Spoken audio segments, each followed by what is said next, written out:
Get ready for it!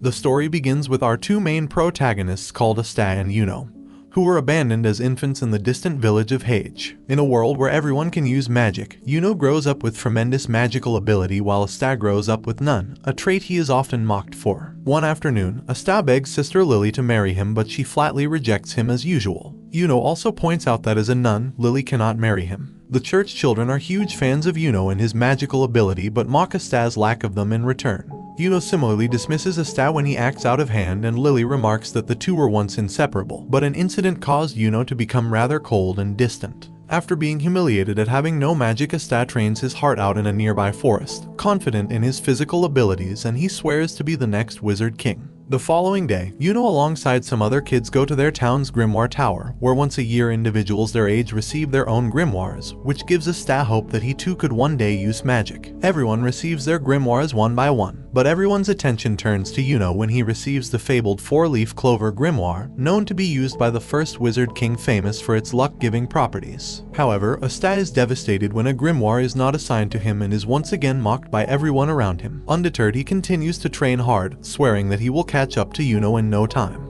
Meanwhile, Yuno comes face to face with two nobles who were also present at the ceremony. Jealous that they were upstage, they attack him, but their blasts are effortlessly repelled by his wind magic. Suddenly, a man who introduces himself as Rivchai the Chain Magician attacks all of them, restricting them with his namesake chains. He steals Yuno's grimoire, as 4-leaf Clover grimoires fetch obscenely high prices in the black market. Asta appears to Yuno's rescue, but despite his physical training, he is unable to keep up with Rivchai's chains. So in turn he is captured, and Rivchai openly mocks and insults Asta once more, and when he reveals that he senses absolutely no magic in him, Asta is majorly disheartened. Right before Asta gives up completely, Yuno speaks up, declaring Asta to be his greatest rival. A revitalized Asta gets up, and to everyone's surprise, a black grimoire bearing the mark of a 5-leaf clover appears out of thin air. Where a 3-leaf clover represents faith, hope, and love, and a 4-leaf clover represents home, within the 5-leaf clover resides a demon. From depths of the black grimoire, a black blade comes forth. 10 years ago, Asta and Yuno were inseparable. Though Asta is the same as he always was, Yuno was quite a crybaby. The one thing they have in common is that they both admire the Wizard King, whom they hear about from the stories that Sister Lily would tell them.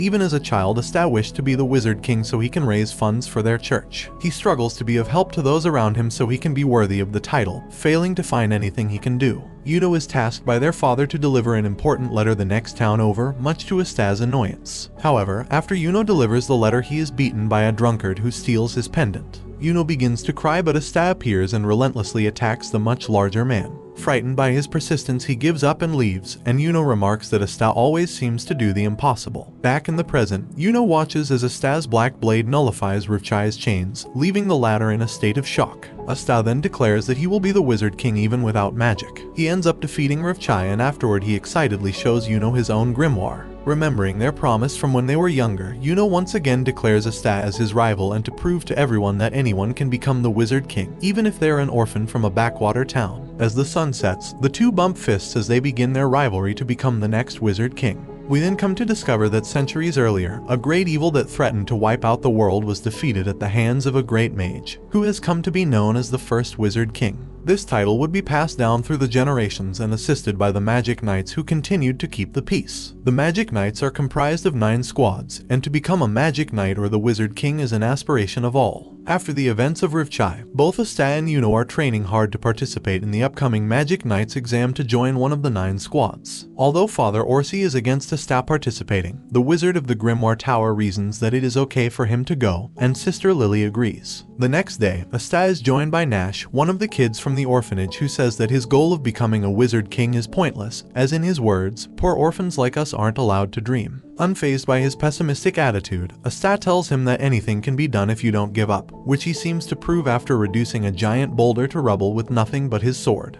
The night before they are set to leave, the orphanage has a huge potato-themed feast to send them off. Father Orsi jokes that he'll soon see Asta again regardless, which infuriates him. The two leave early the next day, and Nash says that he'll join the Magic Knights one day too. Sister Lily is overcome with emotion at seeing 2 beloved members of her family leave. The two begin their long and arduous journey towards the Clover Kingdom's capital, using their magic to survive, and racing along the way. And after several days they arrive, ready to take the Magic Knights exam and to take their first steps to become become the Wizard King. Asta and Yuno enter the castle town of Kika and make their way to the Magic Knight's examination site. Yuno attracts attention for being a wielder of the four-leafed clover, while Asta attracts attention for being loud, much to Yuno's exasperation. Once there, the examinees are swarmed by anti-birds, which flock to those with weak magical energy. While Yuno has nary a feather on him, Asta is hilariously bogged down by an entire flock to everyone's amusement. He runs headfirst into Yami, the captain of the Black Bull's Night Squad, a squad famous for its reputation of collateral damage, and is regarded as the worst among all the squads. Yami threatens to kill him after Asta calls him old, which amuses Sek, another examinee who introduces himself to Asta. Soon, fireworks signal the start of the ceremony proper and the various captains of the Magic Knight squads enter the arena, and Sek explains them one by one to Asta. Captain of the Golden Dawn, called William, has been touted as the strongest among all the captains, and is the man closest to becoming the Wizard King.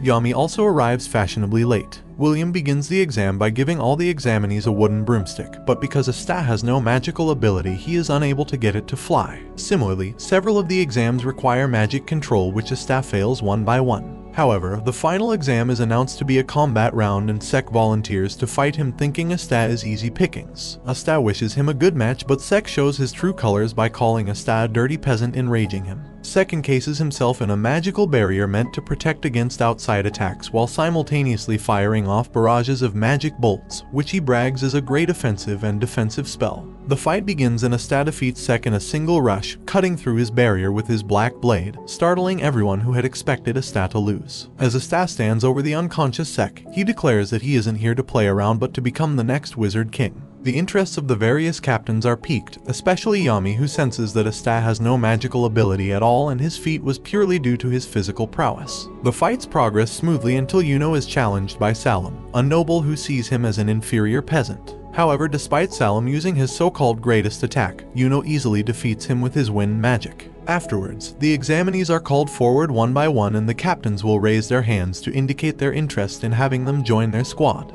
The examinee can then pick from among the captains who raise their hands. However, if none of the captains do so, then the examinee is deemed to have failed and is forced to retire home. The selection process is surprisingly strict, with few getting any offers at all. However, once it is Yuno's turn, every single captain raises their hands, stunning everyone, as it is thought only nobles could join the Golden Dawn and Silver Eagles. Wanting the shortest path to be the Wizard King, Yuno elects to join the Golden Dawn. It is now Asta's turn, but to his horror none of the captains raise their hands. Asta is heartbroken, is soon heckled to leave the selection area, but Yami comes down to face him. He tells him such is the cruel reality of not having any magical power and asks him if he still intends to be the Wizard King. When Asta reaffirms his goal, Yami is impressed and extends him an invitation to join the Black Bulls, and tells him that maybe someday he can be the Wizard King. Asta and Yuno meet and say their goodbyes as they now go their separate ways. Yami grabs Asta and throws him through a portal created by Finral into the Black Bull's base, where he welcomes him to the kingdom's worst magic squad.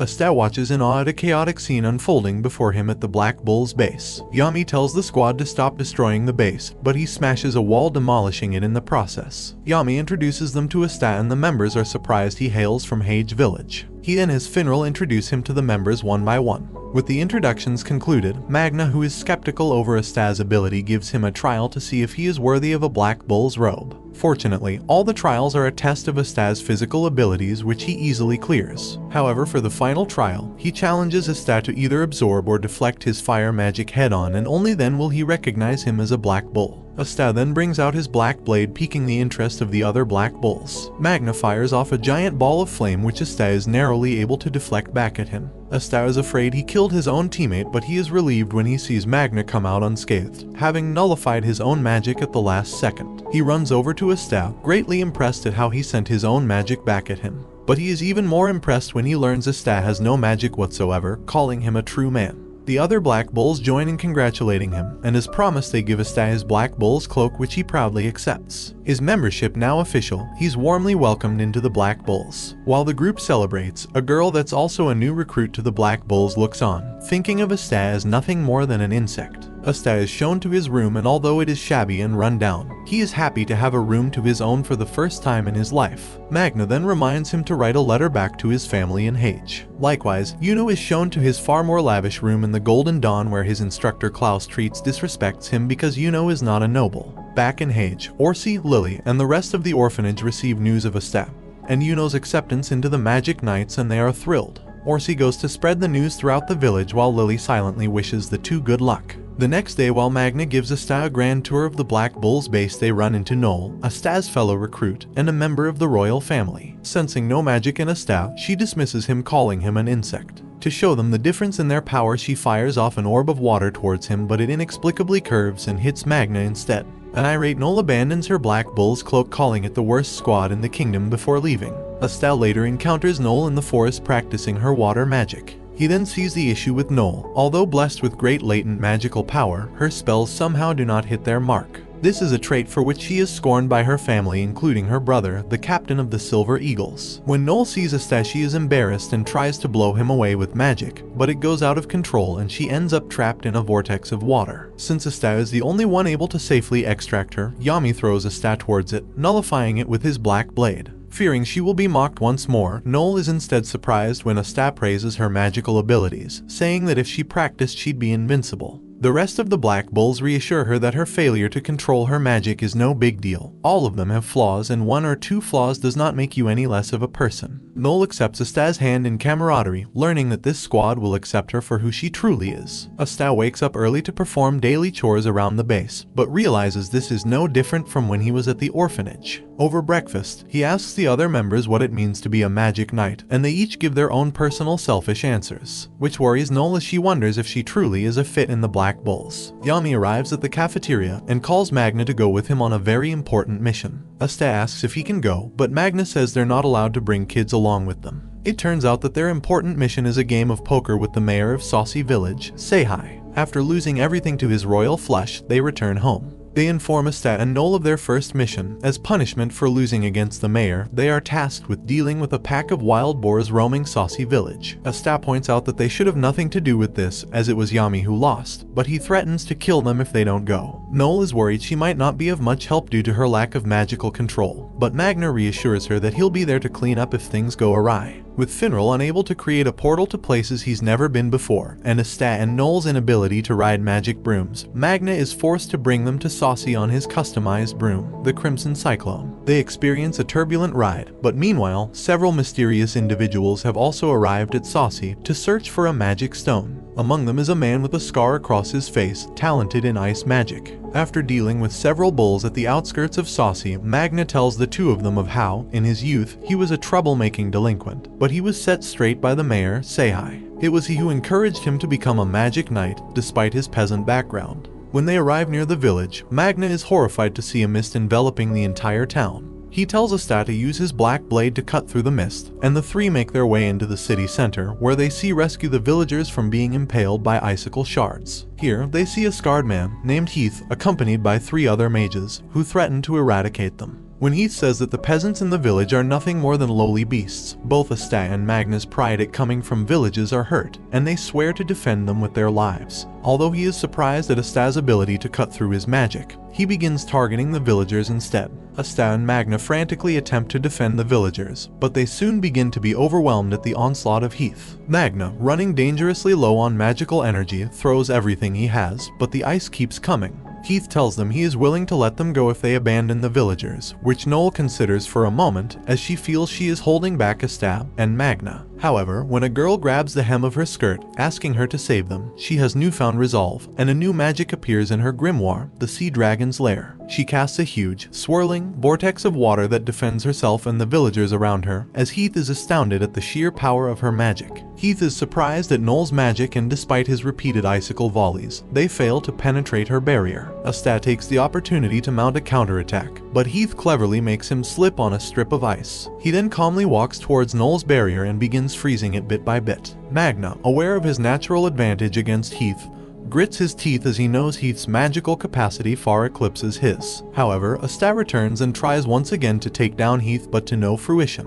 Magna, inspired by Asta's relentless attacks, emerges from the barrier once more. He fires off his final attack, the Prison Death Scattershot, a massive volley of flame bolts, but Heath successfully repels it. Just when all hope seems lost, Asta appears behind Heath and uses his black blade to reflect the scattered flames back towards Heath and his cronies. Heath finds that the flames don't go out on their own, and he desperately tries to extinguish it with his ice, but Asta delivers the finishing blow, knocking out Heath. Magna restrains the remaining members, but one of them manages to escape. Asta collapses from his injuries, but Noel looks on, remarking that even though he's loud and annoying, he is a little cool. They later try to interrogate Heath, but realizing he has been captured, he kills himself and his cronies. This shocks the three bulls, especially Asta, who is disgusted at their blatant disregard for life. They then bury Seihai, while a tearful orphan declares he will be a magic knight one day too, despite being a commoner. Magna and Asta encourage him to follow his dreams, and an anti-bird suddenly swoops down and pecks at Asta. They notice that in its beak, it is holding a magic stone, presumably the target of Heath. The orphan boy says that it was Seihai's old charm and offers it to them as a reward. Meanwhile, a cloaked man learns of Heath's demise and concedes ownership of the magic stone for now.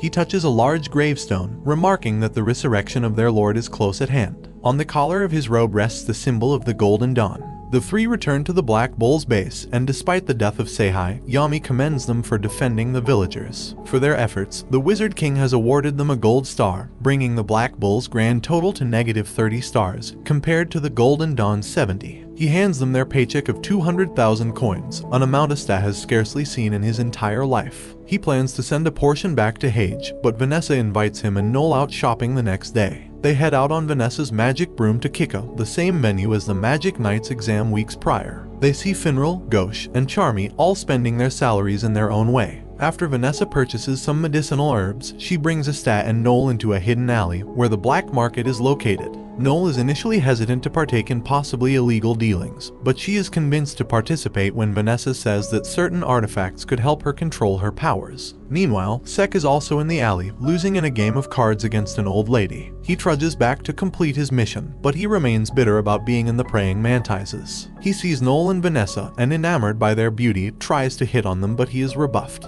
Asta returns from buying novelties, and he reunites with Sek, who is jealous that Asta gets to spend time with two beautiful women. Suddenly, an old lady cries out for help as her card winnings were stolen. In response, Asta jumps into action. Asta chases the thief throughout the alleyways, while Sek follows closely behind him. Riding atop a magic cloud, the thief is shocked by Asta's persistence and is puzzled at how he can keep up despite him riding on a cloud. Knowing the cloud is made of magic, Asta throws his sword at it to disable it.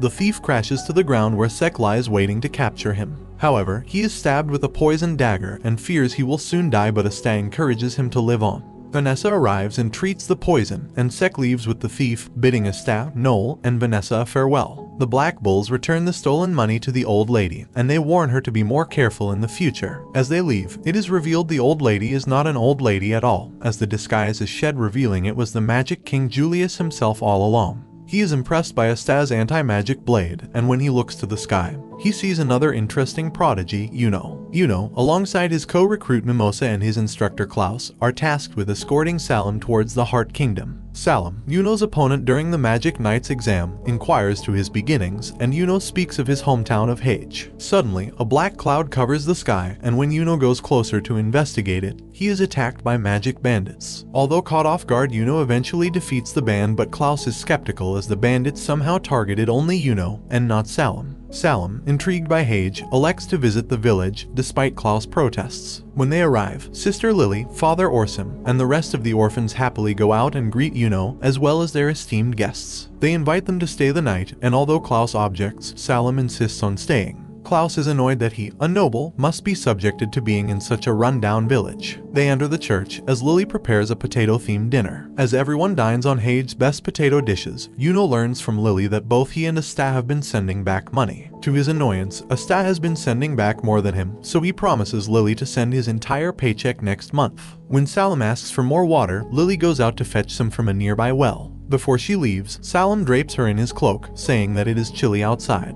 However, Yuno hears a struggle and races outside and finds that Lily has been taken away, presumably by the bandits. Klaus orders him and Mimosa to leave with him and Salim at once. Despite Klaus' orders, Yuno goes by himself to look for Lily, defeating the bandits one by one until he finds her underneath the skull of the giant demon. The bandit leader orders Yuno to surrender his grimoire, threatening to burn off Lily's face if he refuses. Yuno feigns a retreat, only for Klaus to reveal himself, attacking the bandit squarely in the head with a magic spear. Klaus explains that using Mimosa's magic, Truth Flower, they were able to ascertain Salim's true intentions. He specifically asked for Yuno to escort him, so that he could lure him and have his revenge. Klaus says he will overlook Yuno's insolence for now, since Salim was the one responsible for the incident. Although he praises him, he says he has yet to acknowledge him. Mimosa laughs, knowing that Klaus simply isn't being honest with himself. They elect to release Salem and his men, but when Salem attempts another attack on Yuno, Lily uses her water magic to wash him away, leading Klaus to remark he'd like to recruit Lily into the Magic Knights as well. Meanwhile, the last missing bandit was taken care of by Julius, who had followed Yuno all the way there. He is finally found by his advisor Marx, who demands that he return to do his work immediately. When Yuno, Mimosa, and Klaus return to the Golden Dawn base, they learn they have also received a star from the Emperor. When they question how such a simple mission would have warranted a star, William explains that when Salem was captured, he ended up confessing to several corruption charges against his father. When Julius learns of the appearance of a dungeon, he decides to leave its exploration to certain individuals. Meanwhile, at the Black Bull's base, the group tries to decide on a name for the anti-bird that constantly follows Asta around, and they settle on Luck's suggestion, Nero. Yami arrives and informs them that the Wizard King himself has asked for Asta to explore a nearby dungeon. Asta is elated that the Wizard King asked for him personally, and he is pumped up to explore the dungeon. Yami has Noel accompany Asta and Luck to serve as their squad leader. They travel via Finral's portal, and they make a short trip towards the dungeon. After exploring for a while, Luck senses a powerful enemy using his magic sense, and he casts his magic, Thunder Boots, to travel towards it, leaving Asta and Noel to fend for themselves, much to their dismay. Noel is self-conscious that she is alone with Asta, and hurriedly makes her way throughout the room, but she is caught unaware by a man-eating plant. Asta frees her momentarily, but he, too, is soon caught in its vines, and they are brought to the monster's gaping maw to be eaten.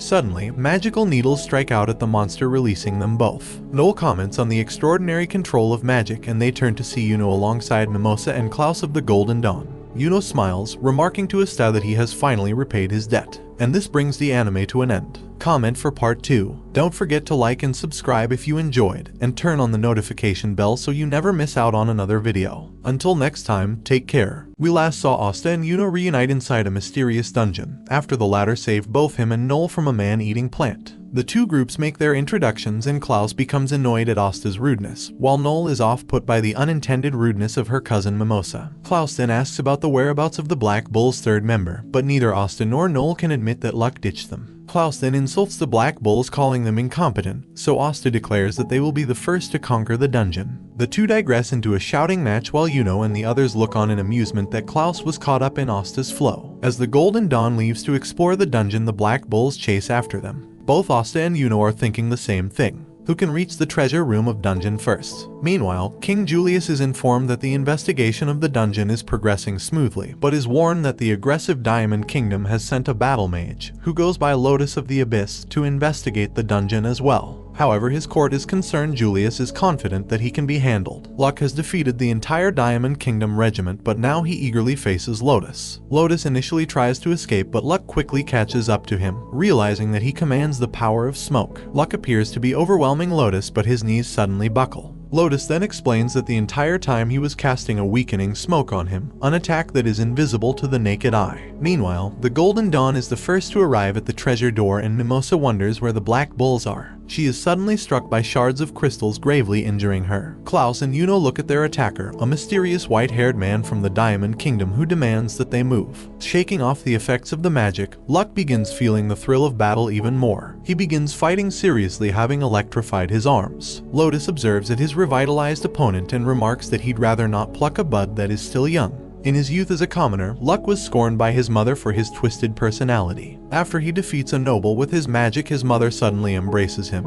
and convinces him he must keep on winning. Back in the present, Luck unleashes a vicious rush, but Lotus restrains him with solidified smoke at the cost of a significant bit of his magic. However, the payoff is well worth it as Luck's power continues to slip away from him. Meanwhile, Mimosa casts a Cradle of Healing on herself while Klaus and Yuno deal with their attacker. However, Klaus senses that their opponent has such immense magic even without a grimoire. Realizing that they are outmatched, he orders Yuno to head to the treasure room. Asta and Noel, led by Nero, stop when Noel senses denser mana in the air and identifies it as Luck's. Asta suggests that they help him out, but Noel reasons him to focus on the mission at hand, that the Diamond Kingdom may reach the treasure room first. Simultaneously, as Klaus is overwhelmed and as Lotus reaches out to Luck, Yuno and Asta arrive to the rescue of their respective teammates. Having remembered their conversation years ago, they both declare they have come to rescue their friends. Luck initially refuses to cooperate and goes after Lotus by himself, but Asta reminds him that he has come to have friends he can rely on. Lotus is forced to get serious and uses a deadly vortex of smoke,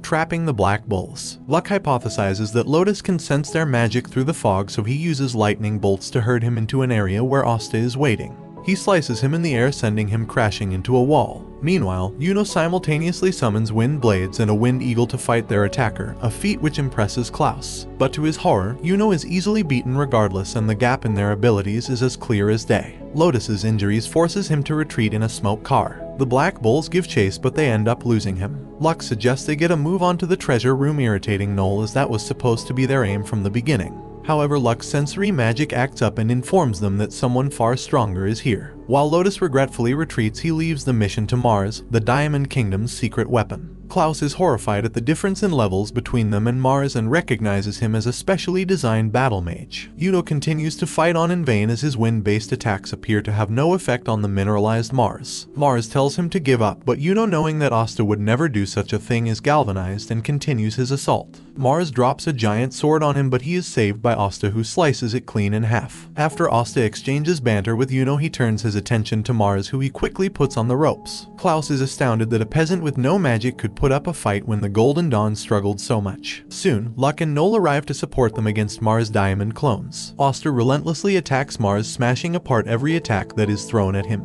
Klaus is in disbelief, and Noel explains that Asta's power is magic negation. Klaus thinks that Asta was just lucky to be blessed with such a power, but Noel tells him to just sit back and watch. When Asta is crushed by Mars' diamond giant, Klaus is shocked to see Asta's muscular body, making him wonder just what kind of training he put himself through. Mars calls Asta an insignificant pebble, and Asta retorts that he is a pebble that shatters diamonds, leaping and destroying Mars' giant in the process. With this victory, Asta raises his sword in triumph. Klaus restrains the fainted Mars with his steel magic and confiscates his grimoire. Asta wonders if it is enough, and he reassures him that it is. After a brief yelling argument between Asta and Klaus, Asta cuts through the door leading into the treasure room. They find themselves among massive piles of gold, treasures, and magical oddities. Yuno is drawn to a certain scroll, and after he opens it, a strange light engulfs him. The words on the scroll disappear soon after, and Klaus tells him to put it back. Asta is then led by Nero to a strange button, but just as he is about to press it, Luck's sensory magic activates and he warns the others to get down. The grimoire flies out of Klaus's hands as it returns to its rightful owner, Mars, who has returned with a vengeance. He summons a wave of diamonds, restraining Klaus, Luck, and Yuno. Klaus is shocked at how easily Mars broke free from his anti-magic restraints. He is further shocked when he notices Mars using fire recovery magic, a trait he knows is impossible as mages can only use magic from under their main element, be it fire, water, wind, or earth. Mars begins his assault, mortally wounding Noel in the process, and Asta screams in horror. While Mimosa tends to Noel's wounds, Asta rushes to fight Mars.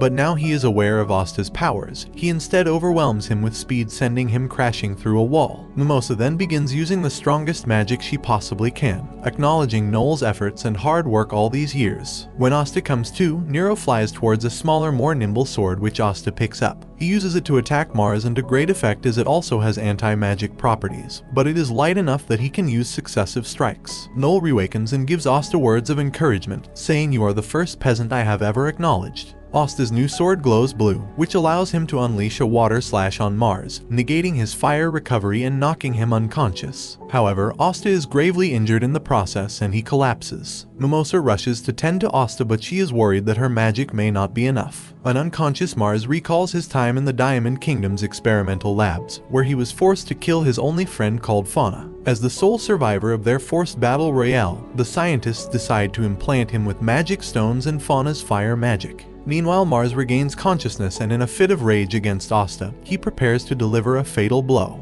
Yuno finally breaks free using his magic, but his four-leaf clover grimoire suddenly activates on its own, freezing time for this around him. However, a small fairy appears which unleashes magic that instantly defeats Mars, and time begins to flow normally. Unaware of what just happened, Yuno notices that the words from the scroll have appeared on his grimoire, and likewise the grimoire of Asta absorbs the sword he had picked up into its pages. Klaus is confident that Mars is defeated for good, but the dungeon begins to fall apart around them. Yuno uses his wind magic to carry them out, but Asta pleads to rescue Mars, reasoning they came to conquer the dungeon but not to kill. However, they are unable to do so as the destruction of the dungeon makes it far too dangerous. Using Luck's sensory powers, he safely guides them out of the dungeon, while the rest of the mages use their magic to defend themselves and Asta against falling debris. They make it out of the dungeon alive. Meanwhile, Lotus, who was trailing them the entire time, manages to save Mars alongside heaps of treasure. Finally, remembering that Fauna told him to go out and see the world, Mars shows gratitude to Lotus for saving his life. Asta finally awakens and Klaus embraces both him and Yuno, apologizing for his behavior towards them so far, acknowledging them as wonderful magic knights of the kingdom. Asta wakes up after sleeping for an entire week, and the other Black Bulls tease Noel for checking up on him so often.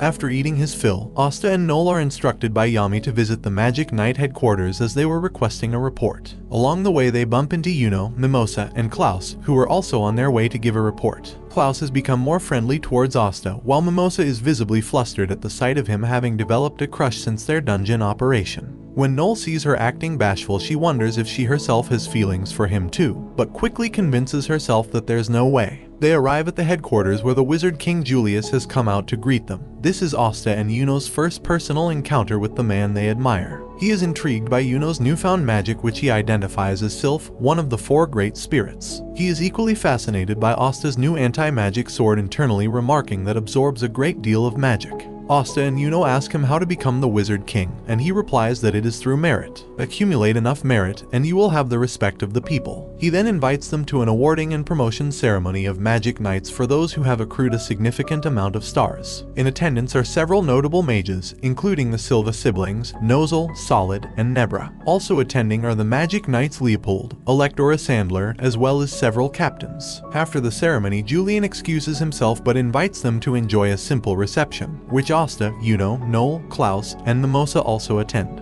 However, once there, the nobles in attendance scorn their very presence, especially Asta's, due rough behavior. However, when the Silva siblings begin bullying Noel, calling her a failure, an angry Asta criticizes them, who once thought so highly of great magic knights, causing Electora to envelop him in his sand magic to silence him. Asta cuts out of the prison with ease, declaring that he will one day be Wizard King and silence all those who doubt him. The nobles are in shock at such an outrageous claim. The nobles are shocked at his insolence, and the Silvas unleash a barrage of magic against Asta, but he cuts them down one by one. Recognizing his sword can erase magic, Electora restrains him using a sand soldier. Solid fires off a water snake attack, but Asta summons his great sword, deflecting it back to him. Suddenly, Nozel releases an immense amount of magic pressure which sends a cold shiver down everyone's spines. He tells Solid to cease at once, lest he embarrass the Silva family name. Afterwards, Leopold, who is a cousin of Mimosa, happily greets Asta, who is impressed by his boldness. He declares him to be his rival and challenges him to an arm wrestling match. Nozel turns to Fugolian, who finds it absurd that a noble would declare a peasant to be a rival. They both unleash their magical pressure, but a guard bursts into the room, with news that the capital is under attack led by a crazed white-haired man. Swarms of undead attack the city, with the crazed man calling out the Magic Knights to come and stop him. Electora creates a stone model of the city, far more advanced than Mimosa's flower model creation. He identifies key areas, but before he can give them their orders, Oster runs out of the room, saying he'll go where it's the noisiest. Finding this interesting, Leopold follows him soon after. An exasperated Electora splits the group into several teams and assigns them an area to respond to, despite the reluctance of some nobles to take orders. They split up and Electora grabs Noel so they can catch up to Asta and Leopold.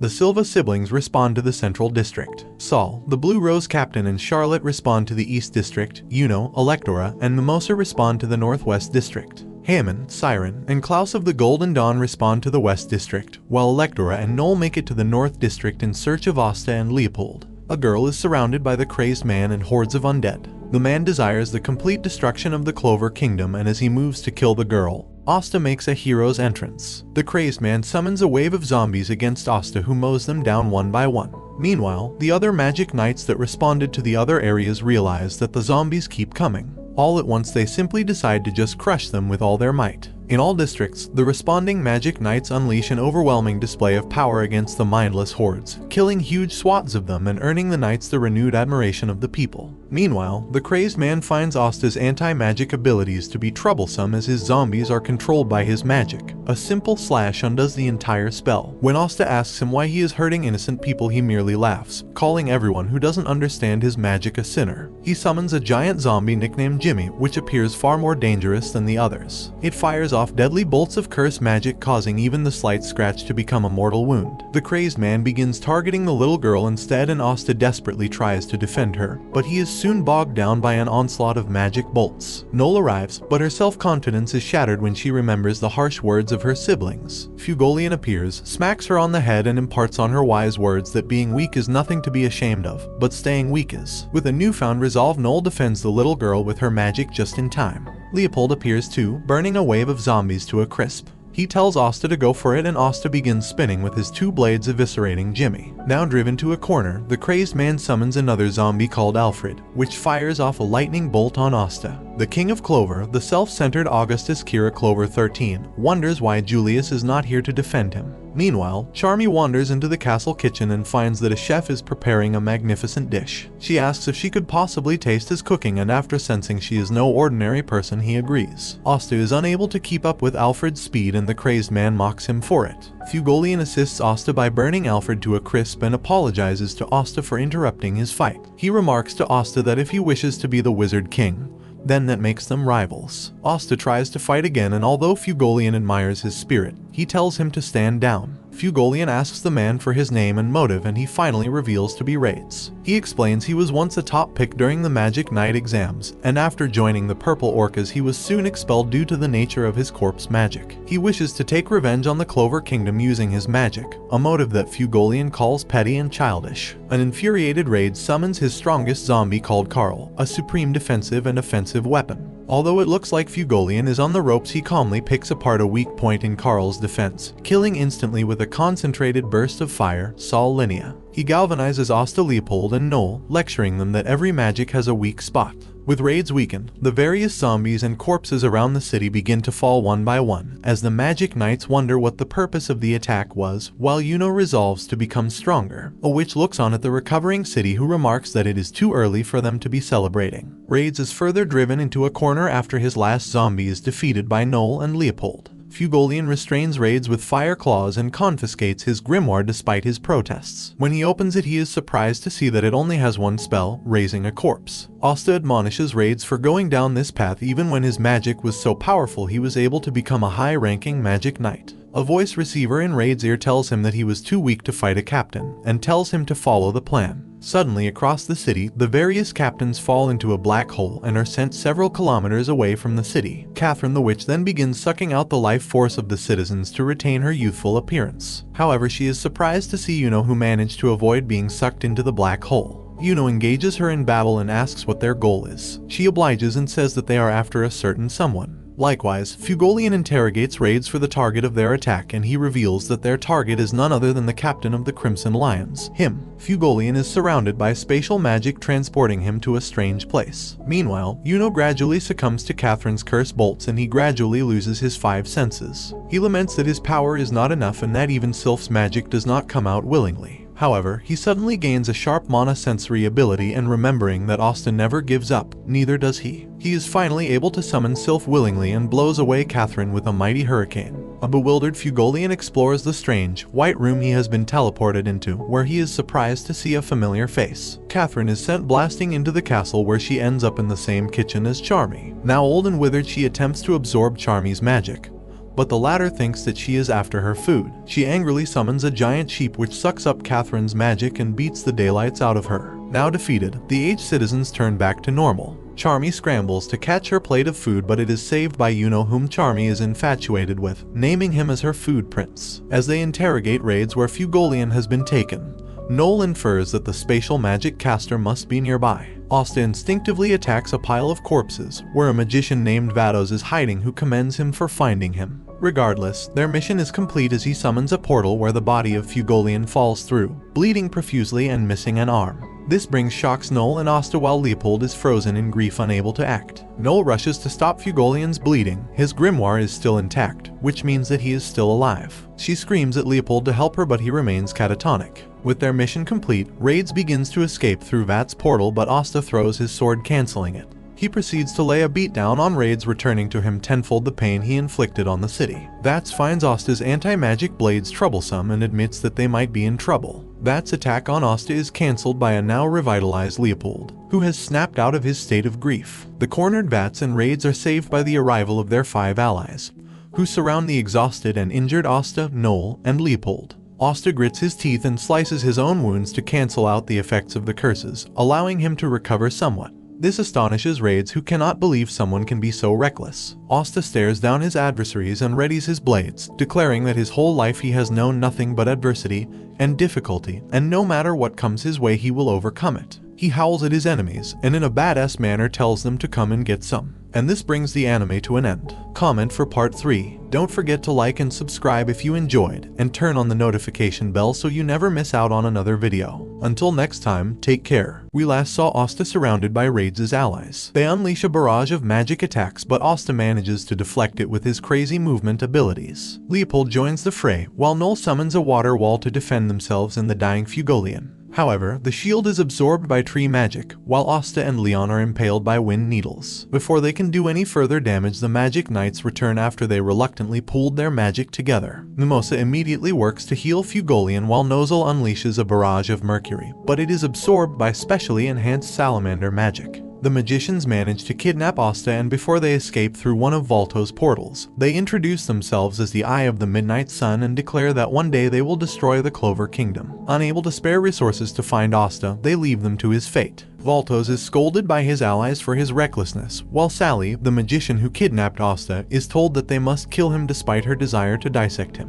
When they descend into a tunnel, they find the wizard King Julius waiting for them. He instantly kills 2 of the magicians while effortlessly avoiding the attacks of the remaining 5. He traps them in time stasis magic while a bewildered Asta looks on in awe at his sheer power. Julius turns to him and says that if he wants to be the Wizard King, this level of magic is something he will have to surpass. Julius then walks over to a slab of stone with strange symbols he had never seen before, and intends to interrogate the magicians once they return to Clover Kingdom. Suddenly, a bright flash of light swallows them all and a braided member of the Eye of the Midnight Sun appears. The braided man is able to escape with several of the Midnight Sun members, but Julius was able to retain one. He suspects that the man was their leader based on how powerful his magic was. He is called back to the capital by Marx, where he learns that Fugolian is in a precarious state. After the Magic Knights perform a full sweep around the city, he orders the strengthening of the defenses of the Clover Kingdom. Nozel excuses himself, swearing revenge upon those who hurt Fugolian. Leopold reawakens and declares that he will one day surpass his brother, burning a mark onto his forehead to remind him of this oath. The reconstruction of the city proceeds smoothly, but Julius suspects a traitor among the Magic Knights' ranks. Meanwhile, in the Midnight Sun's base, Raid swears to exact revenge on Asta, while Sally, curious about his anti-magic properties, says that she should be allowed to experiment on him alive. The leader of the Midnight Sun was struck by a smidgen of Julius's power, shriveling one of his arms, and while acknowledging Julius's phenomenal magic.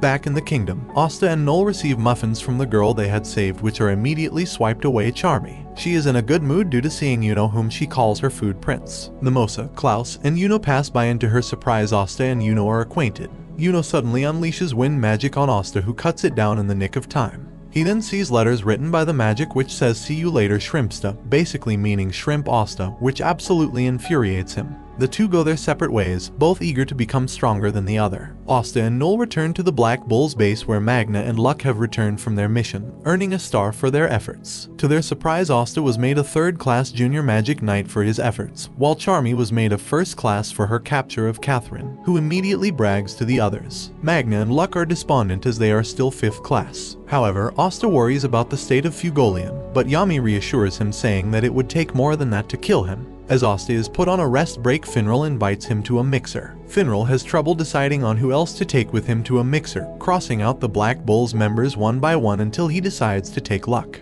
They leave behind Gordon, who wanted to go the whole time. The three are transported to the city of Neen, where Noel has sneakily followed them, worried and flustered that Asta is going to a mixer. They arrive at the DV Rinker, a bar where they meet and introduce themselves to the girls, while Finral and Luck show off their magic abilities, while Asta proudly proclaims he will be the Wizard King. The girls internally monologue that they find them troublesome, especially since they are black bulls. They then introduce themselves as Rebecca, Helene, and Erica. Finral tries to get a conversation going, but Luck and Asta are hopelessly useless and he begins to despair at his failure of a mixer. Disguised as a barmaid, Noel is glad it isn't going well. Sek also happens to be at a nearby mixer, but the girls are also put off by his eccentric behavior. When he yells at Noel to get him another drink, she fires a water bolt at him, earning her the respect of the girls, who give an enthusiastic thumbs up. By some miracle, the Black Bulls mixer begins to go well. Helene becomes enamored with Luck and the two go outside to showcase their magic to each other, while Erica decides to go along with Finral despite his gaudiness. Asta is left alone with Rebecca, who appears to want nothing to do with him. However, the two soon bond over their mutual love of their siblings and they start to get along. A drunken man begins to bother and insult Rebecca, but Asta flings him across the room into Sek's mixer, causing the girls to leave. Rebecca grabs Asta and they run into an alleyway while Noel follows them closely. Rebecca becomes somewhat infatuated with Asta and asks him if there's a girl he likes, to which Asta replies he does. Although disappointed, she does not plan to give up, while Noel assumes that the girl Asta likes is her. Meanwhile, Finral and Luck are both rejected by the girls and they sadly go home. Asta continues to train hard to be the Wizard King while various characters recall their memories of him climbing the ranks. In Hage, Sister Lily and Father Orsi are proud of Asta after hearing of his exploits at the capital. With the funds he and Yuno send back, they now live quite comfortably. Alongside the Master of the Grimoire Tower, they recall Asta's struggle and pain at not receiving a grimoire during the initiation ceremony, but they are relieved that everything has turned out well for the boy without magic.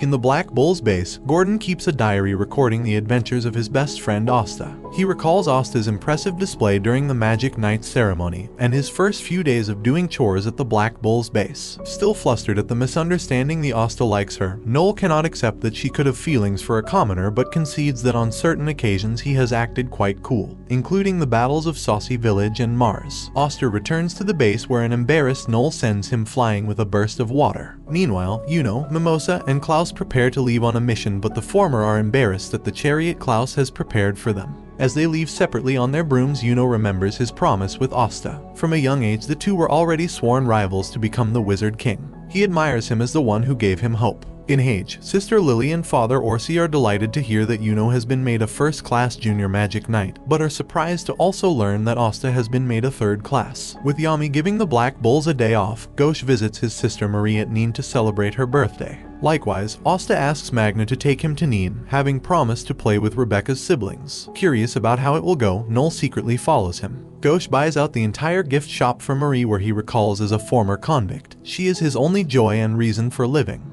When he arrives near the church, he is horrified to see Marie playing with Asta. He angrily starts kicking him, but when Marie says that she will marry Asta one day, he starts firing mirror bolts at him. Ghosh is stopped by Sister Teresa in charge of the local orphanage and takes Marie away with her. Distraught that Marie is taken away from him, he once again turns to stone. Rebecca invites them to her restaurant and to stay the night, where she prepares a feast for Asta. He praises her cooking skills, saying she would make a good wife someday. Rebecca's siblings, who have taken a liking to Asta, encourage her to jump him tonight, causing her to be flustered. Overhearing everything, Noel becomes greatly annoyed. That night, Rebecca is conscious of her siblings' suggestion to jump Asta in his sleep, and she gets up to check on her siblings. At the same time, Ghosh jumps Asta in his sleep, attacking him and launching him out into the street where it is strangely snowing. Rebecca rushes out of the house and tells Asta that her siblings are missing. Across the city, distressed parents exit their homes, calling out to their missing children. Meanwhile, a white-haired magician leads flocks of children away, calling them his new best friends. Sister Teresa informs Ghosh that even Marie has been taken away, and they immediately leave to find her using one of Ghosh's mirrors that Marie always has on her. Noel is told to stay behind to defend the city and contact Magic Knight headquarters to inform them of what is happening. When she does, she finds that Sek has been assigned to help out, much to her dismay. Marie awakens, having snapped out of the hypnosis due to the mirror. She finds two men, Nij, who uses snow magic, and Barrow, a large burly man. The pair work to kidnap children and drain them of their magic. Barrow uses his special glasses and sees that Marie has a wealth of magic inside her. He throws one of Rebecca's siblings, called Marco, into the snow after detecting him with little magic. When Asta, Teresa, and Ghosh see Marco out in the snow, Asta and Teresa drop down to tend to him while Ghosh goes on ahead.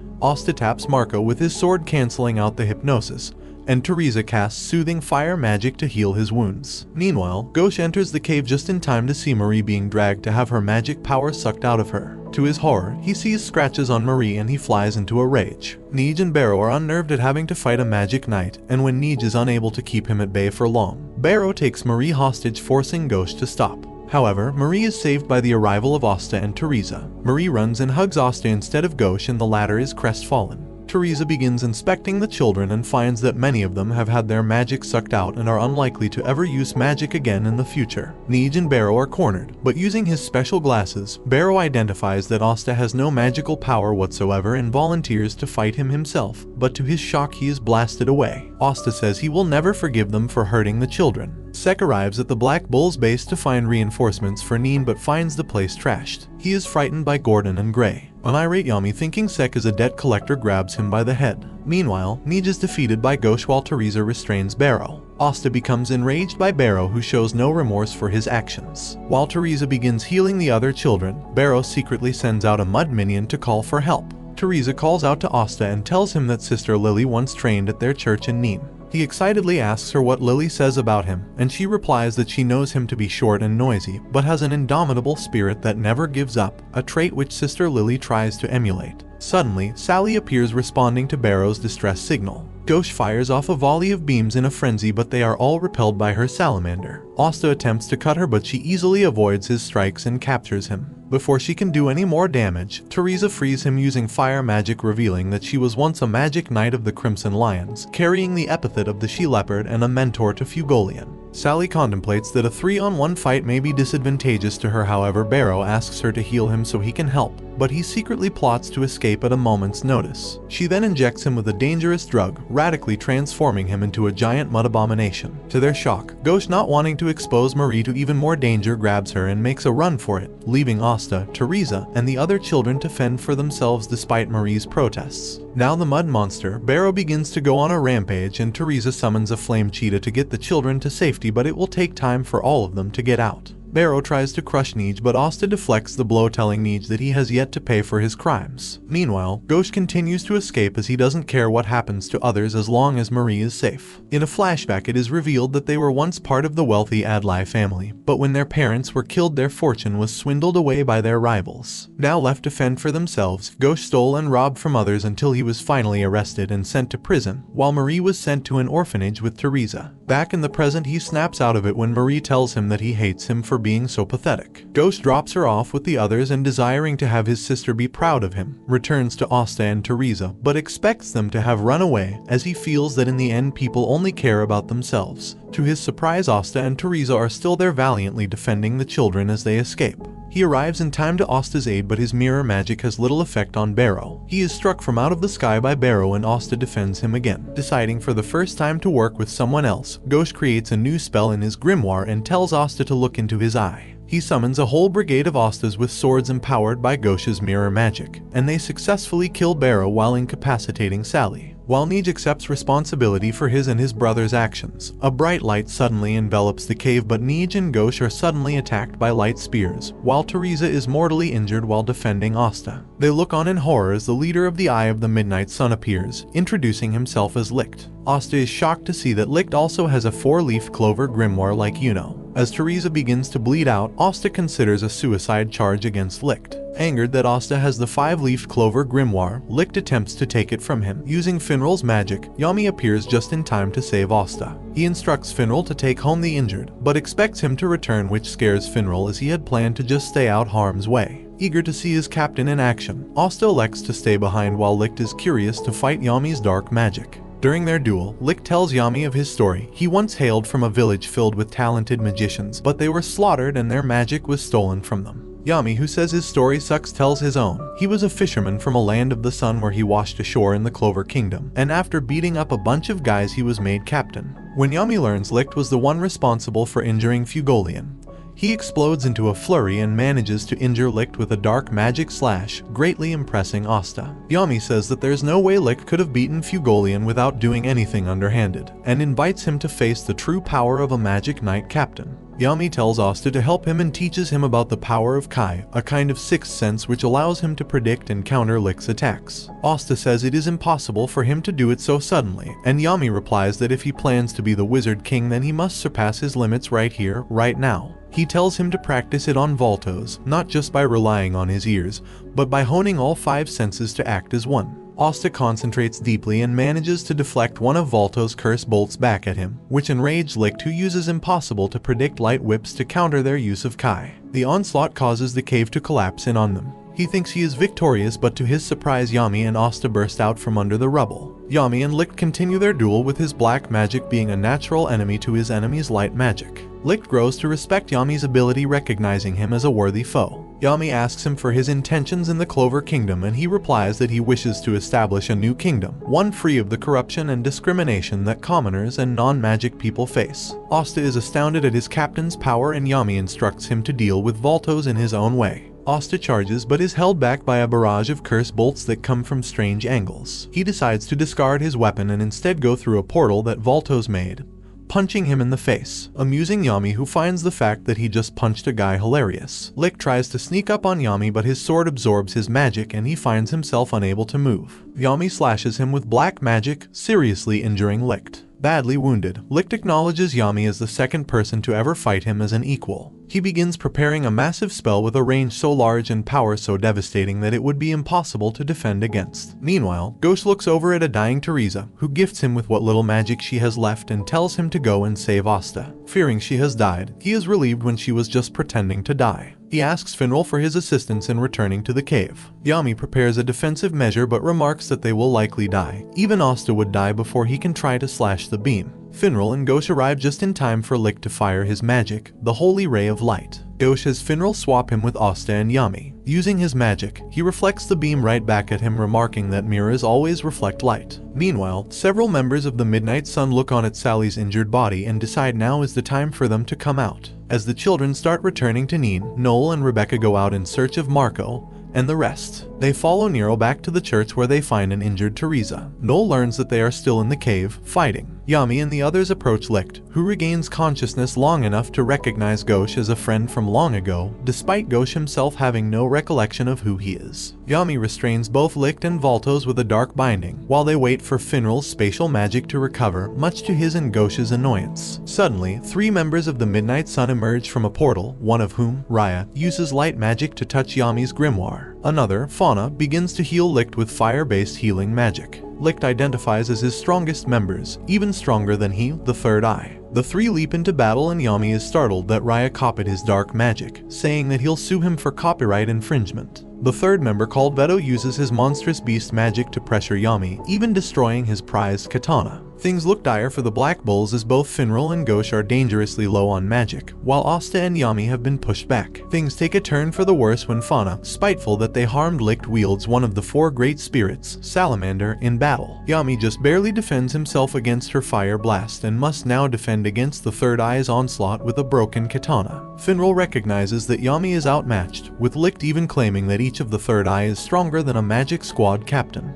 As the third eye prepare to finish off a defenseless Yami, a flash of light appears before him. As the dust settles, 3 magic knight captains emerge to his rescue: Nozel of the Silver Eagles, Charlotte of the Blue Roses, and Jack the Ripper of the Green Praying Mantises. Jack takes offense that the third eye claims to be stronger than a captain and wants to put that theory to the test. The 2 sides stare each other down and a cataclysmic battle awaits, bringing the anime to an end. Comment for part 4. Don't forget to like and subscribe if you enjoyed, and turn on the notification bell so you never miss out on another video. Until next time, take care. We last saw Jack take offense that the third eye claims to be stronger than a captain and he wanted to put that theory to the test. The 2 sides stared each other down and a cataclysmic battle awaited us. Now, Neej tells Noel he intends to turn himself over to the Magic Knights as thanks for Asta saving his life. Meanwhile, Noel's worrying if Rebecca is the girl Asta has his eyes on. Meanwhile, Nozel of the Silver Eagles, Charlotte of the Blue Roses, and Jack the Ripper of the Green Praying Mantises make a hero's entrance. Jack threatens to cut Yami up on the spot, while Charlotte insults Yami Yami for being defeated, but in truth, she cannot bring herself to admit her feelings for him. Yami makes fun of Nozel's hair and the rest of the Black Bulls wonder how he styles his middle braid, and Nozel threatens to kill them instead. After their not-so-friendly banter, the three knight captains engage the third eye, but they are evenly matched. Charlotte's Briar Thorn magic is cut down by Raya's stolen dark magic. Jack's severing magic has little effect on Veto, and Nozel's mercury magic is melted in Fauna's flames. Yami asks Finral to teleport him to Licht to deal the finishing blow. Predicting this would happen, Licht has already readied a second light ray. To everyone's surprise, Asta emerges from the dust undetected due to his lack of magic. He strikes Licht into the ground, causing Jack to remark that Asta stole the show. Suddenly, an unbelievable amount of magic begins spilling out of Licht, and the seal placed on him is dispelled due to Asta's attack. Licht identifies Asta's blades as the Demo Slayer sword and the Demon Dweller sword, and angrily tells him to return it to its rightful owner, their master. As the Magic Knights fear that the magic will soon kill them all, the Third Eye hastily perform a sealing ritual to restrain Licht. Realizing the battle is lost, the Third Eye retreats, but swear that they will always be watching. The Magic Knights consider this a victory, and Asta collapses from exhaustion. While the other captains squabble, Nozel takes note of Asta as he realizes there is more than meets the eye. Back in the Midnight Sun's base, the members are worried that the Clover Kingdom will soon double their efforts to investigate their activities. Asta awakens to see himself being healed by Mimosa and sees both Klaus and Yuno. He learns that he was unconscious for a whole day and that Nij has been taken into custody. Ghosh pays his respects to Teresa, and although they are both hostile to one another, he is glad that she is alive, causing her to remark that he has matured a little. Asta arrives to greet Teresa as well, and Marie excitedly swings on his arm, causing Ghosh to revert to his old self. Noel calls Asta to leave, but they first make a stop at Rebecca's house, where he eats prepared a wonderful meal she had prepared for him. She gives him a kiss on the cheek which embarrasses Asta, and Noel is frantic. When they arrive back at the Black Bull's base, they have a potato pie eating contest to celebrate their return, a bout from which Charmy emerges on top, to the surprise of no one. Yami then receives a letter from the capital, asking him and Asta to attend a captain's meeting the next day. Yami and Asta arrive at the castle, and Asta meets King Julius's advisor called Marx for the first time. He leads them down into the dungeons where they keep two of the Midnight Sun members prisoner. Suspecting a traitor among the Magic Knight captain's ranks, he has Asta undo the protective spell on the prisoners, allowing him to read their minds. Meanwhile, the squad captains are gathered in a conference room squabbling over minor details, while Rill constantly tries to lighten the mood. However, the captain of the Golden Dawn Vangeance arrives late, citing the business matters he had to attend to, but Nozel is suspicious that Vangeance was not present during the earlier awards ceremony. However, he doesn't answer. Marx then calls the captains into the dungeons, where he reveals that thanks to Asta's help, he knows there is a traitor amongst their ranks. The traitor is revealed to be Gelder Poisat, the captain of the Purple Orcas. Although he stammers that he was merely framed, Marx says his magic is absolute. They suggest peering into Gelder's memories to confirm his innocence, but he casts his invisibility magic and escapes. The captains remark that his magic leaves him impervious to magic, but Yami says there is no need to worry. Asta uses his Kai to track Gelder down. Rill arrives and uses his magic to restrain the traitor and happily greets Asta, who finds his anti-magic abilities interesting. The other Magic Knight captains and Julian arrive and they interrogate Gelder. They learn of his secret dealings from abusing his squadmates, making deals with the Midnight Sun, and crucially kidnapping the barrier mages that allowed the attack on the capital to happen. Julius dismisses the captains and tells them that he plans to make this matter of betrayal private to prevent a panic. As the captains leave, one of them changes back into Raya. Who he was is a mystery. Julius says Yami and Asta stay behind and explains to them another key piece of information from their interrogations. The Eye of the Midnight Sun is gathering several magic stones. They mean to place these stones into a stone tablet that, once completed, will grant them immense power. For this purpose, they attack Fugolian for his possession of such a magic stone. There are 3 stones left, and Julius identifies one location, the Underwater Temple, as holding one of these stones. He charges the Black Bulls with the task of retrieving it, Asta's anti-magic key in eliminating the magic barriers present in the temple. Remembering the kindness that Julius once showed to an outsider like him, Yami uncharacteristically salutes and swears to prove to everyone that Julius did not make a mistake in choosing him. When the Black Bulls learn that they are going to beach, they are ecstatic, but Yami angrily reminds them that they are going there for work. While coming home from a mission, Klaus, Yuno, and Mimosa respond to a shriek coming from below, but it was only Noel, embarrassed at having been stripped nude by Vanessa. Noel has trouble picking out a swimsuit, and a store clerk suggests a gaudy-looking bikini with gold embellishments, which she buys. The following day, the Black Bulls prepare to leave but find that Yami had already left hours before them. They head to the seaside town of Rak, and for the first time, Asta and Noel see Grey showing off her shape-shifting powers. However, they soon realize they left behind Gordon at their base. They arrive at the beach and play around. Bolt and Magna chase each other. Finral tries to flirt with girls. Ghost shows off the beach to Marie using his mirror. Charmy tries to smash a watermelon while Noel tries to show off her swimsuit to Asta. Sek also happens to be in the area and is unknowingly trampled by the Black Bulls. Yami arrives and scolds them for playing around, and the Black Bulls are surprised that he was actually doing work. He explains that the underwater temple is located deep in the ocean. The magic barrier surrounding it ordinarily prevents even first-rate mages from breaking through, but they have a chance when it weakens during a full moon. With the next full moon a week away, he orders Noel to gain control over her magic within that time lest they be crushed underwater. That night, Noel trains to improve her only spell, Sea Dragon's Lair, but she makes no progress. She runs into Asta, who is also training, and she reluctantly agrees to train together. Asta notices a beautiful voice, and accompanied by Noel they find a girl singing atop a boulder. Julius wonders how the Black Bulls are doing, wishing he could have gone with them to the temple. However, the Black Bulls are currently being rowdy beasts, destroying the villa they are staying in. Meanwhile, Asta and Noel meet the singing girl Kahona, whose dream is to become an idol. She is friendly and outgoing, and upon noticing that Asta's body is fatigued, she uses her song recovery magic to heal him. Noel is impressed when she notices that Kahona's magic control is sharp and precise. The three become quick friends, and Noel is secretly overjoyed to have made a friend close to her age. When Kahona learns that the two are training for a secret mission, she asks Noel to show off her magic. Kahona then suggests that Noel find a calm memory to work with, as a steady heart is necessary for astute magic control. However, Noel only recalls her troubled past of being bullied by her siblings, and she walks away. Noel struggles to train over the next few days, and as the day of the mission draws near, she is still unable to control her magic properly. Asta suggests that she let out all her magic at once like she did when they first met, and he promises to deal with the fallout. Noel unleashes all her magic at once, but as expected it runs wild. She slowly begins to accept her fate, as she has no happy memories with which to fall back on to control her magic. However, the Black Bulls suddenly arrive and give her words of encouragement, reminding her that while she never had any happy memories with her family, she has made countless happy memories with her new ones. Knowing that they put their trust in her, she puts her trust in herself and creates a new spell, the Sea Dragon's Cradle. Everyone celebrates her success, however she soon collapses due to exhaustion. Asta catches her and she slaps him for touching her so casually. She turns to thank Kahona for her help, but she is nowhere to be seen. Kahona remarks that Noel has some good friends and says that she will be waiting for her at the bottom, and she dives into the sea. Noel is nervous at first, but she calms herself after seeing how much her teammates trust her. She successfully performs the Sea Dragon's Cradle, and they begin their perilous descent beneath the sea. They are rocked by the turbulent undersea currents and the equally dangerous threat of Vanessa vomiting all over them. They finally reach the magic barrier, and Yami orders Asta to cut through it, but he replies that he cannot swim.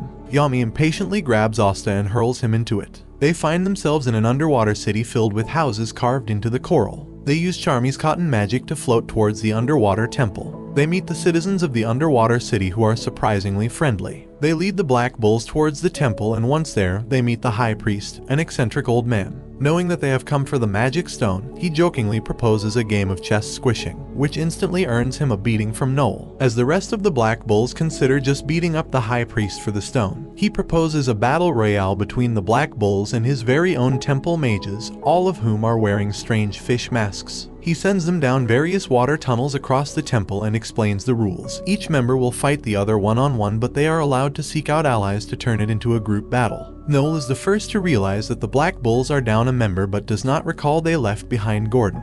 Asta's opponent, a large octopus-faced man, belittles him for being a weakling with no magic. Asta draws his sword and invites the octopus face to find out for himself if he really is weak. Yami and the head priest called Jifso sit down and enjoy watching the fights together. When Jifso learns that the Black Bulls are junior magic knights, he comments that his temple mages outclass them. But to his surprise, the Black Bulls are far stronger than their rank suggests. Luck, Magna, Ghosh, and Asta all instantly win their first fights. Although incensed his mages lost so quickly, Jifso says that the battle is not over yet. Jifso sends a giant fish against Finral for doing nothing but try to escape, while Charmy has spent the past few minutes eating. A temple mage appears that lulls her to sleep with magic, which Jifso considers a victory. Magna and Luck arrive in the same cave and meet Geo, Jifso's son. Luck attacks first, but his thunder magic is deflected by Geo's sea god's shield, despite Luck having a type advantage. Meanwhile, Asta encounters Kayato, who begins to show off his sword dance, and Asta is starstruck. Kaito shares his dream about one day being able to go to the surface to become a famous dancer, but he says they are forbidden from going beyond the shorelines. He then explains that if they win this battle royale, Jifso promised they could go as far as the capital, and for the sake of his dream he will cut Asta down. Asta shares his own dream of becoming the Wizard King, and the two enter a deadly melee. Worried she has yet to master any offensive moves, Noel encounters Kahono. Although reluctant to fight a friend, she is forced to defend herself against Kahono's lullaby magic with her sea dragon's cradle. When Kahono notices Noel's spells go off target, she tells her that she has a subconscious fear of hurting others. Meanwhile, Asta has trouble reading Kayato's moves despite using Kai. He tries to calm down and empty his mind, and he finally slashes Kaito. Vanessa has also shown promising success, surprising Yami, and he regrets that he didn't bet more. He then warns Jifso that the Midnight Sun are after the magic stone as well and asks him to hand it over just in case. But just on cue, a giant whale crashes into a cave, crushing Gio underneath. The Eye of the Midnight Sun have arrived and they have come for the stone. Minutes earlier, Veto killed several magic knights, alerting Sek. He conjures a giant magic whale and descends into the ocean below. Magna and Luck stare down Veto, the beast of the Midnight Sun. Gio regains consciousness and asks what Veto is after. He replies he is also after the magic stone, and he sends forth his allies to terrorize the city. Gio tries smashing him with Sea God's hammer, but it falls flat against Veto's rhinoceros armor. In the blink of an eye, Veto defeats all three mages present. Realizing the danger his squad is in, Yami asks to be let out, but Jifso says it is impossible for him to until his magic game is done. Yami tries escaping himself, but one of the Midnight Sun mages has erected a spatial magic dome over their building, preventing him from leaving. Using Jifso's magic, Yami announces to his squad that Veto and the Midnight Sun have invaded, and tasks them with the almost impossible feat of defeating him, telling them to surpass their limits here and now. Jifso adjusts the rules of his game, instructing his temple mages to cooperate with the Black Bulls and assigning them a new condition for victory: take down Veto. As Veto turns to leave, Magna and Luck get up, spurred on by the words of their captain. Luck asks Veto to charge at him and he obliges, but to his surprise Luck manages to dodge and return fire. Luck is miraculously able to keep up with Veto, who is touted to have magic power exceeding even that of a magic knight captain.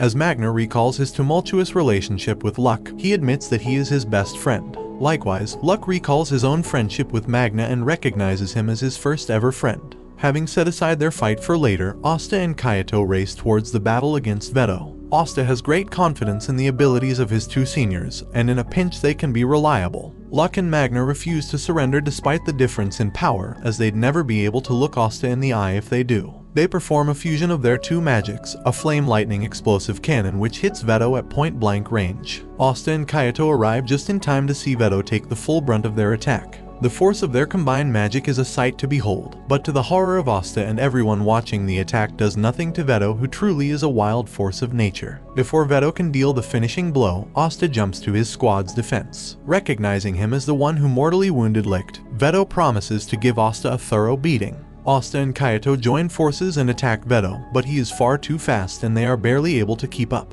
As Vanessa senses the battle raging above her, a mage appears behind her. Charmy remains asleep, but a crab tugs at her. Meanwhile, Ghosh faces off against Zarek, a chain magic user who can instantaneously destroy offensive magic as soon as it is cast. Ghosh tries several other tricks, but he is forced to retreat by Zarek's giant chain balls. While he recovers from his wounds, a crab tugs away at his pants. Ghosh returns to battle Zarek, who seemingly destroys his mirror double, but the real Ghosh appears behind him again, blasting him with a large reflect ray. The crab and body double was gray in disguise all along. The two of them find Charmy still asleep, much to Ghosh's annoyance. When they walk over to her, they are caught in a vine trap set up by Zuda, a Midnight Sun mage. Their magic is slowly being drained away from them, and Ghosh comes up with a plan. He tells Gray to transform a nearby boulder into a slab of meat, which successfully rouses Charmy from her slumber. She summons a giant sheep that pummels Zuda into the wall before happily leaping onto the meat, but is disappointed when it was nothing but a rock all along. With the last of Gray's magic used up, he is no longer able to maintain his magic, but much to Charmy's shock, Gray's real appearance is that of a girl. Ignoring her in favor of his sister Marie, Ghosh wonders how Asta is faring against Veto. Asta and Viato continue their assault, but Veto easily swats them like flies. Asta refuses to give up and tries again, but Veto finds his resilience irritating and begins instilling into Asta the feeling of despair. Veto begins to crush his wrist, but he is saved by Noel and Kohana, who have come to his rescue. Noel and Kahono arrive to see their comrades broken and beaten. Asta attempts another attack, but he is repelled once more. Kahono sees her brother Kaito and screams at him, reminding him of their dream to go to the surface. He is reinvigorated and the two begin a song dance combo spell and engage Veto. Viato's wind slashes manage to damage Veto bit by bit, but he is unable to inflict major damage. Veto becomes irritated with the siblings' spouting of dreams and proclaims that it is they, the Midnight Sun, that have true dreams. In sick act of cruelty, Veto crushes one of Viato's legs, forever robbing him of his ability to dance, and he crushes Kahono's windpipe, silencing her songs forever, and to Veto's dismay, Kahono's eyes are still full of spirit. As Veto begins crushing Kahono to death, Noel calls him out to let her friend go, but Veto just ignores her words. Noel suddenly hears Kahono's voice in her head encouraging her, and says that she is ready to fight for those she loves. Noel begins amassing a huge amount of magic, before remembering Fugolian's words, being weak is nothing to be ashamed of, but staying weak is. Veto recognizes Noel as royalty and she introduces herself as hailing from the Silva family. Noel unleashes her new attack magic, the Sea Dragon's Roar. Veto attempts to parry it with his beast claws, but the force proves to be too much for him to handle. He is blown away with the attack, even penetrating the magic barriers surrounding the island. When the dust settles, Veto has lost an arm. Yami is astounded at Noel's magical power. Recalling a painful past, Veto grows a third eye on his forehead and commends Noel for forcing him to this point. He miraculously regrows his arm, a feat that stuns Jifso, as even the best recovery magic cannot regrow lost limbs. Veto begins preparing his magic and Yami yells at Noel to run away. However, Noel holds her ground, and as the magic blast strikes her, she realizes that the last of her magic was used up in her last attack. Yami looks on anxiously and sees that Asta has regained consciousness and blocked the attack with his blade. He cannot help but feel proud of his young pupil. Asta picks up his blade and proclaims that they haven't given up yet. Vanessa is distracted by the vast amount of magic above, and her opponent Toik tells her she does not have the luxury of looking away. Asta and Noel stare at the frighteningly powerful Veto, with Noel remarking he looks just like the fiends from her mother's fairy tales. Yami tries to force his way out and yells at the Midnight Sun Mage that he's going to beat him up when he gets out. Vanessa struggles against the combination of Toik's sound and needle magic. However, she successfully lures him into a position where her threads restrain him, and he forces him to absorb his own magic, defeating him.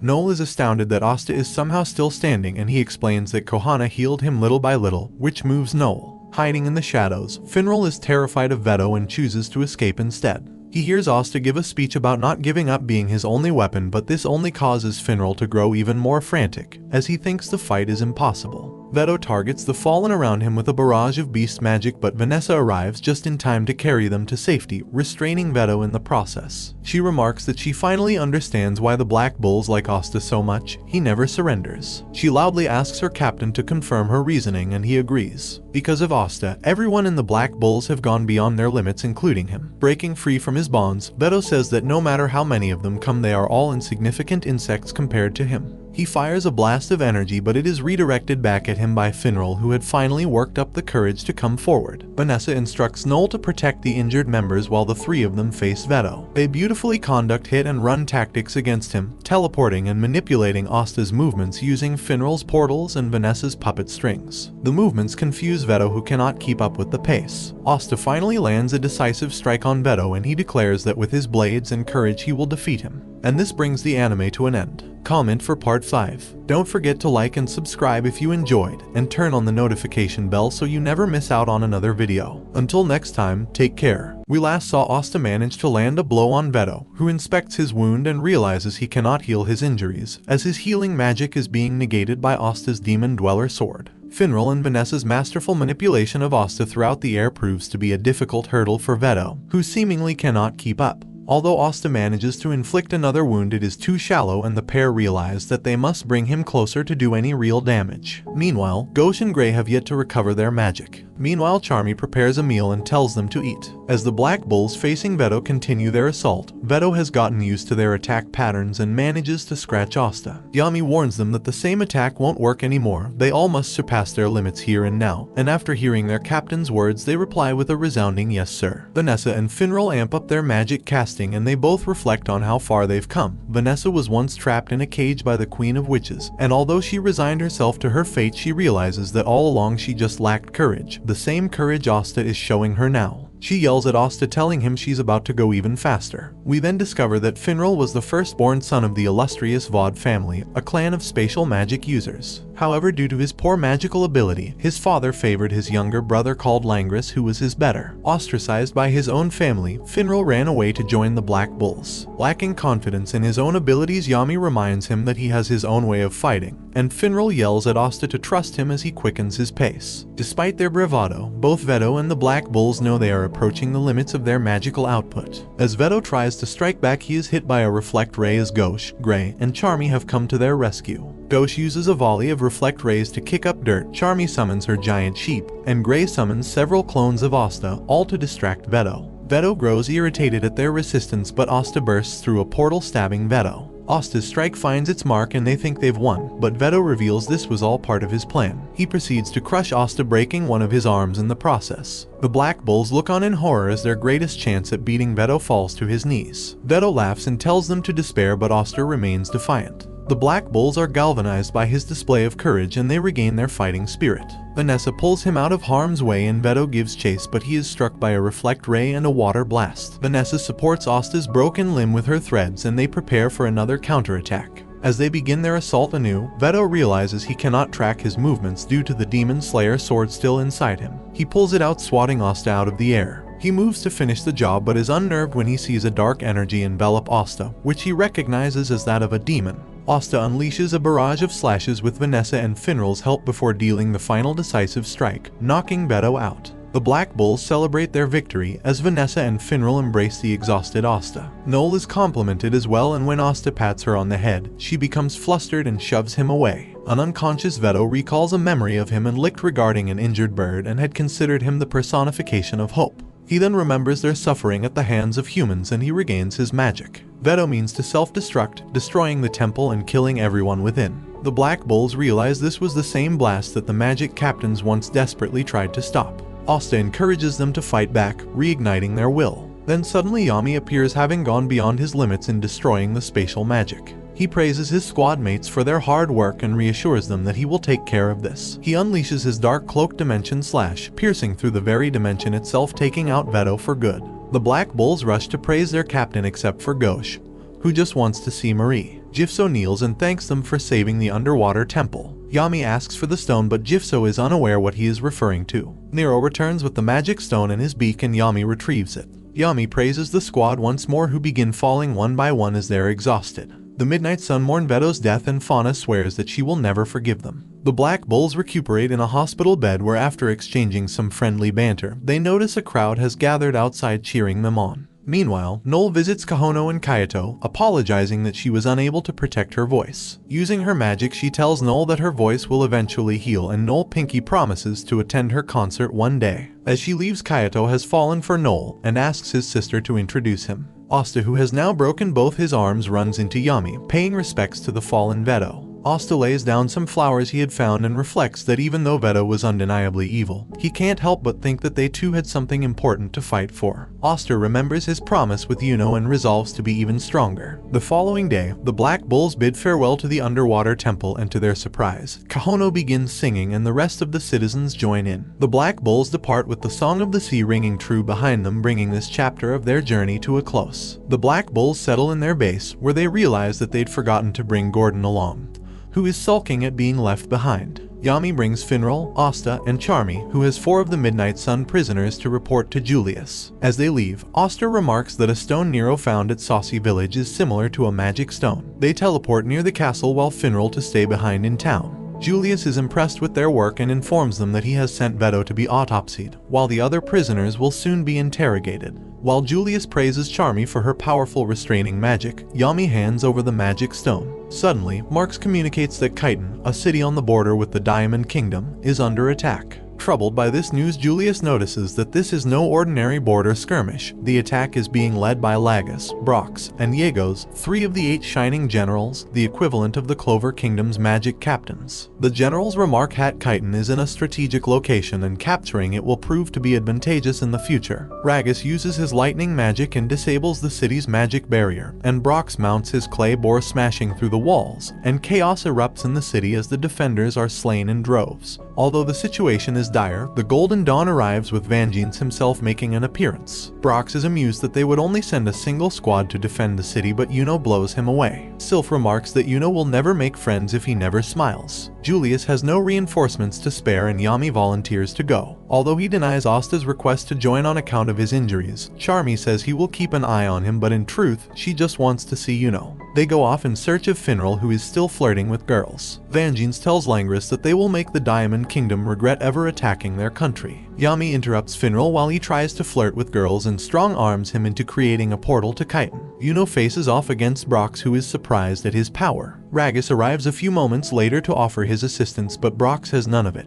Ragus fires off a volley of lightning bolts, but Yuno uses Sylph's wind magic to not only fire back his own arrows, however he manages to penetrate Ragus' defensive barrier. Hiding in the shadows, Lotus cannot believe Yuno has gotten even stronger. The Golden Dawn continues their desperate defense of the city, but Yegos uses his slime magic to keep them at bay. Langris arrives and uses his spatial magic to rip out Yegos' magic and his arm, causing immense collateral damage in the process. Lotus notices Vangeance casting a powerful spell and notices that it is sucking up the magic of those in the city. He tries to warn the generals, but they are too busy bickering over who gets to fight Yuno. Vangeance activates his magic, World Tree, Nesteltine, summoning an enormous tree whose branches capture nearly the entire Diamond Kingdom army. The Black Bulls arrive at Chitin, and Asta is awestruck by the massive tree, which Yami identifies as Vangeance's magic. He instructs Asta and Charmy to tend to the townsfolk while he has a chat with the Golden Dawn captain. Brox is enraged that the army was annihilated and he leaves to seek out vengeance, while Ragus is left behind to engage Yuno. Ragus is in disbelief that he, a shining general, is being pushed back. He attempts to fight back, but Yuno finishes him off with a single strike. Yuno lands next to Asta and comments on his injuries, but says he doesn't plan to lose to him. Klaus and Mimosa soon arrive and exchange greetings with Asta, but they soon leave to tend to continue their operations. Brox finally finds Vangeance and attempts to crush him, but he is defeated with a single spell. Lotus arrives and attempts a sneak attack, however Yami comes to his defense and Lotus is forced to retreat. Yami turns to Vangeance and asks him to remove his mask, suspecting him of being licked in disguise. Asta and Yuno chat happily together and Sylph angrily asks who this shrimp is. Yuno replies that they used to live, sleep, and bathe together. Charmy appears and gives Yuno a snack which attracts the ire of Sylph. The two begin fighting over Yuno's affections and Charmy chases Sylph around. Finral teleports next to them and introduced to Yuno. Langris then arrives, mockingly calling out to his younger brother. He begins insulting the Black Bulls themselves, but Finral does not take kindly to having his friends insulted. Langris is suddenly attacked by a slime from Yegos who survived. However, this time, Yegos has littered his slime body with civilians, preventing Langris from using his spatial magic. However, Langris decides to use his magic anyway, writing off the civilians as unfortunate sacrifices. Asta protests and says that they will handle it themselves, but Langris laughs at Asta and wonders what he can do in his condition. Asta calls for his squad mates' assistance, bouncing off of Charmy's sheep and using Finral's portals to close the gap against Yegos. He emerges from the portal with the Demon Slayer sword firmly in his teeth and defeats the general. Meanwhile, Yami asks Vangeance to take off his mask, noting that his Kai, frame, and voice are all too similar to Licht's. Vangeance obliges and removes his mask, revealing horrific scars on his face which he says he was born with. He explains that he was the bastard son of a noble and was adopted by another family. He grew up scorned for his appearance, however Julius judged him not by his scars, but by the strength of his magic. It was Julius who gave Vangeance his signature mask. Yami senses that he is not lying, nor is he masking his face with a disguise. He apologizes to Vangeance for prying. They receive a call that the Diamond Kingdom has retreated and Vangeance orders the Golden Dawn to tend to the wounded. Finral, Asta, and Charmy depart to find Yami. Meanwhile, Langris warns Yuno against associating with peasants, but he replies that Asta is his rival. Simultaneously, both he and Asta affirm their dream of becoming the Wizard King, and Yuno says that being the captain of the Golden Dawn is the first step. Julius is suspicious about the Diamond Kingdom's true intentions. Meanwhile, Lotus reports to an unseen figure regarding the spells and magic used during the battle. The figure remarks that the shining generals they sent were relics of the past. The time has come for their new battle mages to come to the fore. Yami brings Asta to Owen, a doctor working directly under the Wizard King, to get his arms healed. He then excuses himself, citing he has business to attend to. Owen uses his water magic and discovers something that leaves Asta devastated, and after overhearing them, Finral is also disturbed. Asta returns to Finral just as Yami arrives with a large sack. They return to the Black Bull's base where Yami reveals that because of their recent successes, they have finally gotten out of their star deficit. He throws an elaborate feast in celebration, much to the delight of the squad. After much merrymaking, Asta excuses himself, which worries everyone as he never gets tired. Finral calls the attention of the bulls and breaks the terrible news. Asta's arms are affected by an ancient curse and they are impossible to heal, therefore Asta will never swing his sword again. This leaves them distraught and they lament Asta's cruel fate. He had overcome his lack of magic through sheer hard work, but his arms were robbed from him. They follow Asta to a cliffside where they see him sitting on a rock. He suddenly jumps up and loudly declares he will not give up, and the black bulls are moved by his determination. The next morning, Asta finds that the base is empty save for Yami. He notices Finral and Noel chatting outside and overhear that the members have all gone out of their way to try and find a cure for Asta's arms. Magna and Luck delve into a dungeon, Ghosh and Gordon scour the royal library for clues, and Charmy and Gray search the jungles for ingredients. They remark that they want to do everything they can for Asta, who they commend for always being the first on the scene. Asta walks out of the base and is brought to tears. Despite not being blessed with magic, he was blessed with great friends. Meanwhile, Noel and Finral note Vanessa's absence, having left much earlier than the rest. The two step into a magic portal to visit a strange man in shack. Noel and Finral visit Fanzel Kruger, a man who had mentored Asta in the past. 5 months ago, right after Asta receives his grimoire, he meets the naked Fanzel after saving him from a rampaging boar. Fanzel thanks him for his help and for the food. As thanks, he invites him to his house. After they settle in, Asta asks what Fanzel is doing out in the forest alone, and he replies that he is waiting for a certain someone. When he learns that Asta is training, he invites him to stay at his house for the duration. Fanzel begins training Asta in swordplay, revealing that his wind magic also takes the form of a sword. The training proceeds well, and Fanzel remarks that out of all his students in the past, Asta could probably be in the top 2. One day, a woman named Mariella arrives, one of Fanzel's old students. He explains she is helping him search for his fiancée, Domina. He reveals that they were once part of the Diamond Army, but fed up with their cruel ways, they deserted. After being hunted by assassins, they were separated. Mariella brings news that Domina might be dead, producing her bloodied wand. Fanzel is inconsolable and asks to be left alone. While mourning his wife, he is suddenly attacked by Mariella, who has betrayed him. Several Diamond Kingdom mages emerge and take him prisoner. Asta bursts in to rescue him, but Fanzel has lost the will to live and asks that he leave instead.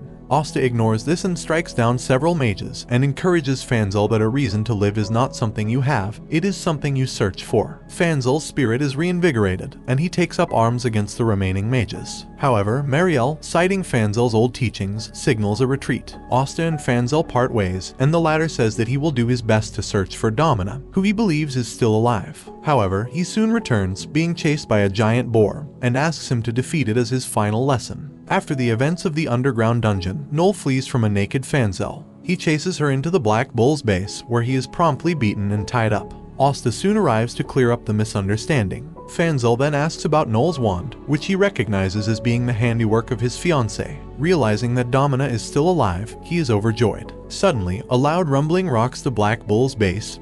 Fanzel's assassins have arrived. Mariella and her commander, Gallio, oversee the assault from afar. Mariella asks to be sent through a portal for insurance, and Gallio obliges. The attack continues, but Noel's water barrier shields the base. Fanzel emerges from the field, alongside Magna and Luck, who wreak havoc on the enemy lines. Ghosh appears behind Gallio and blasts him with his mirror magic, sending him crashing below, where Fanzel is waiting. Gallio points out that he had already sent assassins after his fiancée, but they were prepared for that all along, and Fanzel suddenly transforms into Gray. Meanwhile, Domina reunites with Fanzel, but beats him up for taking so long. Mariella suddenly appears and explains that this entire assault was orchestrated by her to take revenge on the assassin's squad. With her squad wiped out, the organization will take months to reorganize. She plans to turn herself over to the Clover Kingdom as penance for her actions thus far. Gallio appears, having realized that Mariella has turned traitor. He traps Asta, Fanzel, and Mariella inside his spatial magic, but he is no match for their combined might. Meanwhile, Yami finally recognizes Faisal as an old Diamond commander and gets the gist of the situation. He asks Ghosh to keep this incident a secret. Later, Fanzel, Domina, and Mariella bid farewell to the Black Bulls, thanking them for their help. Back in the present, Noel asks Fanzel and Domina about a way to heal Asta's arms, and Domina remarks that there might be a way in her homeland, the Witch's Forest. Right on cue, Vanessa enters the Witch's Forest. Domina explains that the Witch's Forest is made up solely of witches, specializing in curse and familiar magic. Finral puts 2 and 2 together and realizes that this is the reason Vanessa went off on her own. Domina suspects that Vanessa mustered up a great deal of determination, as leaving the forest makes one a fugitive. Vanessa may never return. Noel insists that they be taken to the forest despite Domina's warnings. They pick up Asta on the way and intentionally keep him in the dark about their destination. Meanwhile, Vanessa tries to bargain with her queen. If she can be taught the ancient dispelling magic, she will stay behind of her own volition. The group soon arrive at the outskirts of the forest, and Domina produces 2 cloaks that hide one's magical power to prevent detection by the queen. Shidden, a member of the Eye of the Midnight Sun, informs Fauna of the bull's destination. Her thirst for revenge against them has grown even stronger. They enter the forest, where Finral narrowly gives themselves away when he overhears a magic potion. A security golem flies nearby the girls, and they pass by undetected. However, the boys' cloak get caught in a branch, causing them to spiral into the girls, thus losing their cloaks. They are immediately attacked by the golems, and after Finral tries to flirt with some girls, they rush headfirst into the queen's castle. There, they find Vanessa severely damaged on the ground. She proclaims that both Vanessa and Domina are her children and she is free to treat them as she wishes, angering Asta. He tries rushing her with Finral's help, but the queen subdues him with a magic flock. Fanzel saves Asta from her clutches, and when they mean to attack the queen, she shows a crystal ball showing them their fate: absolute defeat. However, she senses another threat appear on her ball. An army of the Eye of the Midnight Sun approaches, with Fauna leading the charge. Will the queen set aside her differences and cooperate, or will it turn into an all-out battle royale? And this brings the anime to an end. Comment for part 6. Don't forget to like and subscribe if you enjoyed, and turn on the notification bell so you never miss out on another video. Until next time, take care. The Eye of the Midnight Sun, led by Fauna, advances on the witch's forest. Fauna sets the forest ablaze using her salamander's flame, and the witch queen is surprised, not expecting it to be so powerful. But what greatly worries her is that the Diamond Kingdom, led by Ladros and Mars, are also attacking with the intent of capturing her. Upon seeing Mars, Asta is relieved he is alive, and Fanzel likewise recognizes him as one of his former students. Despite not having the use of his arms, Asta declares he is going to defeat them both. Vanessa finally awakens to see her friends surrounding her, and she remembers that she came here to negotiate with the queen. Asta declines her help and attempts to cancel out the curse himself with his swords, but to no effect. Vanessa chastises him for his recklessness, but he insists that this is the only thing he can do. Noel turns to the witch queen and says that if Asta's arms are healed, then he and the rest of them will prove to be worthy allies in the coming battle. The queen considers this for a moment and concedes that the forest lacks the forces necessary to deal with 2 attacks at once. She heals Asta's arms with her magic, while Vanessa and Domina praise Noel for her handling of the queen. While the Black Bulls deal with the invading Midnight Sun, Fanzel, Domina and Mariella will deal with the Diamond Kingdom. As the Midnight Sun destroys a giant security golem, Shidden sends his men to capture witches to sell into slavery. Asta saves a witch, but she ungratefully attacks him before flying off, so Vanessa apologizes on her behalf, as witches believe men to be inferior beings. Meanwhile, Domina suggests to Fanzel that they split up to engage the Diamond forces, and he reluctantly agrees, acknowledging that there is no other way. Using Vanessa's thread magic, Asta closes the gap between him and Shidden, taking out several of his mages in the process. Fauna blasts a ball of fire towards him, but he deflects it back to her. She unleashes a second fire blast in response, causing an explosion that sends Asta tumbling down, but he is saved by Finral. Fauna leers at Asta, infuriated that he keeps getting in their way, while Asta says he'll keep doing it as many times as it takes. Fauna's attack forces the bulls back, and Vanessa comments on the salamander's great power. Asta rallies his comrades, saying that Veto was far more dangerous. Meanwhile, Noel tries to put out several forest fires, but they keep reigniting. Asta tries to talk to Fauna, but she ignores him and attacks him with another fireball. However, he continues to insist on talking things through, and Fauna recalls her past at Lick's village, where he had a human friend. During a wedding, they are slaughtered by humans and blamed Lick's friend, as he was the only one who knew of their location. In the present, Fauna flies into a rage, reminded of why she fights. A third eye grows on her forehead and her salamander grows larger, which warns the Black Bulls of the dangers to come. Marielle and Domina try to lead the witches out to safety while they think of a way to handle a security golem still prowling the area. The intense heat knocks back the Black Bulls, the very magic field preventing Finral and Vanessa from properly casting their spells. Fauna attacks them once more, but they are saved by a sea dragon's cradle. Noel has arrived. The four escape on hastily assembled brooms, while Fauna harasses them with even more fire strikes. Noel decides she alone can defeat the salamander, and after shaking off voices of doubt in her head, she unleashes a sea dragon's roar. Fauna, recognizing the danger, blocks and dodges the blast, but Noel redirects her spell and the water dragon sinks its teeth into the salamander, weakening it greatly. They observe in shock as Fauna casts crystal and restoration magic, which Astan notices is the same magic Mars uses. He asks her if she has any siblings, to which she replies she has none but Licht and the village. With Vanessa and Finral's magic restored, they launch a stat towards Fauna with his special move, Bull Thirst, cutting right through the salamander. The Witch Queen is impressed by Asta's power, remarking that he wasn't bragging at all. She peers into her second orb and sees the invasion of the Diamond Kingdom. Fanzel tries to negotiate with his old students, Mars and Ladros, but both reject his calls to retreat. Ladros explains that their king, old and withered, wants to know the Witch Queen's secret to nigh immortality. Fanzel rushes towards their mage army, taking out multiple at once. Mohawk, the commander, tries to keep his units in formation. Mariella sneaks in several witches for an attack and later assassinates Mohawk. Meanwhile, Domina's work on the golems soon bear fruit. She has turned them into suicide attackers, blowing up droves of diamond mages. Ladros tries to intervene, but he is stopped by Fanzel. Mars approaches to support his comrade, but Fanzel, knowing he is no match for him in close quarters, blows him away. Seeing his former pupil become a crazed, bloodthirsty lunatic, he feels he has no choice but to kill him with his most powerful spell, Gale. The attack appears to ravage him, but to Fanzel's horror, Ladros simply absorbs the magic, then warns him to save those dear to him. Fanzel rushes to protect Domina as Ladros unleashes his million lasers across the battlefield, indiscriminately killing friend and foe alike.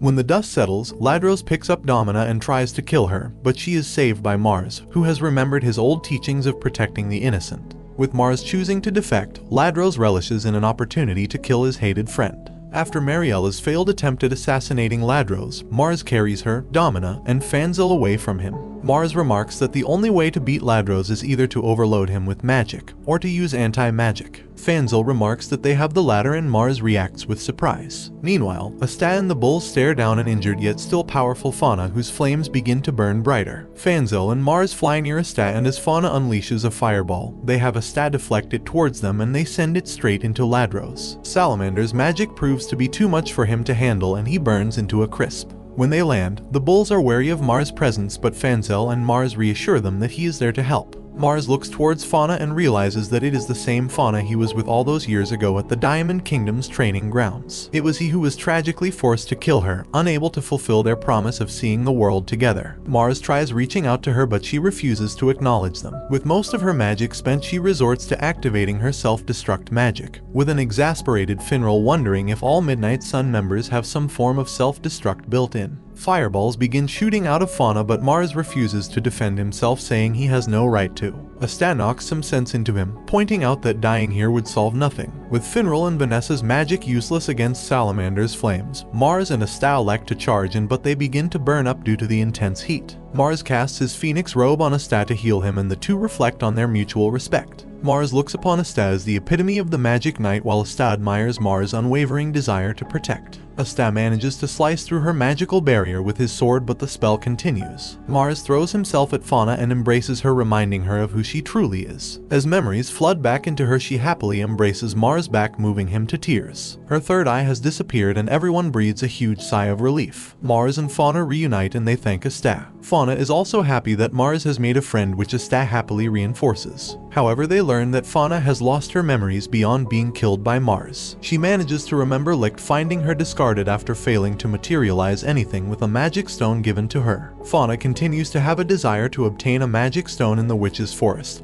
and the group decide to retrieve it, but Fanzel suddenly warns everyone to get down as a million lasers obliterate the battlefield. Ladros has survived, having earlier feigned defeat, while Vanessa and Finral lie unconscious while Mars is knocked out while defending Fauna. Asta moves to face Ladros, but he backs away, knowing his anti-magic capabilities. He toys with Asta from afar, battering him with several lasers, knowing he has no means to close the gap without the help of his comrades. He believes that there are only two kinds of people in the world, users and the used, and he plans to use Mars and Fauna as stepping stones to climb even higher. However, suddenly the Demon Dweller sword slices through the air and stabs Ladros in the shoulder, crippling his ability to use magic, sending him crashing into the ground. He struggles to remove the sword and tries to trick Asta into removing it, but to no avail. He uses the last of his magic, remove the sword, and escape, taking Fauna hostage. He threatens her to release her salamander, lest he kill Mars. Once she does, he attempts to consume it, gifting him with power even greater than that of a spirit, according to Fanzel. Ladros remarks he could take on the entire Diamond Kingdom and begins peppering Asta with a barrage of lasers. Observing from afar, the Witch Queen uses her magic to reveal Asta's true nature, and a dark, malevolent energy begins swirling in his arm. After a battle with his inner demon, Asta emerges radically transformed.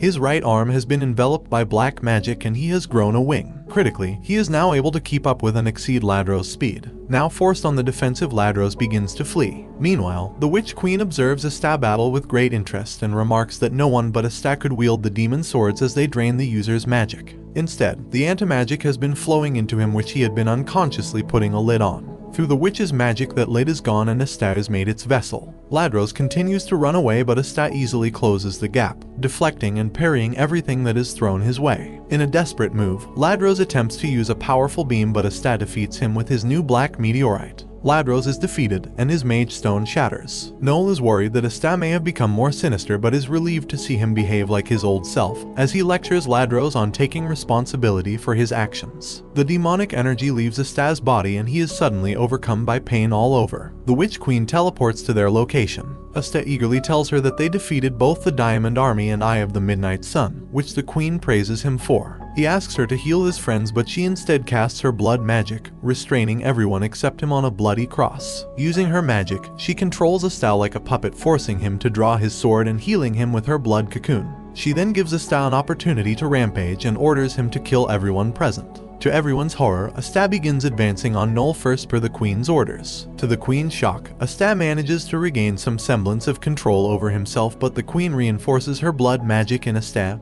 and forces him forward. Vanessa begs for mercy, but the Queen refuses. She had allowed Vanessa to run free as her divinations foretold that she would eventually return with something she desired, but did not expect it to be two anti-magic weapons. She reasserts herself as Vanessa's mother and her only family. Vanessa recalls her past in being trapped in cage, prevented from seeing the outside world. Yami one day intrudes on the forest, going toe-to-toe with the Queen, but unable to defeat her. He punches a hole into Vanessa's room and says that she is free to go. Vanessa hesitates, but decides to take flight, a bird now given the chance to fly, and joins the Black Bulls. Crying out to protect her family, she wishes for the power to change fate itself, and a new spell is recorded in her grimoire, the Red Thread of Fate, taking on the form of a playful cat. The Queen, curious, tries to have Asta kill Noel, but when the cat touches him, he miraculously misses, even though it looked like she had died. The Queen instead instructs Asta to cut down Finral instead, but the cat once again twists fate in Vanessa's favor. The cat then causes Asta to hit himself, cancelling out the effects of the blood magic, freeing him from the Queen's control. Excited that Vanessa now has the power to control fate, the Queen tries taking it for herself, activating the blood magic within Vanessa. However, the cat jumps and touches her, cancelling her magic. Vanessa approaches the Queen, still in disbelief that her magic could be overcome, and says that her power to change fate will only be shared by those with whom she has a bond with, and she has no bond with her. The Queen recalls a memory of Vanessa and she realizes that she had forgotten something far more important than perfection.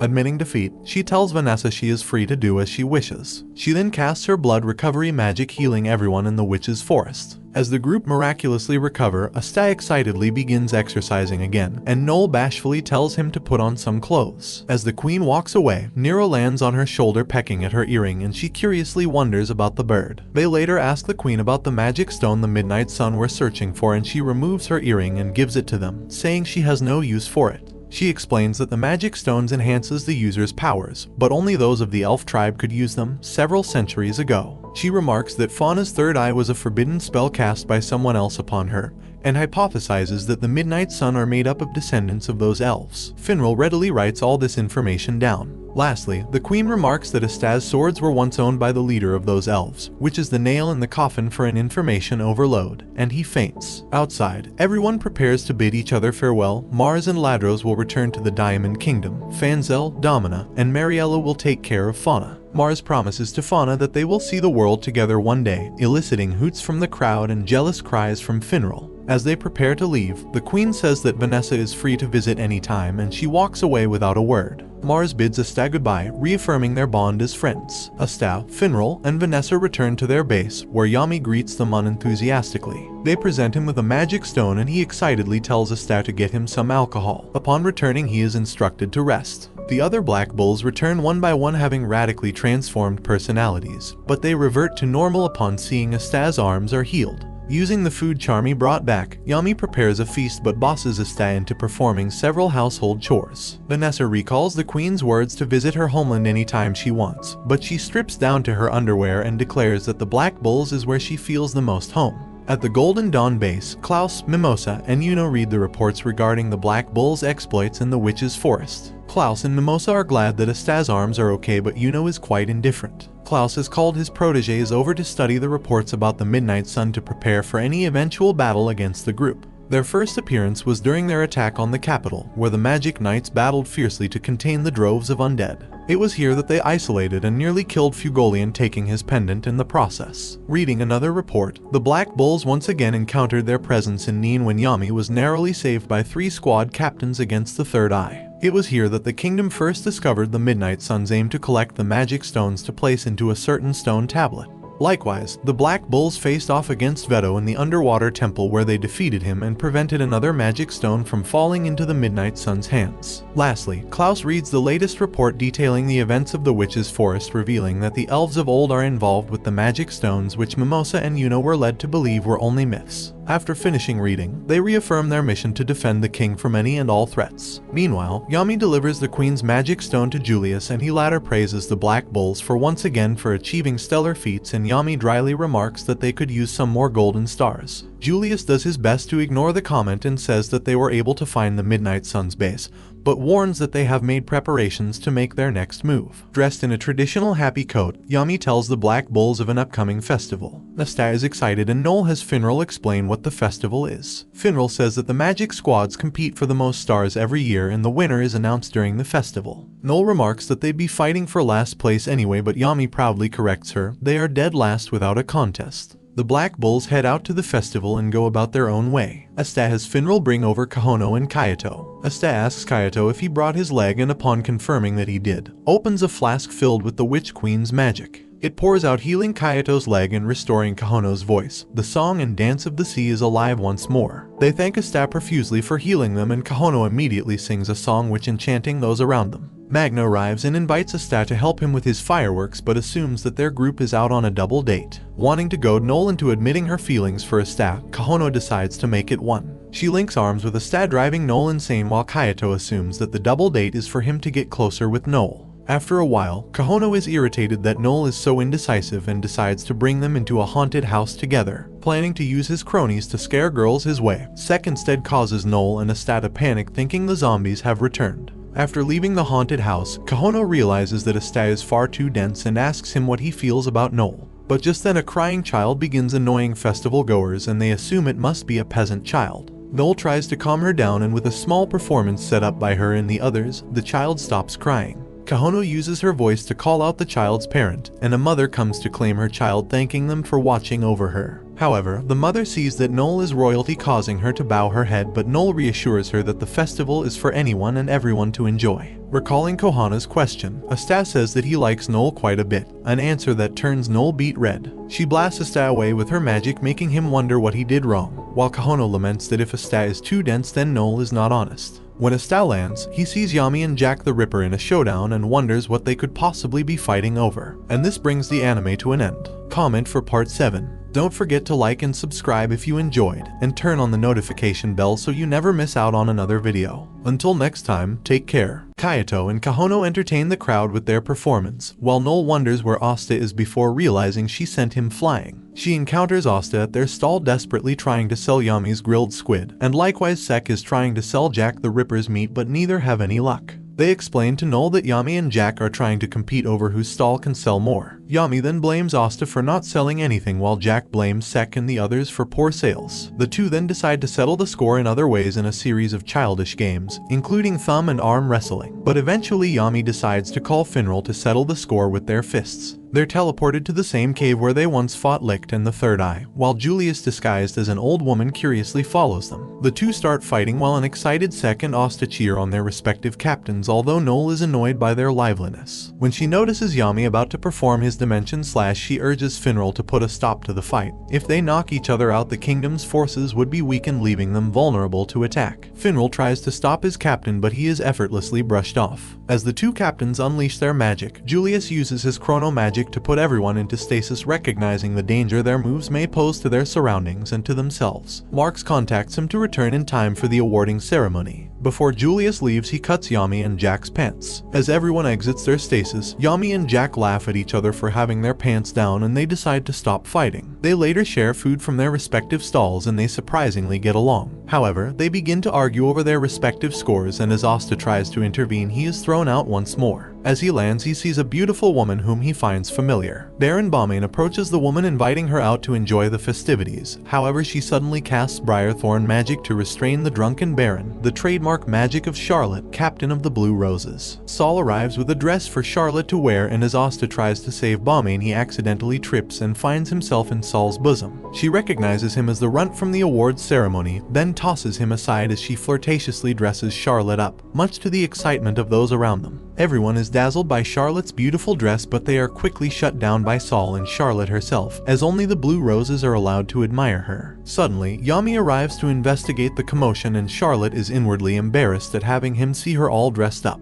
Vanessa arrives and the two girls instinctively recognize that they are both rivals for Yami's affections. Vanessa challenges her to a contest which Charlotte turns down, but Saul eagerly accepts on her behalf, much to Charlotte's chagrin. Finral organizes a cosplay contest, and after much taunting from Vanessa, Charlotte agrees. Charlotte dresses up as a witch, earning approval from the crowd, but she is conscious of Yami seeing her. Vanessa's nun outfit also manages to impress, and the votes end up in a tie. After hearing Yami voice his approval over a woman who can hold her liquor, Vanessa proposes a drinking contest to Charlotte, and once again Saul accepts on her behalf. However, Vanessa instantly loses after one drink, as she has already been drinking the entire night. Charlotte, not wanting to lose, tries to drink as well, but she is tragically weak to alcohol. Charlotte recalls that a curse was placed on her that will activate on her 18th birthday, and has lived her life relying on no one but herself. On the fateful day, the curse activates, but she is saved by Yami, who remarks that it is okay to ask for help once in a while. The curse breaks, the cure being Charlotte falling in love with another man. Yami drinks Charlotte's mug, and seeing the indirect kiss, passes out. Finral declares the match a draw. Suddenly, the crowd starts moving, talking about the new captains for Crimson Lion and Purple Orca. Yami realizes that they are late for the ceremony. Julius begins to announce the ranking of the Magic Knight squads. The various magic captains make their appearance, including Marioleona and Kaiser, the new captains of the Crimson Lions and Purple Orcas. Several people notice the absence of two captains, and even Julius is incensed. Julius announces that the Golden Dawn has once again placed first with a record 125 stars, smashing their previous record of 96. Yuno is introduced as the squad's greatest contributor, to thunderous applause. Many people then expect the Silver Eagles to be next, but to everyone's shock, Julius announces that the Black Bulls with a whopping 101 stars is in second place. Everyone is astonished, but none more so than the Black Bulls themselves, who had expected to be in last place. As a result, none of the members are anywhere near the stage when Julius calls for them. Yami grabs Asta and hurls him towards the stage, where he lands right next to Yuno. Murmurs begin forming in the crowd when Sek outs the two as peasants, but Yuno brandishes his powerful wind magic, while Asta easily erases it along with any doubts to their abilities. The crowd begins to cheer once more, calling on for greater cooperation. Status and nobility be damned. Julius announces the rest of the rankings: Silver Eagles, Blue Rose, Crimson Lions, Green Manties, Coral Peacock, Purple Orca, and in last place the Aqua Deer. King Augustus Kira Clover 13 then makes his appearance, expecting similar applause. However, the crowd is remarkably lukewarm, infuriating him.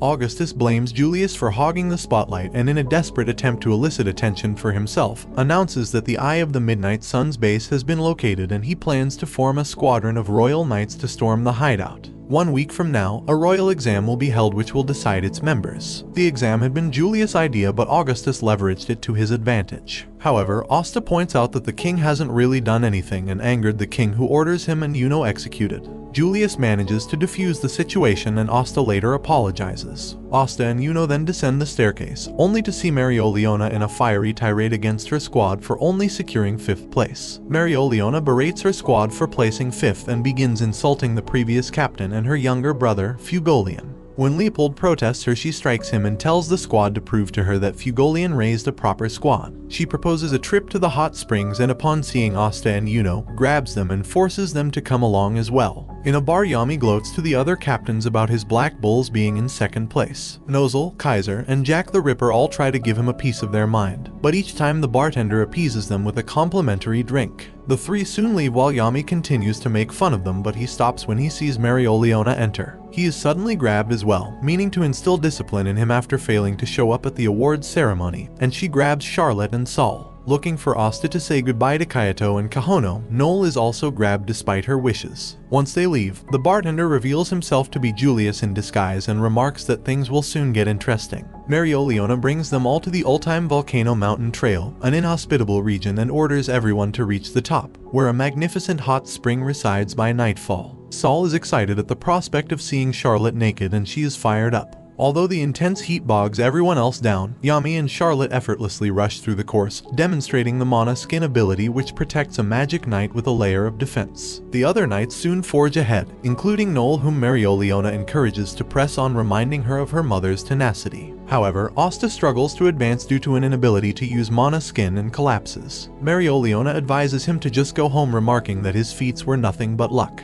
Asta manages to stand back up and says to become the Wizard King, it is not achieved by luck but by merit. Despite talking big, Asta still has no idea how to bridge the gap between him and the others. Recalling Mereoleona's words, he decides to look inward and using his Kai to sense the dark energy of the sword and manages to manifest its power once more, transforming into his black form. He is suddenly pulled forward by an unknown force blazing through the course, slicing through a lava beast. Leopold and Noel are facing before hurtling towards Mereoleona. He warns her to get out of the way, but she bravely stands her ground and slams him into a wall. As the last members of the Crimson Lion makes it to the summit, she scolds them for being late. However, she does give everyone permission to jump into the hot springs, which causes obvious problems for the girls. Saul uses her mud magic to create a giant barrier, splitting the hot spring bath into two. The girls soak into the hot spring, and as Saul admires Charlotte's figure, Mereoleona offers the Blue Rose Captain a drink, but she declines due to the past day's events. Saul washes Noel's hair, inviting her to the Blue Roses, but she turns her down, saying the Black Bulls is her home. Mereoleona later speaks to Noel regarding her mother Asir, whom she admired as a strong and capable woman, and that in comparison Noel is nothing like her. Noel is dejected, but Mereoleona encourages her to overcome her weaknesses and surpass her mother. On the men's side, Leopold is angered by Yuno's cool personality, and they begin to squabble. Yami calls their attention and tells them of a better way to enjoy the hot springs, peeping on the women's side.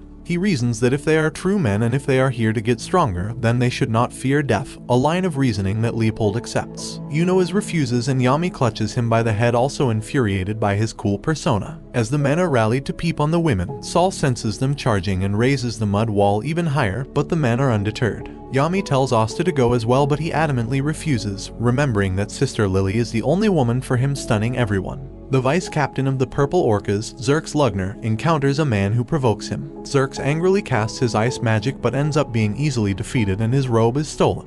Magic Knights begin to gather at the arena. Asta greets Mimosa and Klaus and Yuno, and they talk about their earlier trip to the hot springs, and Mimosa is frustrated that nobody will tell her about it. Finral then appears with a brand new hairstyle, earning him jeers from his fellow Black Bulls peers. Noel runs into Silva, who ridicules her as usual, but Noel is not the same as before and she has newfound confidence and resolve. Julius welcomes the knights to the selection exam and King Augustus begins explaining the exam. Two teams will compete in a team battle, protecting their crystal while trying to attack the opposing sides. After the 30-minute time limit, the team with the most damaged crystal loses. Julius then elaborates that this format was chosen as several squads will have to cooperate in the fight against the Midnight Eye. He then announces the teams and Asta finds himself alongside Mimosa and Zerx. Zerx arrives, and although Marx and Julius are aware this Zerx is not the real one, Julius convinces him to see how it will go. The rest of the Magic Knights are incensed as Zerx's rudeness to the Wizard King. Zerx goes and greets Asta with stink bugs and says he is not here to compete. He is here to ridicule. The other teams consist of Saul, Magna, Kirsch, N, Noel, Yuno, Puli, Luck, Klaus, F. Inral, Leopold, Hammond, and Dimitri, Solid, and Electora, alongside several other nameless teams. Julius then has Cobb transport everyone using spatial magic, and the first round is announced to include Asta's team.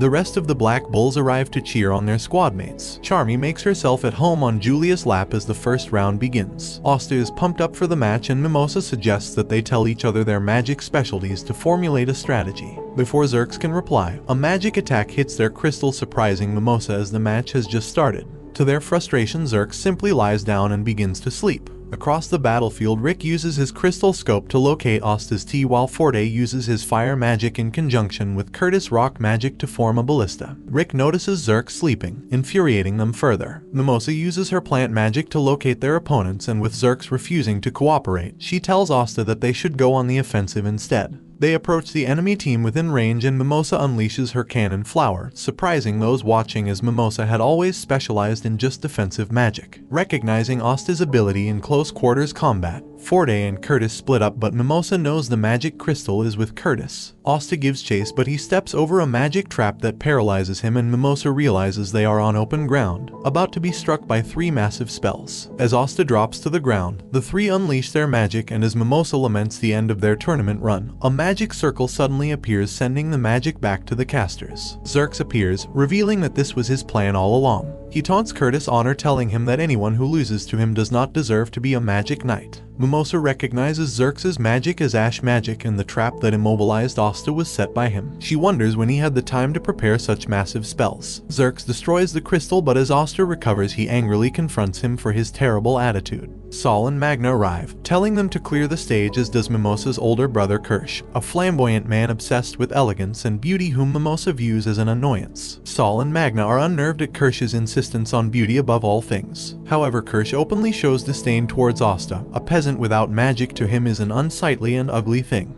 Angered that Asta was insulted, Mimosa promises to slaughter her brother in the next round. The match starts and Magna rushes in, bats blazing. He soon struggles against Sesk's jackal spell, but Kirsch arrives and gives Magna surprisingly good advice, teaching him the proper timing to use close and long-range attacks. Magna eventually defeats Jackal. Meanwhile, Saul uses her giant earth golem to traverse the battlefield, but it is caught in Willie's bog magic. Kirsch appears to her, advising her to split up her golem into smaller units. She follows his advice and defeats Willie. Adrian has snuck behind Kirsch and attacks it with his water magic, but Kirsch uses his cherry blossom blizzard to drive him back, while giving Saul and Magna a clear path to the enemy crystal. The pair smash it to pieces, giving them the victory, and they end up being caught up in Kirsch's flow, copying his mannerisms. For the next match, Finral volunteers to take charge of the offense using Leopold and Hammond's magic. Using the offensive style he learned through experience, he launches Leopold and Hammond around the battlefield, confusing and confounding the enemy. The 3 manage to overwhelm and defeat Kyle, Borgia, and Gaston. Next, Sek worries that he is out of his element with how powerful the other mages are. Flagell reassures him, saying that he must be strong as the other junior knights from the Black Bulls thus far have been. He summons his tacky magic ride, and Langris says that he has a good idea. The 2 ride straight for Gareth, Simon, and Medio's crystal, and although they think they have the pair cornered, Langris simply uses his spatial magic to erase their crystal from existence, a dominant show of force. As Langris returns to the sidelines, he taunts Finral that his magic will never hope to match his, calling him nothing more than a luggage boy. Facing each other in the next round, he warns Finral that he might die, but Finral replies that he intends to win. The next round begins, but one team consisting of Nils and Ruben point out that their last member, called X, has yet to appear. The referee calls out for X, and a masked man appears, who reveals himself as Rill, the captain of the Blue Deers. Rill's butler called Walter arrives a few moments later to cheer him on and presents Asta with a cup of tea, thanking him for being Rill's friend. The match begins, but Nils and Ruben are unnerved at Rill's vacant staring into the sky, prattling on about art. He goes forward by himself, but he ends up caught in the plant magic of Roland. His allies, Wainsley and Nix, are surprised he was caught so easily, but they unleash their magic at the trapped captain. Rill remarks that the battlefield truly is the greatest canvas. 4 years earlier, Rill's mother is driven to near insanity at Rill's incessant use of his magic, causing great damage to the family's estate. Frustrated that nobody understands his art, Rill lashes out at everyone around him. Slapping some sense into him, Walter encourages him to join the Magic Knights, where he is free to show the world his art. Since then, he has proven himself capable enough to be the youngest Magic Knight captain ever. Rill activates his magic, allowing him to use any magical attribute, and he uses it to eliminate Wainsley and Nix with the magic they are weak against. Nils cuts Rill free while Ruben eliminates Roland with his rock magic, and watching from afar, Walter is deeply proud of his young master. Rill continues to loiter and observe the art he has created, exasperating Nils and Ruben. They are forced to drag him away when the next match is announced. Luck, Klaus, and Puli greet each other, although Klaus is off-put by the upbeat personalities of his 2 teammates. Klaus warns them that their greatest problem is Rob, a skilled user of wind magic. The next match soon begins. The battle rages on, with both teams clashing in the center. Klaus defends the crystal with his steel magic against Francis' water magic, but Luck arrives just in time to carry the crystal to safety. He then returns fire against the enemy's crystal, and people comment on his staggering display of power. Klaus has not slacked off either, having trained his body under Asta's suggestion. He attacks Winston with his steel magic, earning him the mutual respect of Luck. Rob appears, but so does Pili, who takes charge of defending the crystal. Klaus launches luck straight at Rob, and to everyone's shock he shatters both him and the crystal in one blow. The team celebrates their victory as all eyes now look with anticipation to the next match. Noel and Yuno meet at their elderly teammate. Noel and Yuno have mutual doubts over each other's fighting ability. Solid arrives to torment his little sister, recalling all the pain and suffering he put her through. The match begins, but Yuno is taken aback by the speed with which Dimitri, Electora, and Solid have rushed to their location. Dimitri assaults them with fire magic, which Noel hastily defends with a sea dragon's nest, but it is soon absorbed by Electora's sand magic. Yuno escapes with Noel and the crystal, but Noel asks to be let down, knowing Solid is sure to chase after her, while Yuno defends the crystal by himself against Electora. Incensed that Vengeance has been paying more attention to Yuno, Electora is further angered by what he perceives to be sheer insolence on Yuno's part. Meanwhile, Solid attacks Noel with a flurry of water bolts, but Dimitri tells him that they are supposed to act as a unit. Suddenly, he drops to the ground, being rendered helpless by N's mushroom magic. Another mushroom appears on Noel's shoulder, encouraging her to destroy Solid with all her might. Solid taunts Noel, but she says that she used to fear his magic, but she now only sees it as weak and flimsy, infuriating Solid. Meanwhile, Electora unleashes his most powerful sand golem, and dares Yuno to oppose it without his sylph. Yuno effortlessly destroys it using his tornado spell, and Electora falls to his knees in defeat. Meanwhile, Noel summons her sea dragon's roar while Solid stares in disbelief, refusing to acknowledge that Noel could muster such magic. Still believing that the spell will miss, he dares her to cast it. Noel unleashes her spell, completely wiping out Solid and his crystal, and securing the win for her team. Noel looks at her defeated brother and declares that she is no longer weak. And this brings the anime to an end. Comment for part 8. Don't forget to like and subscribe if you enjoyed, and turn on the notification bell so you never miss out on another video. Until next time, take care. We last saw Noel proving to Solid that she is no longer weak, silencing him with a devastating sea dragon's roar. Solid and Electora are in disbelief at their defeat. Noel's group returns triumphant, and her squad mates congratulate them on their victory. Charmy gives Yuno a pastry and becomes jittery when he accepts. The second round soon begins, signaled by the shifting of the battlefield. Asta's group now faces off against Kirsch, who still voices his disdain of the peasant Asta. However, Asta and Zerx begin arguing when they learn the latter placed traps before the exam began. The battle begins and Kirsch unleashes his cherry blossom hurricane, completely obscuring their vision. Both Mimosa and Zerx are helpless, but Asta enters his demon form and performs his black hurricane, obliterating both Kirsch's spells and Zerx's traps. Both sides are astounded, especially Zerx. Zerx angrily scolds Asta for dispelling his traps, but Asta simply tells him to think of a new plan for them as a team. Asta tells him that as strong as he is, a magic knight cannot hope to accomplish everything by himself. Zerx is reminded of someone telling him something similar, a memory that reveals his true name is Zora. Zora reluctantly agrees to cooperate. He tells them that his signature Ash attribute trap magic takes time to set up, and because Asta ruined them all, he can only make 3 simple spells: a binding spell, a pitfall trap, and an attack trap. With this he formulates a plan. Upon learning Magna is a peasant, Kirsch decides to attack by himself, leaving the defense of their crystal to Magna and Saul. An old-fashioned aristocrat, Kirsch firmly believes in the royalty's superiority over commoners, both in status and in magical power. He finds Asta in a cave and triggers Zora's traps with his clones. He taunts Asta for thinking he would fall for such crude traps, but as he lands he suddenly falls into a trap hole physically dug out by Asta and Zora. Asta then knocks him out and remarks to Zora that it finally feels like they are a team. After Kirsch's defeat, Mimosa tries to combat Saul, but she is captured by a mud spell. Meanwhile, Zora taunts the defeated Kirsch, burying him alive. Magna arrives, and learning from his experience with Asta, he decides to fight him from afar. To Asta's surprise, Magna has devised a new spell that allows him to make his fireball disappear at will. Saul slaps Kirsch awake, and upon hearing him insist that he is beautiful, she replies that the only real beautiful people are those like Charlotte. 4 years ago in the great city of Hecario, Saul sees her father off, and she promises to look after the town while he is gone. One afternoon, bandits arrive to raid the town. She is taken hostage, but when one of her male friends refuses to come to her aid, her confidence in men in general is shaken. It was Charlotte who inspired her to join the Blue Roses. Back in the present, Saul stresses to Kirsch the need to cooperate. Meanwhile, Asta begins to keep up with Magna's barrage, prompting the head-headed bull to step up his attacks. Kirsch arrives once more, and Zora tells Asta to deal with him. His trap activates on their crystal, sending one of Magna's spell back at him, knocking him out. Kirsch flies in the air, safely out of range for Asta's attacks, but he is trapped by a spell Zora cast mid-air, allowing Asta to knock him out for the second time this match. Saul emerges from the ground, but she loses control of her golem due to Mimosa's magic. She forces it to expose their crystal, allowing Asta to destroy it, advancing them to the next round. Zora approaches the defeated squad and rudely tells them their shortcomings, but Asta tells him he is going too far. Mimosa tells her brother that she is proud of the progress he made in fighting alongside a peasant. The next match soon begins, a long-awaited showdown between Finral and his brother Langris. Despite his bravado, Finral is plagued by feelings of self-doubt, not once having beaten his brother at anything, but Vanessa manages to encourage him. The match begins and Finral asks that he be allowed to face his brother head-on. Understanding his passion, Leopold and Hammond agree. Meanwhile, Langris and Sek perform the same strategy as last round,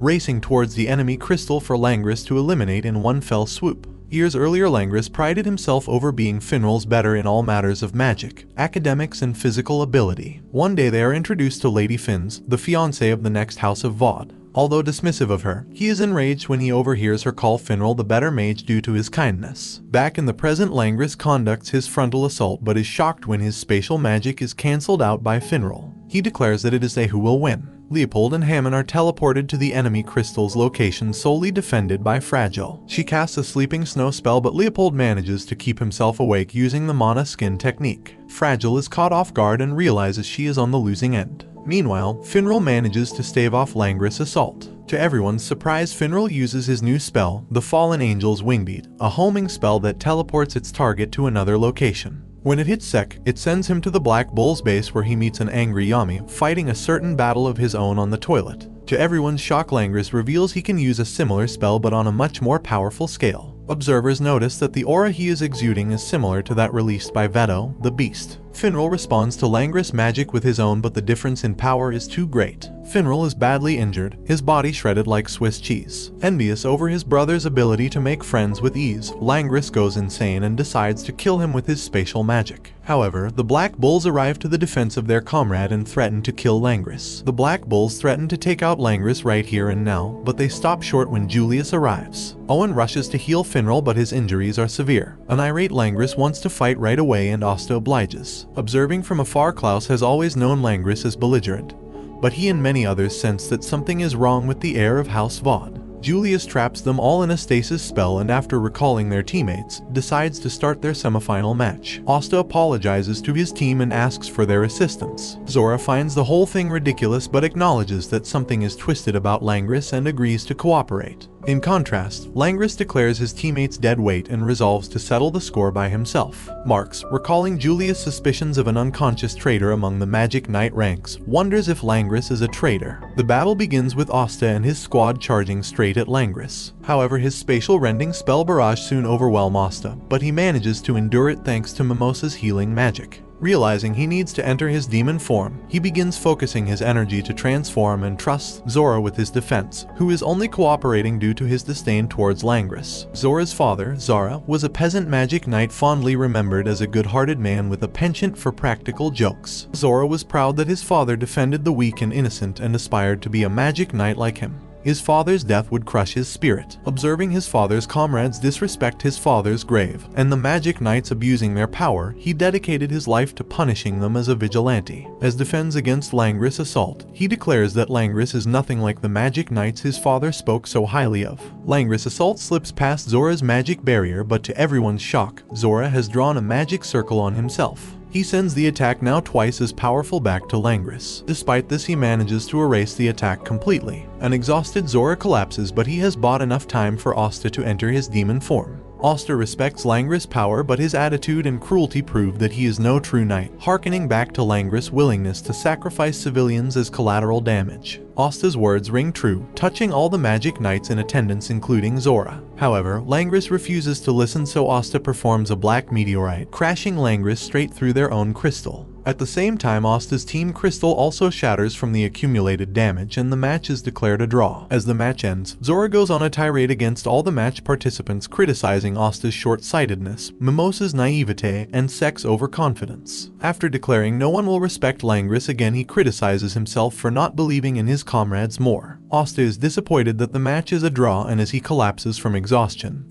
he is caught by his squad mates. Meanwhile, Finral's injuries are far too severe, so Owen brings him to the hospital. Concerned for Finral, Vanessa decides to go with him. The next match begins between the eccentric Rill and the cheery berserker Luck. Luck devises a giant crossbow inspired by the combination spell he witnessed earlier. His team unleashes the lightning bolt touted as unstoppable. However, Rill draws up Zeus and returns fire with Luck's own bolt destroying their crystal. In an instant, Rill has claimed victory. In the next match, a startlingly intense Yuno wipes out the enemy team in one fell swoop, knowing that Asta is constantly improving. The next match is the final match between Yuno and Rill's teams. The final match between Rill and Yuno's teams is soon underway. Rill's teammates, Nils and Ruben, lament that they have not stood out due to Rill's dominance. On the other hand, Yuno has decided to go full strength, revealing he has yet to show all his cards. Asta awakens, disappointed that he failed to reach the finals to face Yuno, but he is comforted in the knowledge that Finral is being healed. The battle begins, and as expected, Yuno goes straight for Rill, but his wind daggers are effortlessly blown away by Rill's painted god. Nils and Ruben sneak behind to try and strike at Null, but they face stubborn resistance from the sea dragon's lair. Yuno throws everything and the kitchen sink at Rill, but every spell from his wind sickle to his sylph-empowered swift white bow is met with an appropriate answer from Rill, who has proven his status as a magic knight captain is not just for show. With none of his attacks working, Yuno decides to use his ultimate spell, which he planned to reserve for Asta. He unites his mana with Sylph's, which he dubbed Spirit Dive. Yuno's appearance changes, now bearing a halo and a fairy wing on his back, a change which mirrors Asta's demon form. Still recuperating from his injuries, Asta watches on. Yuno's sheer volume of magic is staggering, impressing even Julius himself. Yuno's Spirit Storm and Rill's Phantom Dragon Shout clash in a battle of wills. Although their magic appears even, Rill's magic crystal can no longer bear the stress of the battle and it self-destructs. Yuno's team is declared the winner. Although Rill is depressed, Walter reassures him that he is sure to craft his masterpiece of art.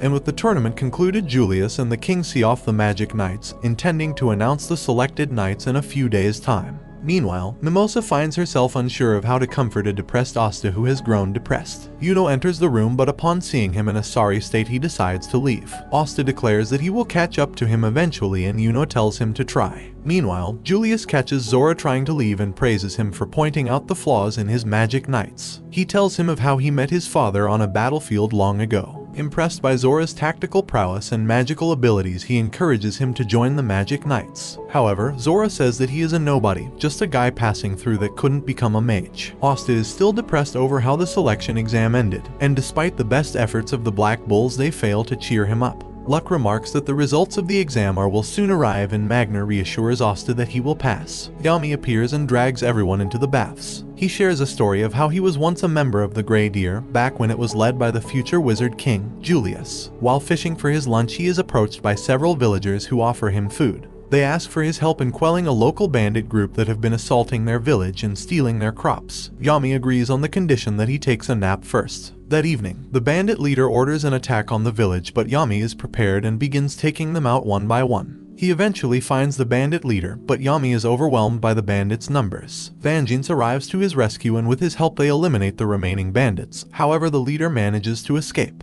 Vangeance introduces himself as a fellow Grey Deer member, and Yami comments on his strange mask. The villagers thank Yami for his help. Later, Yami meets Vangeance along the riverbank, and upon learning the two have similar goals, they declare to be each other's rivals. Back in the present, Yami remarks that the battle was his first encounter with the future Golden Dawn captain. Sometime after their initial encounter, Yami and Vangeance, currently vice captains of Grey Deer, are called by the wizard king Julius to investigate a string of bandit attacks occurring throughout Common Realm towns. They suspect a magic knight is aiding them, judging from how well prepared they are, as though they have prior knowledge of their movements. With Vangeance's clever reasoning and instructions, they narrow down the attacks to two locations, Imea or Zakadani. Yami visits Zakadani, which has recently found a magical artifact of significant power, while Vangeance watches over Imea, which has been blessed with a bountiful harvest. Regardless of which town gets attacked, the two agree to wait until reinforcements arrive. When Yami awakens, he sees the bandits flying to attack Zakadani. He tries to contact Vangeance, but his communication device is jammed by a magical field, forcing him to engage the enemy alone. To his surprise, he finds the same bandit leader he encountered several years ago, now armed with a dangerous staff. Despite this, Yami makes quick work of him. As he tries to interrogate him, he manages to shake free and take an old woman hostage. When suddenly Yami is restrained by magic, courtesy of Mole of the Silver Eagles and Goat of the Crimson Lions, the two traitors in their ranks. While the bandit captain goes off to search for the magical artifact, Yami starts being crushed by a magic golem. He begins struggling free but is saved when Vangeance arrives. Together together they eliminate the traitors. Meanwhile, Julius himself confronts and eliminates the bandit leader. When they return, Julius decides to make the two captains of their very own squads, the future Black Bulls and Golden Dawn.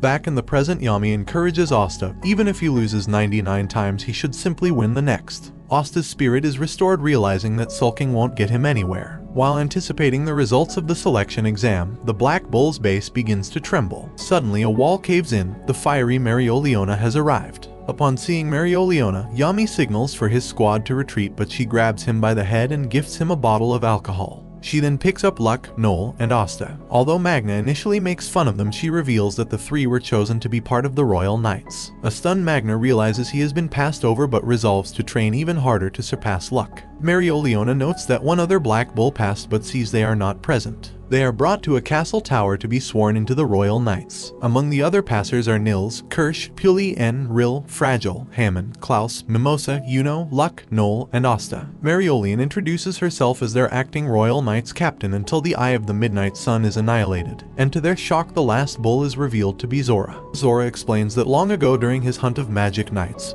he encountered a man he could not beat, Yami. He was then given a Black Bull's robe and made an official member. This means that Zora is Asta and Noel Sr. Mereoleona tells them to change into their special Royal Knights robes, specially woven uniforms that boast high magical resistance. Asta's robe is much smaller than the rest due to the addition of 3 more members crucial to their success: Cobb, a spatial magic specialist, and Tiam, whose earth magic is invaluable in assessing the enemy's base and forces. Nozel, the captain of the Silver Eagles, will also join them in their crusade. The king appears, but he is overshadowed by Mereoleona's presence. She galvanizes the Royal Knights in raiding the hideout of the Eye of the Midnight Sun, warning them that Raya and Licht are expected to be their biggest threats. Asta asks about the location of their hideout, and the king reveals it is in a floating stronghold, in the region known as the Gravito Stones. Raya awakens from a dream from his time with the elves, and remarks that the awakening is close at hand. Asta and Noel visit Fugolian, still in a coma after the earlier attack on the capital. The two bulls owe much to the fallen captain, who left an impression on the young mages and encouraged them to grow. Leopold, by his brother's bedside, says that he will continue to train and catch up to them.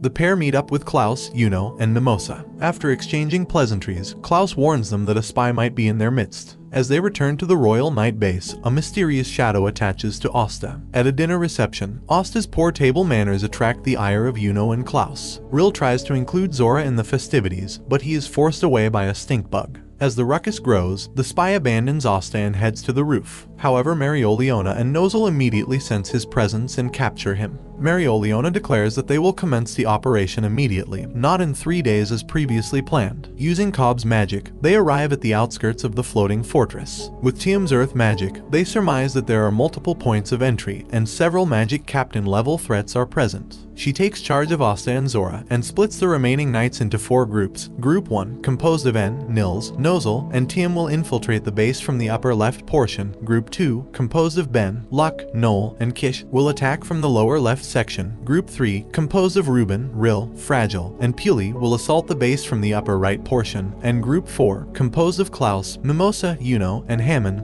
will attack from the lower right area. Lastly, Mereoleona, Asta, and Zora will attack front and center. Meanwhile, Cobb will remain outside for emergency extraction. All 5 units infiltrate the base. Nozel and Mereoleona are eager to avenge Fugolian, Nozel's sworn rival and Mereoleona's dear brother. As they begin to wreak havoc on enemy lines, Raya awakens his third eye, and remarks that it is about time for him to make an appearance. The decisive raid on the Eye of the Midnight Sun begins. Will the Royal Knights triumph, or are they blindly walking into a trap? And this brings the anime to an end. Comment for part 9. Don't forget to like and subscribe if you enjoyed, and turn on the notification bell so you never miss out on another video. Until next time, take care. While the Royal Knights infiltrate the Midnight Sun's base, Yami visits the Golden Dawn as Vangeance wishes to apologize for Langris' actions. Vanessa goes off to visit Finral, Magna leaves to train, while Charmy embarks on a search for more ingredients, and Yami tells them not to trash the base while they are away. Gauche is left alone with Gordon and Gray, but he wishes to carve his Marie figurine in peace. He tells them to go to their rooms, but they refuse as both Gordon and Gray are trying to be friendlier with their fellow squad mates. Gordon shows them his doll collection of the Black Bulls, but Gray points out they look like voodoo dolls and Ghosh calls it creepy. He asks Gordon where the bathroom is and wonders why the black base keeps shifting, recalling rumors of ghosts haunting the walls. Suddenly, hordes of zombies break into their base. After blasting them with a reflect ray, the Bulls find they are under attack by Raids, Sally, and Voltos of the Midnight Sun, who are searching for something in their base. Sally sends a steroid-enhanced zombie towards them, and for the first time Gordon fires off his magic, the poison curse attribute Offwesh and Datch, which manages to take down the zombie. Sally tries to intervene atop her salamander, but Gray has a new trick up her sleeve, transforming her salamander into solid ice, allowing Ghosh to smash it with a reflect ray. However, Voltos summons number 0, Mikhail Caesar, a powerful zombie created by combining the corpses of 2 former Magic Knight captains. It blasts them away, allowing Voltos and several zombies to infiltrate the base. Gordon and Gray struggle to get up. Gordon recalls being isolated due to the nature of his magic, while Gray remembers struggling being able to show her true self. But now they have a reason to fight for their beloved squad, the Black Bulls. Ghosh stands with them, and together they stand against the Midnight Sun. Suddenly, their base violently shifts and trembles, and a strange white-haired man emerges from a door. The white-haired man tries to introduce himself, but everyone is exasperated by how slowly he talks. Raids tries attacking him, however he dodges it by shifting the entire base. In a flashback, the man is shown to have a disease that keeps him bedridden. Yami recently made a Magic Knight captain and asks if his base can be used as a hideout. Abandoned by his parents and with nothing left to lose, he agrees, but only when he dies. Yami refuses this condition, and when the Black Bulls move in, he manages to secretly borrow their magical power to keep on living. They do not know him, but he knows the Black Bulls all too well and has always been a member of the family. He introduces himself as Henry, the secret member of the Black Bulls. An overconfident Raid sends Mikhail Caesar to attack him, but Henry transforms the base into a raging Black Bull, which effortlessly pummels Mikhail Caesar into the ground. Henry's magic slowly drains the magic of those nearby, which he uses to cast his spells. He isolates himself so that the effects are lessened, lest he seriously harm his teammates. As the raging Black Bull smashes Raid's zombie, Sally activates her magic item that increases her power tenfold, and she summons a giant gel salamander to combat the bull. Her gel monster is more than a match for the bull, pinning it down. Using his cloning ability, Ghosh summons multiples of Gray that transforms the salamander into vegetation, allowing Gordon's poison magic to quickly decay it. Raid sends his zombie to attack them, but for the third time Henry knocks it away. Voltos has retrieved Asta's magic stone and signals a retreat. Raids reluctantly complies but says that their business is not finished. The Bulls are victorious, but they are horrified to learn that Henry is unable to immediately fix the base. Meanwhile, Voltos returns the magic stone to Licht, who affixes it onto the stone tablet. Yami alongside other characters sense a strange shift in the air. The Midnight Sun need 2 more stones to fulfill their plans, and the stakes are even higher. Nozel attacks the Midnight Mages relentlessly, and his companions are surprised at his ferocity. Knowing that Voltos is currently absent from their base and with Cobb jamming any spatial magic, he intends to finish off Licht and his forces. Noel and the others make swift progress, but Mimosa is unsettled by the strange patterns on the walls, especially after a Midnight Mage says they will soon be reborn. Elsewhere, Marioliona and Zora are perplexed when there are suddenly 2 Astas. Marioliona simply burns them both, revealing Rhea the Disloyal's disguise. Rhea attempts to attack Marioliona using one of Yami's spells, but she simply brushes it off, calling it a pale imitation of the real deal. Before Rhea can react, she pummels him through a wall. Marioliona chases after Rhea, who tries using super fast light magic, expecting her to be unable to keep up, but to his shock she effortlessly parries every single bolt.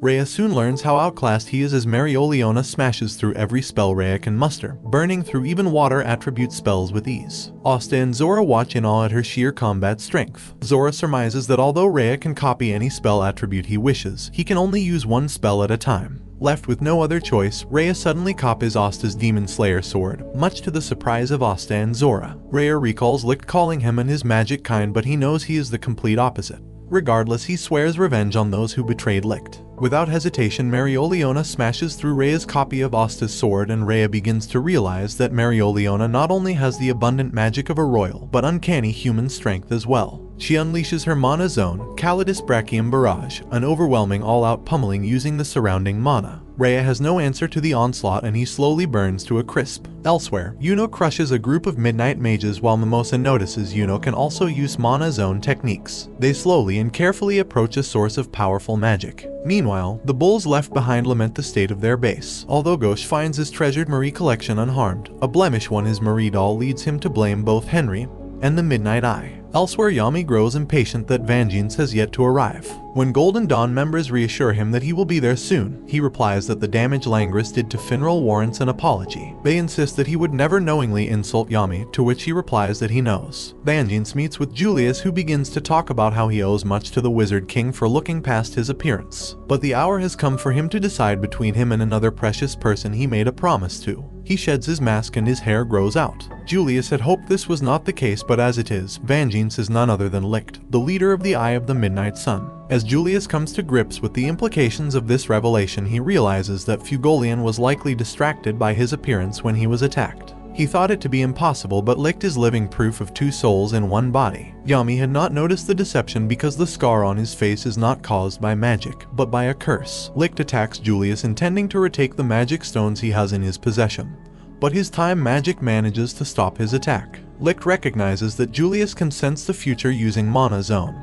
However, he manages to outspeed him and land a blow. But to his shock, he simply heals his wounds by reversing time on himself. He renews his attacks, but Julius has sped up, stopping Licht dead in his tracks. He has seen the future and Licht cannot win. Although their battle is too fast to follow, Marx's senses that Julius is battling Licht. He sends out a message to all available Magic Knight captains regarding the events unfolding at the castle. Yami responds to the alert and he hopes that his suspicions are wrong. Licht is frustrated that none of his attacks seem to stop Julius, who has increasingly become accustomed to his speed. He realizes that Julius isn't even trying to fight back, as he does not want to harm Vangeance's body. He tries to find his grimoire and Julius points above to a swirling mass of pages, a coverless grimoire. Julius had always wondered what his purpose was in life for acquiring such a rare kind of magic, and throughout his journey he has come to an answer. He is the Wizard King sworn to protect the Clover Kingdom and her people. A desperate Licht instead decides to target the people themselves and begins amassing a powerful barrage of light swords across the entire kingdom, emulating the same attack that killed his people on that fateful day. Julius recalls his experience as a magic knight and the vast injustice he observed between the arrogant and self-serving nobles and the oppressed, lethargic peasants. He observed a magic knight, Zora, whom he held great respect for as a model magic knight. However, upon hearing his former comrades jeer Zora's death, his outrage at this injustice grew. Thus he strove to become the Wizard King to mend the differences between the classes, and hoped that through great effort gradual change would follow. Julius activates a massive time reversal spell over the entire kingdom, completely stopping Licht's attack. Tragically, his love for the people is what led to his demise, and Licht takes the opportunity to stab him. Yami arrives too late and he angrily draws his sword. Julius is mortally wounded and Yami yells at a shaken Marx to call for help. Yami attacks Licht with a dimensional slash, but he manages to escape through Volto's portal. Yami rushes to his friend's side. As he enters his final moments, he places his hopes into the next generation of magic knights. Meanwhile, Mereoleona begins to deal the finishing blow and a desperate Rhea attempts to self-destruct. Asta, who has seen this spell before, rushes in to stop it with his sword. He wishes to come to an understanding with the Midnight Sun, but Mereoleona insists on wiping them out. Asta reasons that the enemy too is fighting to protect something, and although he is not smart enough now, he hopes to create a world where everyone can understand each other regardless of who they are. Mereoleona is impressed with his ambition, which is strikingly similar to that of Julius. Rhea is also touched by his sincerity but remarks that is too late. Licht returns with the last two magic stones ready to enact the final act of his plan. Meanwhile, Yami tends to a dying Julius who regrets leaving behind unfinished business. Grateful for all that Julius has done, Yami refuses to let him go. However, fate is cruel and Julius entrusts everything else to Yami. As he draws his last breath, he is thankful to have seen all sorts of magic. Yami salutes him for the final time, and on this day, the Wizard King Julius Novachrono passes away. His grimoire scatters throughout the Clover Kingdom, the home he gave his life to protect. Yuno and his group arrive at the center of the Midnight Eye's hideout, where they find an elf in suspension. At the same time, Licht affixes the final two magic stones to the tablet, while Raid Sally and Voltos celebrate his triumph. Suddenly, Licht reveals that everything up until this point has been a lie, and he had always detested the disgusting, selfish, and intolerant humans. He tells them that they will serve as the foundation for their rebirth. A flash of light envelops the small town of Hage, and similar pillars of light erupt throughout the land. Rhea, who was on the brink of death, is suddenly reinvigorated as a strange tattoo strikes across his face. Strangest of all, Mimosa notices that Yuno is also enveloped in the light, developing a similar tattoo. Centuries ago, the elf Patri is fond of Licht, who recently received a 4-leaf clover grimoire. While lounging in a field, Licht rescues a princess named Tesha from being caught in a tornado. Her brother arrives bearing the same grimoire and magic as Licht. They soon become fast friends, and although some elves look upon them with suspicion, they generally look favorably upon them as they also wish to coexist peacefully with elves. A romance blooms between Licht and Tesha, and they are soon with child. On their wedding day, they are viciously attacked by light magic, exterminating them. A vengeful Patri blames the human mage. In their final moments, Licht performs a forbidden spell reincarnating the souls of the elves throughout the land. Patri awakens, finding himself in a human body with the features of Licht. Realizing that he alone can bring about the resurrection of his kin, he reclaims his four-leaf grimoire and dedicates his life to save his kin. He amasses sufficient magic to resurrect Rhea, Veto, and Fauna, but to bring back their entire race he plans to use the power of the magic stones and a great number of live sacrifices. Raids, Sally, and Voltos are in disbelief at this betrayal, as Licht intends to use them as fuel to bring back his true comrades. The three die as their souls are forcibly ripped out and the cogs begin to turn in Licht's grand scheme. It is also revealed that Yuno is one of the many reincarnated elves. The royal knights infiltrating the Midnight Sun's base are horrified and confused when their enemies begin to crumble away into dust. Across the kingdom, citizens watch with concern over the growing light at the skull of Hage. The light soon subsides, but Gray points out that Ghosh is glowing. He too is a reincarnated elf, alongside his sister Marie. Pillars of light being streaking across the kingdom. Several of the royal knights are also reincarnated elves, including Ruben, Luck, Puli, Fragile, Rill, Nils, and Tiem. Asta looks on in confusion, demanding an explanation from Rhea, but he simply replies that the end of humans has come. Elsewhere, Mimosa looks on in fear and confusion, as it is revealed that both Klaus and Hammond are also elves. Across the kingdom, the reincarnated elves turn hostile toward their comrades and friends. Licht's final revenge is in motion. Yami overhears several magic knights being attacked and finds that both Marks and Owen are also reincarnated elves. They reveal their intention to wipe out the human race, and Yami realizes that the Midnight Sun members themselves are not being revived. The pair attack him, and Yami is forced to back off, having noticed that their magic has powered up significantly. But when they insult Julia's corpse, he becomes angered and attacks them, knocking them unconscious. Suddenly, the ground below him erupts as thorns and roses burst out, revealing that Charlotte, the captain of the Blue Roses, is also a reincarnate. She no longer has memory of Yami, but remarks he is skilled for a human. As Yami faces off against Charlotte, he notices that her roses are now red.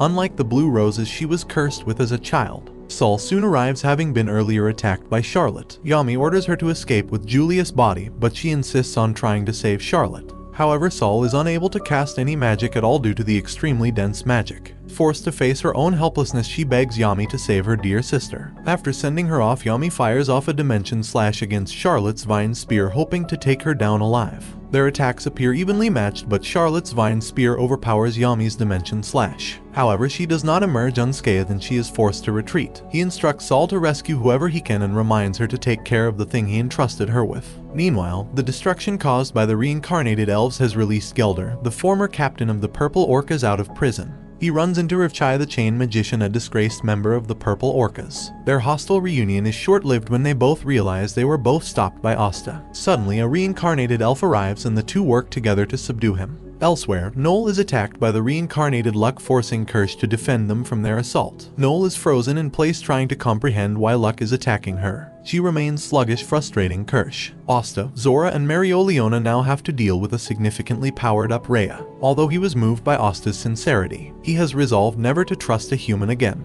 Rhea is now able to use multiple spell attributes at once, which spells trouble for the Royal Knights. A reincarnated Rill soon arrives, calling himself Lyra, who is overjoyed to see Rhea. Asta, Zora, and Marioleona are visibly confused, unaware of the events that have transpired. The pair attack the Royal Knights, however, a clever smokescreen from Zora allows Asta to slash Rill, but to their surprise his anti-magic does not work. Rhea explains that it is not simple magic but a deeper reincarnation spell that binds a soul to a body. Soon even more reincarnated Royal Knights arrive. Zora, realizing they cannot hope to beat them, signals a retreat. Marioleona blasts a hole in a wall and throws the two through it. Rhea asks if she is simply trying to buy time for them, but Marioleona is doing nothing of the sort. She means to kill them all right there. At the Crimson Lion's base, Fugolian's hand suddenly moves. Leopold and the other Crimson Lions struggle to keep the now reincarnated Vice Captain Randall in check. He desperately mounts an attack, but it is effortlessly brushed off. The Crimson Lions, galvanized by Leopold's spirit, try to back him up, but they are hopelessly outmatched. Randall's air magic proves to be a frustrating endeavor to fight against. Even Leopold's clever tricks and intuition fail to land a blow. The Crimson Lions rally behind Leopold, calling him their next captain. Leopold feels at the cusp of a breakthrough with his mana, but his body suffers a breakdown. He desperately tries to get up and Randall prepares to execute him. However, he senses a familiar mana and an imposing figure emerges from the Crimson Lion's base. After a long hiatus, Fugolian has returned. He praises his brother for putting up a good fight. Fugolian swears on his honor that he shall never lose again. The great fire spirit salamander, once fighting alongside Fauna, takes its place by Fugolian's side.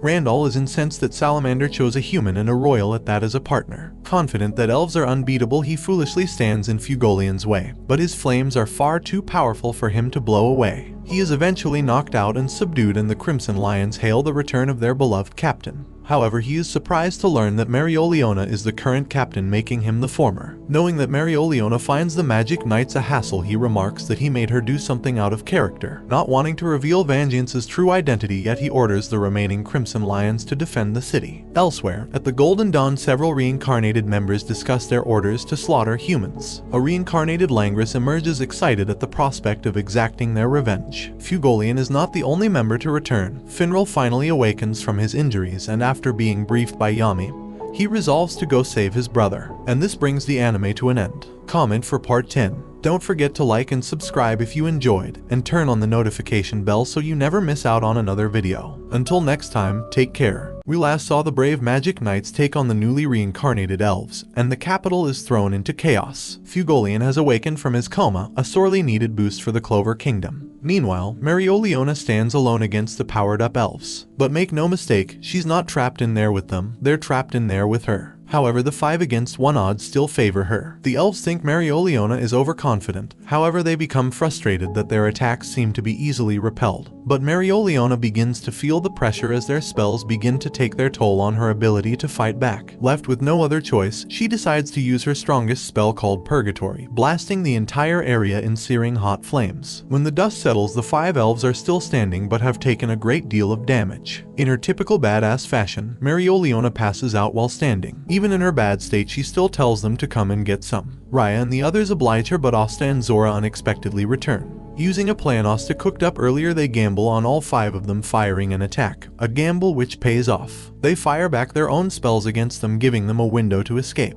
However, Raya catches up to them and grabs Asta, who reassures Zora that he will definitely make it back. Meanwhile, Mimosa tries to escape from her comrades turned enemies, but she is promptly captured and placed on a cross. Asta drops from above, who is reluctant to fight his friends, but to his horror, he sees that Yuno too is an elf. Yami tells Finral that a large number of their former allies have incarnated into elves and have now become their enemies. Elsewhere, Vanessa visits Magna, still training hard after being passed over for the Royal Knights. He continues to be plagued by feelings of inferiority and wants to set a good example for his juniors in the Black Bulls. Meanwhile, Asta fights against Klaus and Hammond and asks Yuno to come to his senses. As Klaus and Hammond attack him, Yuno is reminded of his promise with Asta and regains control of his mind and body. He defends Asta with a gust of wind and prepares to fight alongside his rival. Raya is surprised that Yuno was able to wrest control from the elf spell and murmurs that the awakening is not yet complete. Klaus and Hammond are unfazed and combine their spells into a massive moving fortress, but Asta enters his demon mode while Yuno uses his spirit dive, and they smash through the spell, destroying it in one go. Licht lifts his defeated comrades to safety and personally enters the battle. Licht picks up the Demon Destroyer sword, and before Asta can react, Licht instantly closes the gap and steals the Demon Dweller sword from him. Licht's speed is blinding, giving Yuno and Asta little breathing room as they desperately try to withstand the onslaught.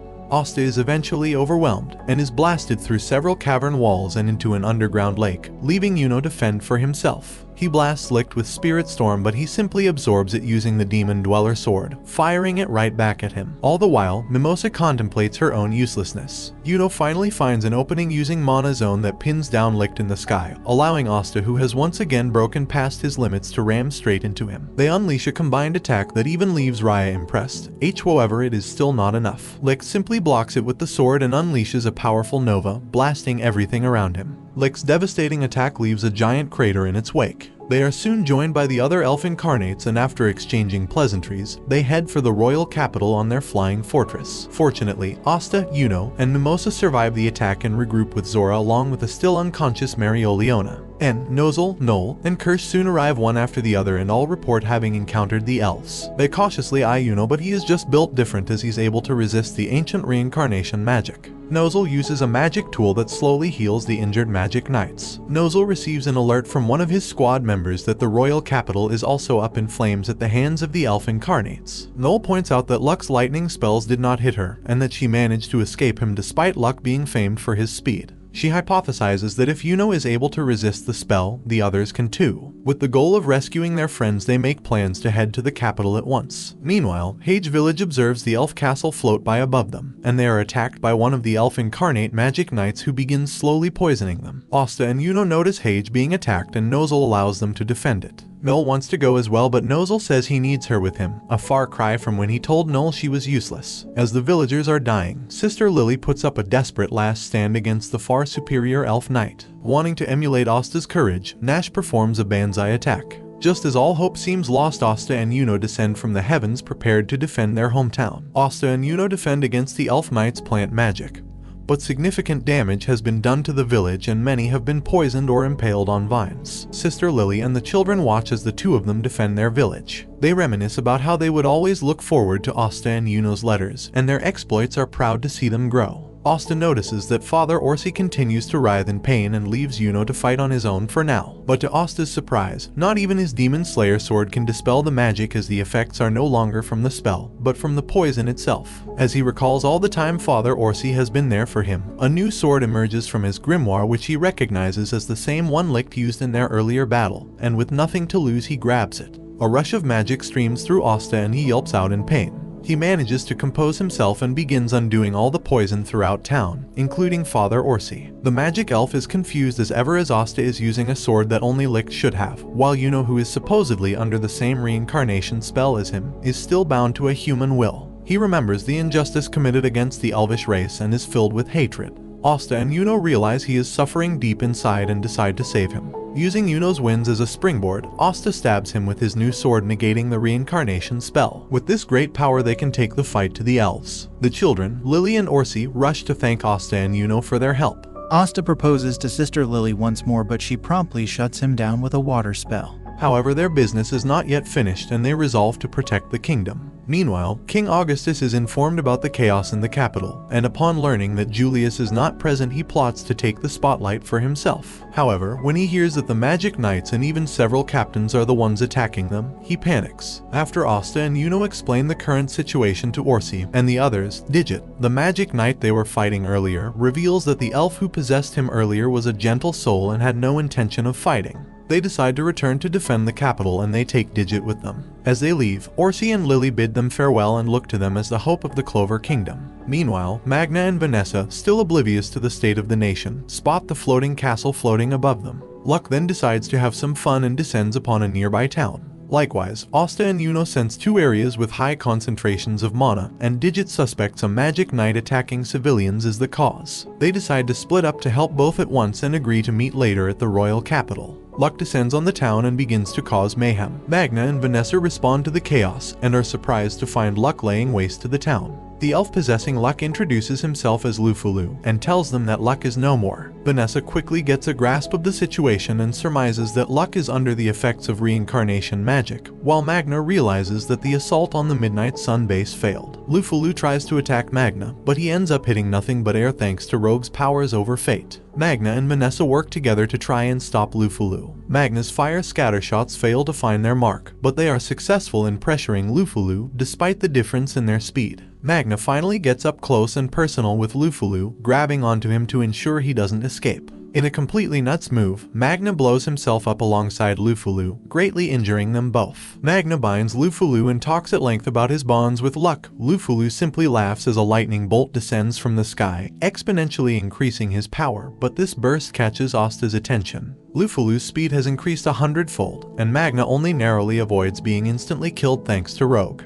However, the two are soon overwhelmed. with Lufalu correctly guessing that using Rogue takes an enormous amount of magic. As he prepares to deliver the final blow, Rogue uses the last of its power to carry Asta to the battle. Lufalu's confidence in his speed is shaken when Asta miraculously keeps up with him, aided by his Kai senses and the Demon Destroyer sword. His lightning bolts are effortlessly swatted away, but he eventually gets a bead on Asta's speed, and the fight soon becomes one-sided. With Vanessa and Magna's support, a huge dust cloud kicks up, obscuring Lufalu's vision. He simply extends the range of his magic and pinpoints Asta's location in the smoke. However, thanks to Vanessa's strings, Lufalu messes up the timing and Asta lands the first blow of the fight. With Vanessa and Magna's help, Asta pins down Lufalu to undo the reincarnation spell, but he resists with all his might as thunder crackles around them. Lufalu's hatred is overwhelming, and he threatens to blow himself up, just as Digit did earlier. Deep inside, Luck's soul speaks with his mother, and although he wishes to be with her forever, he has unfinished business in the real world. As the reincarnation spell becomes undone, Lufalu suddenly smiles, and wishes they could have been friends in another time. As Luck returns to his old self, he breaks down in tears and asks if he is still a black bull, prompting Magna to embrace him, ensuring him that he is still one of them.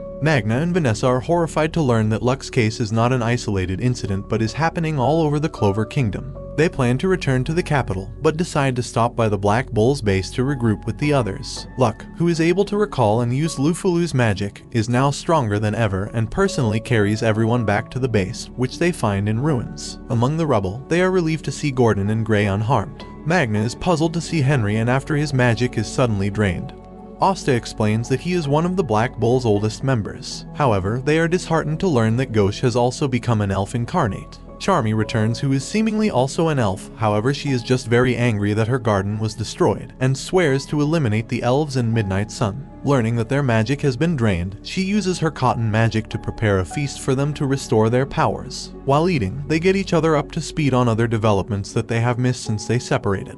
Henry, now recovered, reassembles the Black Bull's base into its mecha form, and the Black Bulls march on to the capital, ready to rescue the kingdom. They charge toward the capital aboard the raging Black Bull. Luck senses that in the nearby town of Hecario, there are 3 magic knights, Riseka, Zerx, and Protobe, who have all been possessed by elves. They rush headfirst into Hecario, and not even a wall can stop them. They breach the earth wall, and immediately, Vanessa, Charmy, and Gray work to rescue the civilians. Riseka and Protobe's attacks seem unable to touch the bulls, thanks to the fate-altering powers of Rogue. Magna, Gordon, and Luck use the cannons mounted to fire off their magic against the enemy mages. Before the enemy can fire off their spell, they fire the Asta cannon, sending him to cancel their magic and undoing the reincarnation spell. Asta raises his sword triumphantly and declares that the Black Bulls are invincible. Elsewhere, William recalls how Patry first reincarnated in his soul at 16. Sympathetic with his pain and suffering, he allowed him to reside within his body, acknowledging the importance of his mission. Inevitably, their twin goals would eventually come into conflict with one another. As Padali, under the name of Licht, came to lead the Midnight Sun and the ultimate death of Julius, he begins to regret leading the double life, which led to deaths of his friends. Padali assumes complete control of William's body, and he says goodbye to his one and only human friend.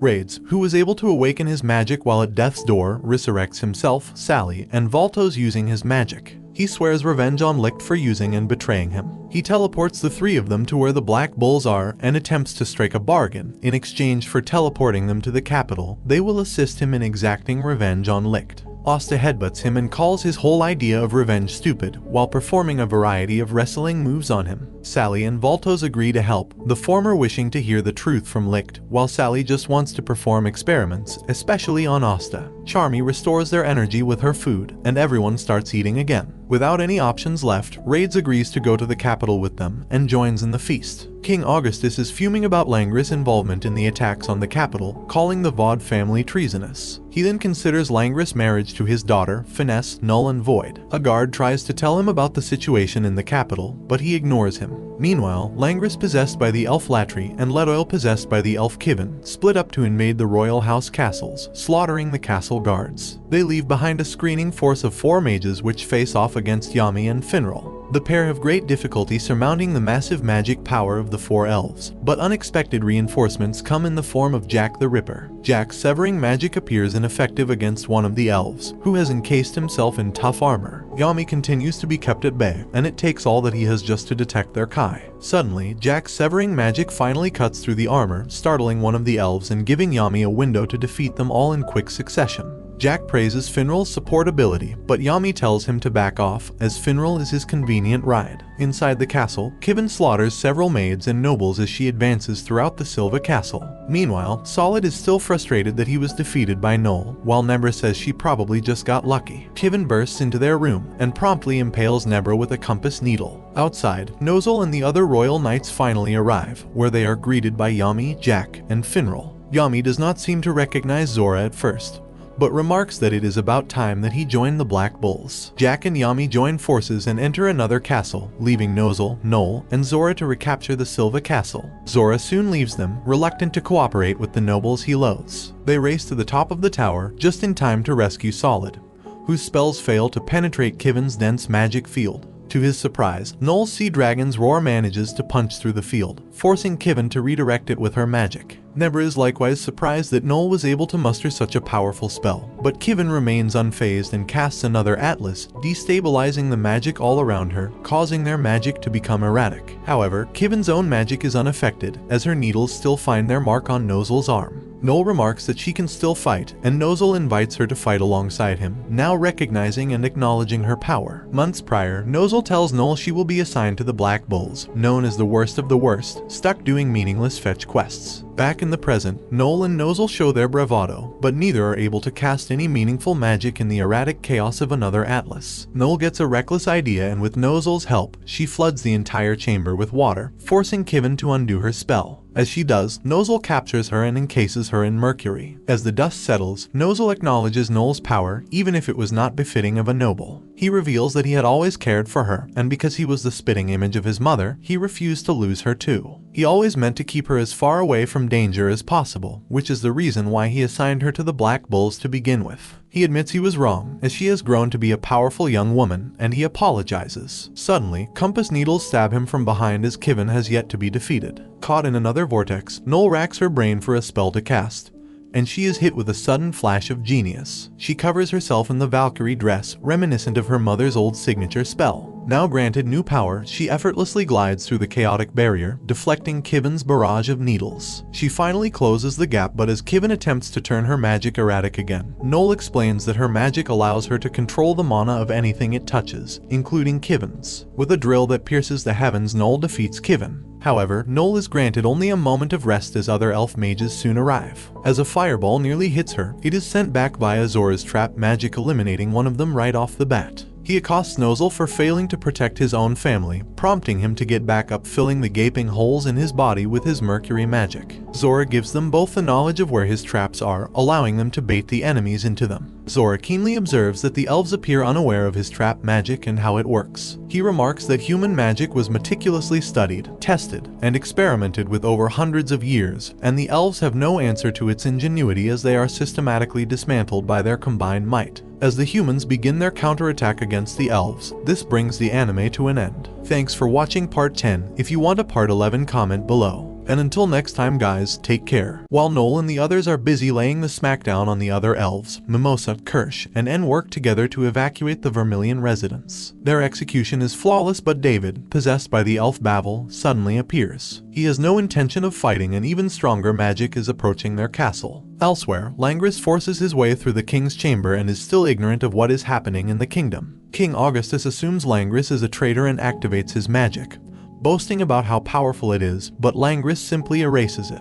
Finesse tries to stop him from doing any more damage, but when Langris turns to strike her, Finral arrives just in time to rescue her alongside Yami and Jack the Ripper. As the Magic Knight captains mount a surprise attack on Langris, they are met with a stiff automatic defense. Finral evacuates his parents and Finesse, while Jack evacuates the king by attacking the ground around him. Langris is extremely dangerous, as just one of his spatial orbs can instantly kill you. Although initially on the defensive, Jack is eventually able to cut the orbs with his spatial magic, the reason being that he really wants to cut things. This gives himself and Yami an opening to simultaneously attack with their magic. However, Langris destroys the ground beneath them, causing them to plummet to the ground. He soon unleashes a barrage of orbs against Finral, who teleports Yami and Jack back to his side. Infuriated, Langris prepares a powerful magic spell. In response, Finral sends a fallen angel orb and delivers a punch, shaking Langris back to his senses. The two brothers collapse from their injuries, and Yami praises him for a job well done. With Langris defeated, Yami wonders if the elves have something up their sleeve, and he argues with Jack over who gets to kill more elves. Elsewhere, Rhea meets with Gauche and Marie, who now go by Droit, Eclat, and Patry. They prepare to complete the reincarnation spell and erase any chances of the humans getting back their bodies. Rhea then greets Veto and Fauna, who were able to gain new bodies thanks to Sally's research. He tells them to be on their way, but Veto wants some clothes first, especially for Fauna. Rhea remarks that Fauna's chest was bigger the last time she was 15, a comment that gets him slapped. Elsewhere, 10 elves known as the Apostles of Saphira stand on a giant stone tablet and open the gates of the underworld under Clover Castle, the Shadow Palace. Yami and the other magic knights don't like their chances in fighting several magic elves at once, but a giant portal suddenly appears, dropping the black bulls right on the battlefield. Yami brags to Jack about how great his squad is, and he replies that he wants to cut them up. To which Yami says, "What the hell, don't." Their presence is sorely welcomed and they begin a cannon barrage against the elves. Mimosa warns Asta that their reincarnations will soon complete, causing an even greater urgency. Dorothy, now Rivette, uses her dream magic to wipe out the head of the Bulls base, erasing Charmy, Sally, Vanessa, Magna, and Luck from the equation. With the Bulls now vulnerable, Patry's light spells reduce their base to rubble. Patry and the other elves then enter through the gate of the underworld, leaving Droit behind to deal with the Bulls. Combining his mirror magic with Eclat's eye magic, they immobilize and seal their opponent's movements. Asta manages to undo the spell for those around him with his Demon Destroyer sword, and they prepare a counterattack to take back Gauche, even though they remember him to be annoying because that's what friends are for. Some of the Black Bulls find themselves in Rivet's dream world where the impossible seems possible. Rivet attacks them with a giant stuffed animal, but thanks to Rogue they narrowly escape being eaten. Sally analyzes the situation and takes a great interest in Rogue. Charmy's recovery magic and Rogue forms the cornerstone of the Black Bulls' defenses, but Vanessa knows they cannot keep this up forever. Rivet sends a wave filled with man-eating fish at them, but thanks to Charmy, she cleverly uses Magna and Luck's powers to dissipate the wave. This leads Sally to conclude that in the dream world, whatever Rivet thinks of appears, however those objects are still bound by real-world properties. She takes advantage of this info and causes Rivet to summon a pair of glasses, and several doors that lead to the outside world. They suddenly get drowsy, a side effect of being inside Rivet's dream world. She says that those who fall asleep here never wake up. Elsewhere, Jack and Yami remain trapped in a tunnel while Asta and the others are pinned down by Droit's ray beams. They struggle to make any progress and their magic reserves keep getting lower. Droit identifies Asta as the biggest threat and singles him out and prepares to deliver a concentrated attack. The other bulls narrowly set up a defense in time to protect Asta, giving him time to enter his demon form. Asta rushes Droit, but it was all an elaborate ruse, and once again he is caught in Eclat's eye spell. He prepares to deliver another gigantic attack, but Henry and the others rescue him just in time. Henry recalls how he was essentially left for dead by his parents, and how it was the Black Bulls who gave him a second leash on life, and he promises to protect his friends. Suddenly, Asta breaks free from the spell and promises to do the same. As the bulls trapped in the dream world try to escape through one of the doors, Rivet locks them up in chains, dashing any hopes they have. Sally comes up with a clever idea involving Magna, and they create a silhouette of the real Dorothy. For a moment, Rivet imagined Dorothy, resulting in her being summoned in the dream world. Against popular perception, Dorothy, who's always asleep, is actually very friendly and energetic, but fortunately for the bulls she can also fight on equal footing with Rivet. Asta can't seem to close the gap between him and Droit. Henry recalls him back to their flying base. With their magic getting lower and lower, Henry decides to go for a banzai attack, falling straight towards Droit to drain his magic. Henry closes his eyes and accepts his fate, but Asta enters his demon mode once more and doesn't intend on leaving any bull behind. Henry suddenly wants to live again, and the feeling is mutual. Gordon and Gray help Asta close the gap, sending him charging straight into Droit. His binding spell is then lifted, freeing the other mages. Droit recalls how they were betrayed by humans, but recognizes that those before him are not the same people and are simply protecting their friends. Droit then surrenders to Asta and allows him to take back Gauche. As he disappears, he gives them some words of caution: actions without consequences do not exist. Gauche and Marie are back, and the bulls jump on top of him in celebration. Although he is too shy to show it, Gauche thanks them for saving him.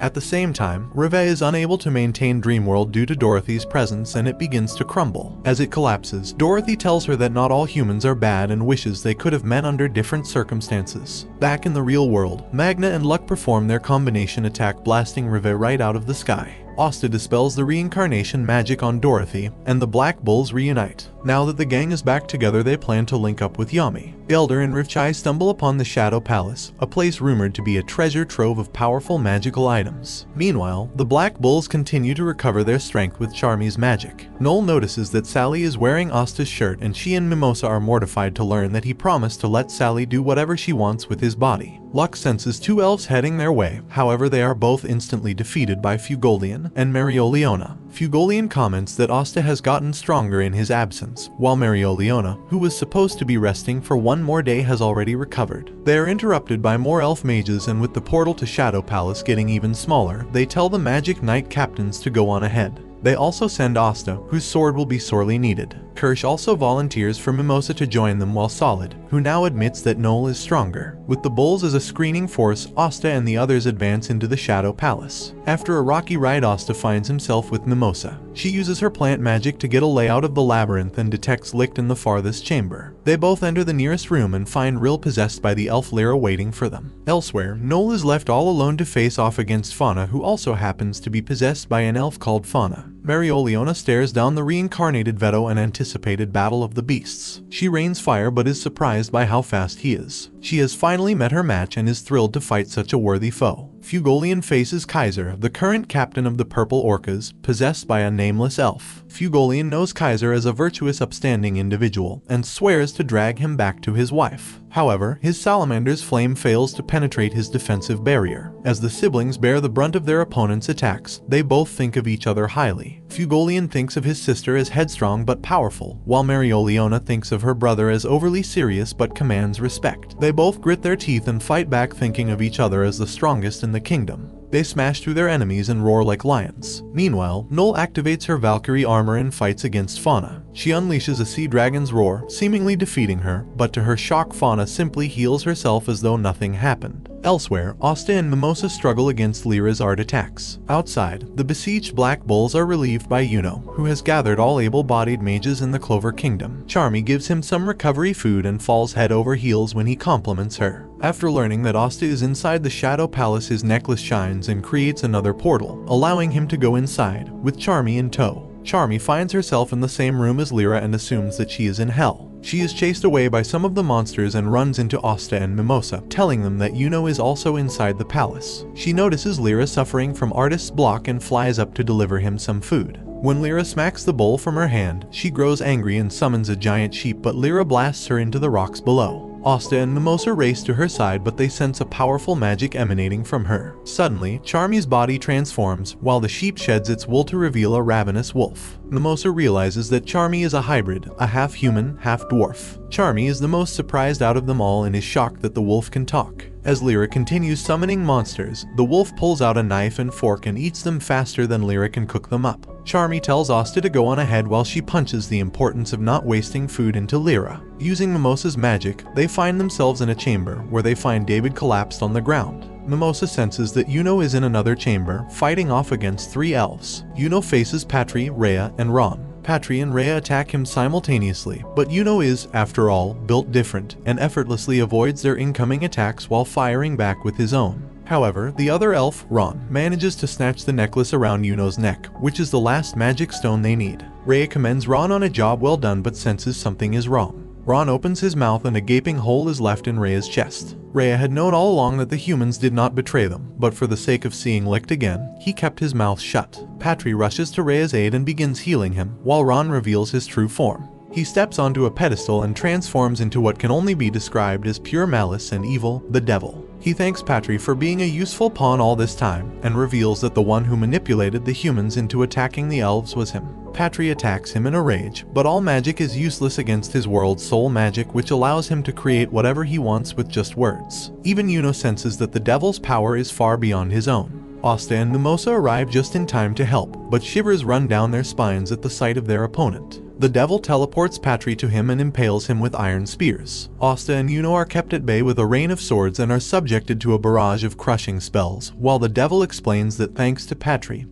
he was finally able to reincarnate. Raids and Valtos, listening from afar, learns that Patry, too, was used just like them. The devil slowly warps Patry's grimoire into a 5-leaf clover, born out of despair, which will allow him to rule the world once again. He transforms Patry into a dark elf and lets it rampage, while he makes his exit out of the Shadow Palace. Asta and Yuno now have to fight a powered-up Patry, who is stronger than ever. Even in their powered-up forms, they can barely keep up. Asta cannot sense his Kai, while it takes Yuno all he has just to avoid his attacks. Patry begins to charge himself up, which Asta senses is the same spell they faced in the cave all those months ago. It takes Asta and Yuno all that they have to deflect Patri's attack. This drains the remaining duration of Asta's demon mode, and they feel comfortable that another attack of that scale can't be used. But there's more. Patri prepares another divine ray of punishment, and death seems certain for Asta and Yuno, but Nozel arrives to save the day. Nozel's mercury magic is a natural counter to Patri's dark light, and most of the attacks simply glance off of his shields. He traps Patri inside his silver star of execution, a giant, birdcage structure intent on finishing him off. Patri fights back like a cornered rat, but Nozel's mercury magic slowly overwhelms him, trapping him in metal. A dying Rhea wonders if things would have been different if he just told the truth. To his surprise, he feels a strange warmth from Mimosa, who has begun healing him regardless of their allegiances. Nozel prepares to execute Patri, but Asta asks for a chance to use his sword to try and bring Vangeance back. However, Asta's sword produces an unbelievable amount of black anti-magic, which swallows him whole. Asta goes through the memories of Patri's body, including those of Vangeance's. He is bombarded by feelings of hatred and hopelessness as a result of the devil's earlier tormenting.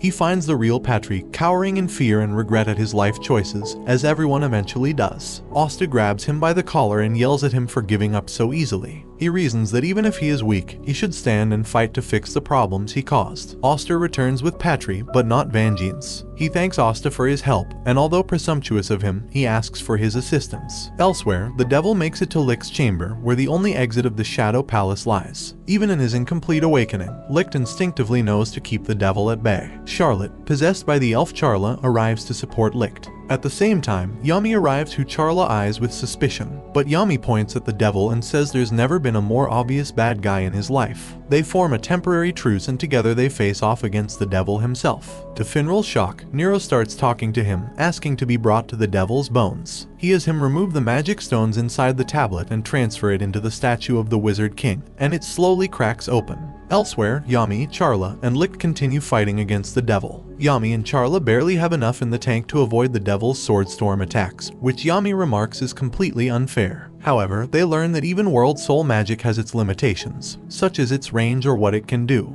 The devil thanks them for letting him play with his magic after so long and uses his grimoire for the first time. He summons a writhing aberration from another dimension, against which Yami's magic has no effect. The devil's aberration soon makes it into the chamber where Asta and the others are, and it nearly swallows them whole. Miraculously, Asta is unharmed, supposedly because it has no need to eat beings with no magic. Nozel orders Mimosa to join him in rescuing those in the other chambers, and tells the others to go into the final room. Meanwhile, Finral watches in awe as the statue crackles with life, revealing the first Wizard King, Lumiere, alive underneath. Nero also transforms into a girl named Seker, and even when the apocalypse is close at hand, Finral asks her out on a date. Lumiere activates his magic and they blast across the sky towards the Shadow Palace. He throws Finral off, thanks him and tells him to wait there for his friends. He grasps Seker's hand and they resolve not to let that tragedy happen again. 500 years ago, Seker was brought as a servant to Prince Lumiere. He shattered all her perceptions of nobility and assisted him in creating the magic tools, and observed him mingling with the elves. On the day of the wedding, Lumiere is lured into the palace and trapped there by the devil, who manipulated the other royals to massacre the elves. With Seker's help, he races to the wedding and finds that all the elves have already been slaughtered. With his arrival, Licht regains partial control of his heart, knowing it was not his friend who did all this. However, the magic within him is slowly turning black, and it is only a matter of time before the devil takes over his body. Licht uses forbidden magic and transforms into a giant demon, and as a last request he asks Lumiere to kill him. And this brings the anime to an end. Thanks for watching part 11. If you want a part 12, comment below. And until next time guys, take care. 500 years ago, Lumiere was forced to slay Licht to prevent his body from being possessed by the devil. Seker is filled with guilt as it was her magic device that allowed the slaughter of the elves to happen.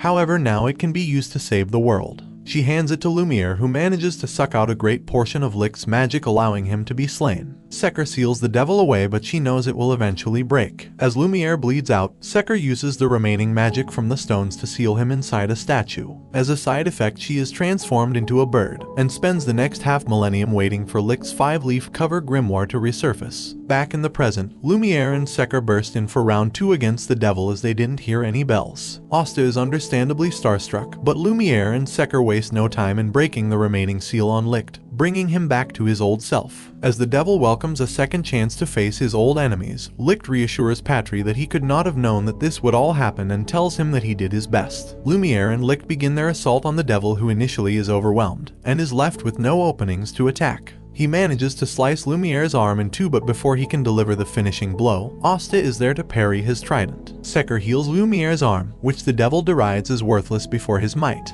Patry wonders if they can beat the devil, as even with Lumiere and Licht, they are barely scraping by. Licht begins amassing the combined power of the elves. Elsewhere, Yami and Charla are still trapped inside his black sphere, as the swarming aberration soon eats away at his defenses. Suddenly, Charla along with the other elves throughout the labyrinth begin to glow. Their power converges on Licht, who uses it to unleash his ultimate sword magic, Sword Conquering Eon. The devil is seemingly vanquished, but to their horror, he simply regenerates himself back to full health. He cannot be killed with magic from this world, so Asta places all his hopes on his anti-magic. Gelder and Rivchai race to find an exit, while Yami and Charla escape unscathed thanks to Licht's attack, destroying most of the swarming mass. Asta's sword begins overflowing with anti-magic, which Lumiere recognizes to be Licht's. Seker explains that in the 500 years since their last fight, another devil placed its anti-magic powers into the sword. Asta manages to destroy a piece of the devil's trident, which causes him to retaliate with even more of the Lovecraftian horrors. Asta is unable to control the sword properly, forcing the others to cover for him to escape. Yuno shows again how he is built different by condensing the traces of light magic left by Licht and Lumiere, creating a wind sword that can damage the devil. Lumiere notes Yuno's use of wind and sword magic and realizes he must be a descendant of Licht and Tesha. Asta soon does the same, and Lumiere is astounded at their staggering rate of growth. Asta and Yuno manage to land a fatal blow, but even though Asta thinks he has stabbed the devil in the heart, it does nothing but anger him, and he begins to get serious. He summons another swirling mass of tentacles, and the mages brace themselves for what is to come. While Licht and Lumiere combine their magic to protect the other mages throughout the labyrinth, Asta and Yuno are left on the attack. Elsewhere, with Charla's assistance, Yami prepares a long-range dark dimension/aim dead center at the devil. Asta and Yuno continue their assault, but Asta's demon mode nears its limit. Although they execute a perfectly timed combined attack, Asta's demon form wears off, cutting his power significantly. However, Yami the Absolute Madman unleashes a Mana Zone-empowered Dark Dimension/Equinox. The slash travels throughout the entire length of the labyrinth, cutting the devil in two. The nature of Yami's magic prevents him from recovering instantly, giving Asta a crucial opening. Seker, who has watched Asta grow from zero to hero, places her hope in his strength. She heals Asta, allowing him to enter his demon mode once more. Asta delivers the finishing blow, cutting the devil's heart cleanly in two. The devil is slain, but they have little time to celebrate as the swirling mass continues to devour the labyrinth. Voltos uses his spatial magic to gather everyone in one place, which he says is the first step towards his rehabilitation. They make it back to the Clover Kingdom and find it still under attack by the elf incarnates. Patry decides that William's World Tree magic is the only chance they have of calming them all down, and he allows Asta to undo the reincarnation spell on him. Patry also says his final goodbyes to Rhea and Licht, and William soon returns. He uses his World Tree magic to connect to all the elves throughout the kingdom, and with Asta's anti-magic, he cancels out the reincarnation spell on everyone at once. They all say their goodbyes as they begin to pass on into the afterlife. Charla tells Yami she enjoyed fighting alongside him and remarks she isn't as awkward as Charlotte is. Licht bids Rhea and his friends farewell, but promises to see them soon. Above all, he is thankful to have fought alongside his son. Asta tries to return the grimoire to him, but Licht says it is his now, and asks him to journey with it once more. As their spirits are laid to rest, he thanks the mages of the Clover Kingdom. However, still bitter at Patry's betrayal, Vades uses his reincarnation magic to bind Patry to Licht's body. He says he'll dedicate his life to his vengeance, however he decides to retreat for now. William is happy to be able to meet Patry again, but he asks Yami to take him to Julius' body. Asta and the others accompany Lumiere, whose body begins to break down. Noel is shocked to learn that Seker is actually Nero, but is actually quite perturbed at how cute she is and wonders if she is also another love rival. Seker wishes to accompany Lumiere into the afterlife, but he replies that she still has much to accomplish in this world. He thanks her for giving him another chance to fight for this world, and his body crumbles away. Thus ends a story 500 years in the making, and as Seker joins the Black Bulls, their adventures are just beginning. Julius is still alive, albeit in a smaller body, having stored some magic beforehand as a contingency plan. Although he cannot completely forgive William for his traitorous acts against the kingdom, he asks him if he is willing to serve the kingdom once more. William salutes and says that he will without fail. Later, Julius and Yami gather Asta, Mimosa, Noel, and Seker together to inform them of 3 pressing problems. First, the Wizard King is no more. Despite him being reincarnated, his powers have all but dwindled, and he is nothing more than a young boy. Regardless, it was thanks to Seker's swallowtail device that allowed him to return to life. The second and third problems are related. The Clover Kingdom may be destroyed, Asta may be killed, or both. He explains that in their current state of weakness, the rival Diamond, Heart, and Spade kingdoms may look to expanding their influence towards their borders. Furthermore, because the source of Asta's magic is from a devil, the Magic Parliament, which is the country's highest judicial authority, may use him as a scapegoat for the attack on the kingdom.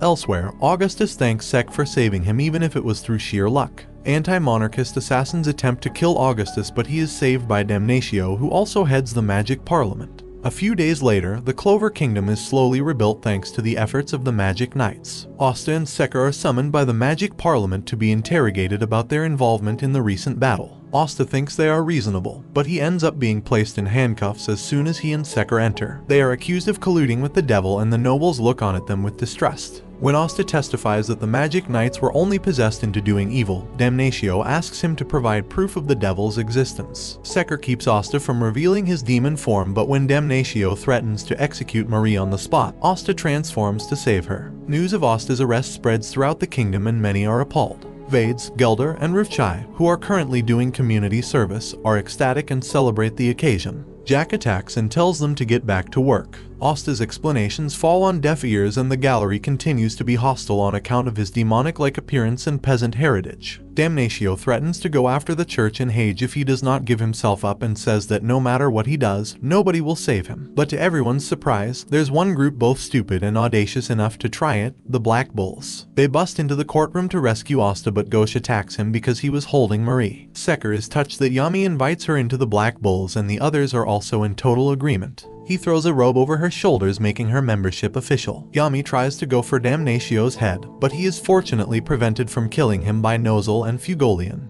who come bearing an order from the Wizard King. Asta and the Black Bulls are to investigate the demons, and until there is solid proof of his innocence, he will be watched over by the Magic Knights. The crowd murmurs but are inclined to agree, since 2 royals have personally vouched for Asta. This brilliant politicking even catches Damnatio off guard, and he knows his hands are tied. Asta's execution is postponed and the Black Bulls celebrate. Nozel attaches a tracking anklet on Asta's arm, as they still have to keep up appearances with the other nobles. Damnatio later visits Julius, who calls his judgment into question, but he is eventually forced to respect his authority. Marx rushes into the room shortly after and is greatly relieved to see him alive. He comments that he used to act like a kid, and now he really is one. As they embrace one another, Marx says that Julius has a lot of paperwork to do. While traveling with the Black Bulls, Seker reminisces about her time with Lumiere 500 years ago. After sealing away the devil, Seker travels in her bird form throughout the Clover Kingdom and finds a baby in the small village of Hage. While in Hage, Seker observes the life of Asta growing up with his big dreams of becoming the Wizard King, whose ideals remind her of Lumiere's. Eventually, she sees him grow into a formidable force and plays a vital role in ensuring that Lumiere's visions did not go to waste. As she is uncertain about life without him, she is comforted in the knowledge that she is not alone, as she now has a new family in the Black Bulls. After cleaning up the Clover Kingdom, they return to the spot where the Black Bulls' base was, but they have a problem. Henry has no idea what the base looked like before. They blame him for mixing up the floor plan all the time, but it's because these idiots keep breaking everything.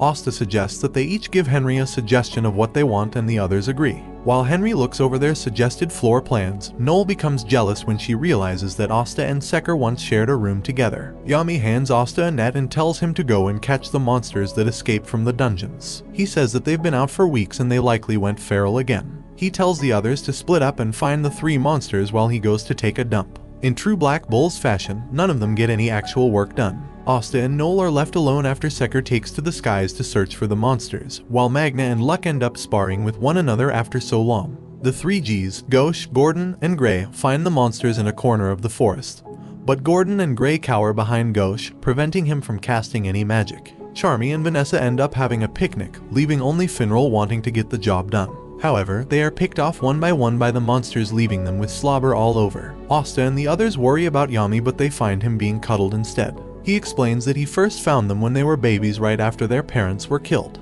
Having pity for them, he decided to take them under his care. The rest of the Black Bulls arrive and Oster realizes that the monsters are part of the family too, even if they still think of him as food. Zor returns from his nap, just in time for Henry to reassemble their base in everyone's image, featuring a hard rock cafe-style facade, courtesy of Magna. As they tour the base featuring a little bit of everyone's requests, they find that their sleeping quarters were based on Gordon's, which is one big room with everyone in it. Oster is open to sleeping with everyone, just as he used to at Hage, but the others are not so receptive. Henry then brings them to Yami's room, which as the monsters requested is the same cage as theirs. In the end, they decide to go back to the classic Black Bulls base and Yami reminds them of their mission to research the devils. Everything is back to normal, including Osta's daily chores. Yami drags him and Sekar along to investigate their first lead of the demon's work, Charlotte's curse. Charlotte is still embarrassed after remembering how close her body was to Yami's during their fight with the devil. Things are made worse when Yami himself appears and Charlotte's brain goes into overdrive, as she has neither the emotional nor mental capacity to deal with being in the same room as him. She tries to signal Saul to get him to leave, but Saul misreads the situation and asks Yami to stay longer. Yami begins asking about Charlotte's curse, which she misinterprets as him remembering her earlier implied confession. She ends up screaming and dashes out like Roadrunner running away from Wile E. Coyote. In the process, she prevents several crimes from taking place. Charlotte wonders if Yami thinks she is a weirdo and hopes she can have a proper conversation with him. Charlotte assembles the Blue Rose Knights to announce something very important, and is prepared to resign as the captain because she likes Yami. Her announcement is initially met with silence, and she fears that she has lost all rights as a captain. But to her surprise, her members squeal with glee, revealing that several of them have boyfriends of their own. Saul is left speechless. They loudly proclaim their support for their relationship, which they remark is totally like Beauty and the Beast. They begin cheering her on to confess her feelings, and she meekly agrees. At the worst possible moment, Yami shows up and the other knights excitedly push her towards him. However, Yami interprets her earlier outburst as her hating him, and the Rose Knights realize he is an oblivious idiot. In her embarrassment, Charlotte is unable to properly get her feelings across. Yami invites her to talk that night, which she assumes is for a romantic reason. But since Yami is pretty based, all he does is bring up her rose curse and she secretly hates him for getting her hopes up. She explains that the curse placed on her was the result of a mage dabbling in forbidden magic, but that is all she knows about it. She mentions that someone on his own squad has experience with curses, more so than anyone else, Gordon. Yami asks Gordon for information about his family's cursed magic in search of clues about the demons. Although Gordon earlier tried and failed in getting clues to heal Osta's arm when it was cursed by Veto, he feels more confident with his friends now by his side. They arrive at the Agrippa estate, which looks more like Dracula's castle. They meet Gordon's family, complete with a Wednesday Addams look-alike. Gordon introduces them one by one: his father, Nathan, his mother, Jonna, his grandmother, Nylenia, his little sister, Roxanne, and their dog, Nunnally. Over dinner, Ghosh and the others are in discomfort at how awkward the dinner is. Nylenia hands Gray a small fleshy eyeball creature, and her face contorts in fear and disgust. When the rest of the Agrippa family leaves, Gordon finally brings up what they came for: the demons. Nathan brings them to his workshop, which he warns them is a hive of curses, poisons, and forbidden magics. He suddenly uses his curse magic to attack Osta, but all he does is take his temperature. He reveals that he redirected the family's inherent curse magic to heal and treat people. Atlo, this only started with his generation. Gordon had no idea because nobody in his family knows how to communicate. Ghosh points out he should get rid of all the knives, skeletons, and creepy vials if people want to think of him as a healer. Regardless, Nathan is willing to help them out and wishes to hear the details. Elsewhere, Noel visits Dorothy hoping to learn more about her mother's death, which according to Nozel was the work of a devil's curse. Dorothy transports them both into her dream world, where she conjures an image of a very affectionate Asta from Noel's thoughts. After that embarrassing display, Dorothy elaborates on the curse of Noel's mother, Asir. She explains that devils are ordinarily only contacted through sinister deals or curse magic, but nothing more. But recently, real devils have been spilling into their world, and the devil responsible for her mother's death is Magicula. Nathan uses his cursed oil magic to create a map of the kingdom, which pinpoints the locations of significant curses throughout the country. The bigger the flame, the bigger the curse. They notice that the flame over the Black Bull's base is burning quite brightly, and they wonder if it's because Yami is always constipated. But it is more likely due to Henry. They ask Nathan to expand the scope of his magic, and they find an extremely large flame toward the west. Someone in the Heart Kingdom has made an incredibly powerful deal with the devil. The Black Bulls finally find some leads on the demons, and it is a race against time to clear Osta's name. And this brings the anime to an end. Comment for part 13. Don't forget to like and subscribe if you enjoyed, and turn on the notification bell so you never miss out on another video. Until next time, take care. Last time, the Black Bulls were trying to find leads on demons and curses to clear Asta's name. They get a clear lead from Gordon's father, called Nathan, who points them to the presence of a large curse in the Heart Kingdom. Asta asks Yami if they can go there to investigate.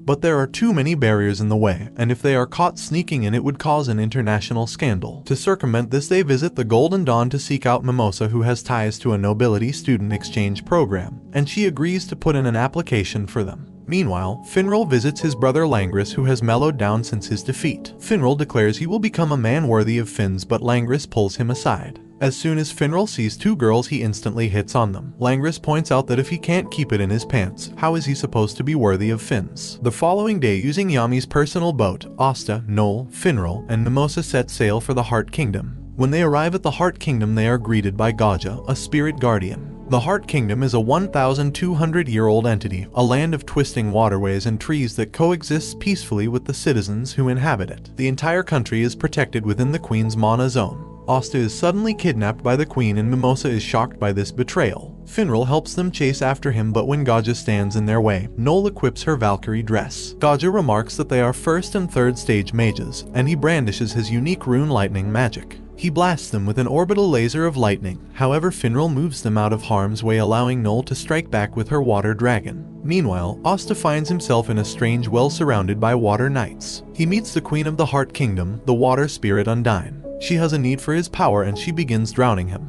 In the Heart Kingdom, mages are assigned stages based on their magic power. If Asta is a 9th stage fighter without magic, then fighters like her and Gaja are 0 stage. But with Nero's help, Asta breaks free of the chains binding him and he goes back on the offensive. Asta attacks using his Kai, but instead of Undyne, he sees a girl named Loropchika, who is the princess and true ruler of the Heart Kingdom. Meanwhile, Gaja apologizes to Noel and the others, saying he only attacked them to get a sense of their magical stages. In magical battles between countries, the strength of a mage matters more than the number. Asta asks Loropchika and Undyne about the curse they detected, but Undyne is confident that Loropchika won't tell them anything. However, Loropchika ends up telling them everything, even showing them her curse, which will kill her in a year's time, which is the reason why they brought Asta here, to use his strength to fight the devil who cursed her, called Magicula. However, before that, she remembers she forgot to water some trees, so she brings up a video feed of the entire country, showing that all of it is under her constant watch and control. Undyne soon dresses her up in her proper garments befitting of a queen, but she mulls over the devil Magicula, who is currently attacking the Diamond Kingdom. Vanessa, Luck, and Magna witness him take out dozens of diamond captains all at once. For the first time, Luck doesn't want to fight. Loropchika soon gathers the visiting Black Bulls, but clumsily falls while addressing them. Undyne picks her up and focuses on the matter at hand. She wishes to use the unique powers of Clover Kingdom mages to help them fight back against Magicula. She remarks that special cases like Asta and Nero are known as arcane stages, who defy the basic concept of magic categorization. In exchange, she will give them any information they desire. Meanwhile, Asta attempts to contact Yami to accept the terms himself, but he is taking the biggest dump of his life, so Mimosa contacts Julius, who agrees to Loropchika's terms. But Magicula is no ordinary devil and is far stronger than the one who attempted to revive the elves. Loropchika plans to invade the Spade Kingdom, where Magicula resides, within 6 months before her power wanes. As such, she wants to amass as much firepower as possible and train them into a fearsome fighting force. Asta and the others reconvene back at base and report to Yami. Luck reports the mage they witnessed wipe out a Diamond Kingdom army, whom they suspect to be Magicula himself. Yami decides they'll just have to train for 6 months until they can beat the devil. The various captains of the Clover Kingdom gather to address the citizens regarding their victory over the Midnight Sun. Owen disguises himself as Julius to fool both the citizens and the king into thinking that the Wizard King is still alive,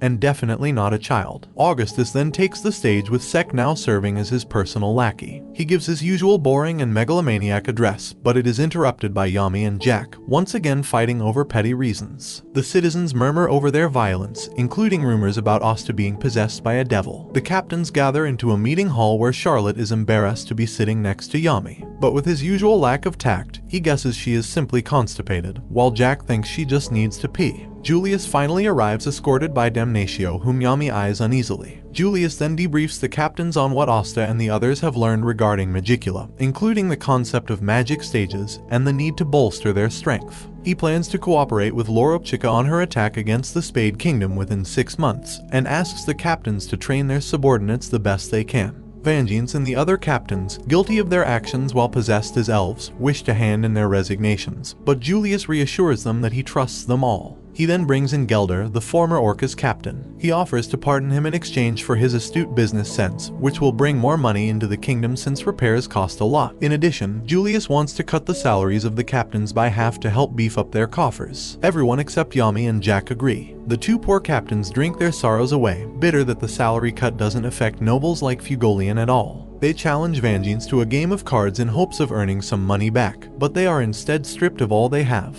Asta pays a visit back to Hage aboard Noel's broom with her awful broom handling skills. Along the way he has a childish race with Yuno back into their church, where they are relieved to see Father Orsi has made a complete recovery. He tells them that all the children at the orphanage are gone, because they are all attending a new school that they built with Sister Lily serving as an instructor. The children are all excited to see them again, and especially the Wind Spirit, as one of them yanks her out to play with. When Asta sees Sister Lily again, he promptly proposes to her, to which she responds with a water blast. Noel is distracted by the sudden proposal and crash lands into him. She, alongside Nero, is introduced by Asta as fellow comrades. Lily then asks them if they'd be willing to serve as temporary instructors, since she believes the children might learn a thing or two from actual magic knights. In true Asta fashion, he removes his shirt and gathers the boys outside for physical training, leaving Yuno behind to play house with the girls, along with Noel and Nero. They are later shown to the New Leaves room, where those who have awakened their magic power are being instructed under the tutelage of two nobles, the same nobles who made fun of Asta and Yuno during their grimoire selection ceremony. They felt bad about how they treated them and turned over a new leaf, dedicating themselves to teaching others. The Grimoire Tower Master, called Drawat, greets Asta and Yuno and says he is proud of all the work they've done. That evening, Asta runs into Nash, who appears to not be attending any classes at the school. But as Nero and the others know, he is not attending because he is religiously following Asta's old training regimen. Asta and Yuno meet each other on the same road they started their journey on many months ago. They still have to get stronger, but for now, they acknowledge that they are still equals on the same starting line. One afternoon, Asta and the Black Bulls are kidnapped by Marioleona, who brings them back to the Yultum volcano region, where they will train like never before amid the sweltering heat. Asta reunites with Leopold, whom he notices has gotten taller, but Asta shows off that he has also become more jacked. But Magna, Luck, and the others are unaware of the concept of mana skin, so one of the Crimson Lions supplements them with a magic item. They are not climbing the volcano this time. They are going to traverse the Yultum underground caves, whose mana density is far more oppressive than the volcanoes. Marioleona warns them that if their mana skin wavers, they will burn to a crisp. Charmy tries to sneak away, unwilling to involve herself in anything that doesn't involve food, but Marioleona tempts her with tales of unique ingredients found only inside the caves, which is enough to motivate Charmy. While Asta and Leopold race to reach the hot springs first, Magna and Luck are scaling the sides of the wall, where Luck senses a strong opponent. Gordon watches anxiously as Charmy tries to fish something from a pool of lava, but they instead find Magna and Luck fighting the unseen beast. Noel manages to overtake Asta and Leopold, but in her state of delirium, she ends up imagining Asta in his swimming trunks. After causing a steam explosion out of embarrassment, Noel finds herself attacked by a giant, mutant spider, but Asta and Leopold come rescue her and drive away the monster, which slinks back into the darkness. But Marioleona arrives and explains that the spider they fought has been terrorizing the monsters in the area recently, but it seems to camouflage itself every time a stronger opponent approaches. Thus, she threw them into the cave as bait to lure it out. Fugolian uses the salamander's fire breath to destroy a portion of a wall, revealing an entrance to a dungeon. After reporting the appearance of a dungeon to Julius, investigations reveal that it contains a magical item of great power. An advanced group consisting of Asta, Noel, Leopold, Randall, Luck, and Magna is sent to recover it. The dungeon is laden with trap spells reminiscent of Zora's, but Asta is able to cancel out their effects, while Randall safely detonates them from afar. Luck and Magna blaze on ahead, while Leopold feels the need to improve after Asta, his rival, not only fought a devil but defeated it. He He and Randall sense a strange magic, and they set off to investigate. Meanwhile, Asta and Noel punch through most of the trap spells, but he is forced to carry her to safety after a large lava wave comes their way. Leopold and Randall find a mysterious stone gate surrounded by several dormant golems, but the spider from earlier has returned, activating the golems to fight back. Asta, Noel, Magna, and Luck return and report to Marioliona their findings, including the clearing of traps and the discovery of strange mimics. But Marioliona notices that Leopold and Randall have yet to return and suspects that they've hit the jackpot.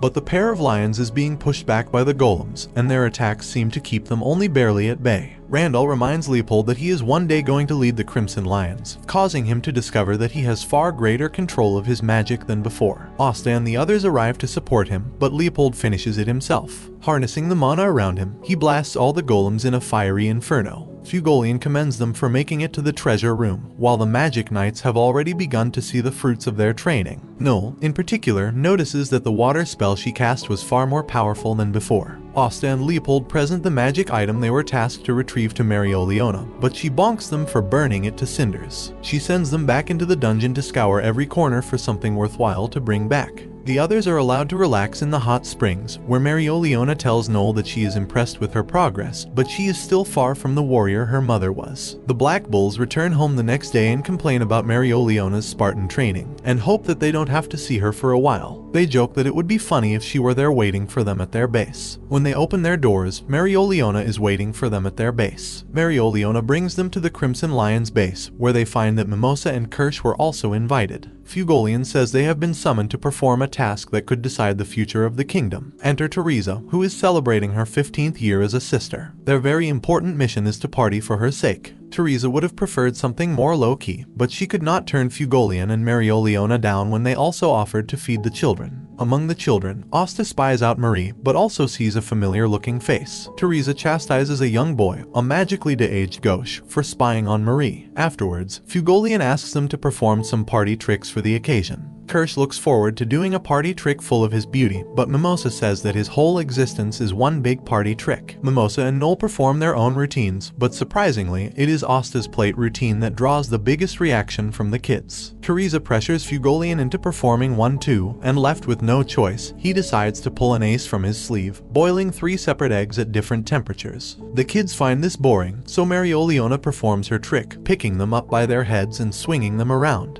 Asta curiously asks Teresa what Fugolian and Marioliona were like as children, and she replies that the former was diligent and a quick study, while the latter was a wild child that became overpowered on her own. But all great heroes have humble beginnings, as evidenced by how Marioliona once set herself on fire by accident. The two siblings then begin bickering about their past, resulting in a full-on brawl. Asta and Noel are forced to defend the children, while Mimosa and Kirsch also end up having a sibling brawl. In an instant, Teresa puts an end to all the fights, and as punishment, she bonks her previous proteges on the head. As she leaves, Fugolian and Marioliona apologetically offer to have another celebration, which she gladly accepts despite their inexperience. Finral shares that he is also cursed to always flirt with women. He asks Asta to help him set his sights on only Finns, and he agrees. Of course, they do it the only way they know how, through a mixer. They invite Rebecca, Karen, and Eliza to another mixer, while Noel and Nero watch from a distance. Finral pretends he has no interest in the party, but this only irritates the girls, especially Rebecca, who remembers him as being obnoxious during the last mixer. But deep down, Finral is in deep pain because, for once, a girl is interested in him, but he must stay loyal to Finns. Out of reflex, he almost brings out a bouquet of flowers, and he barely stops himself in time.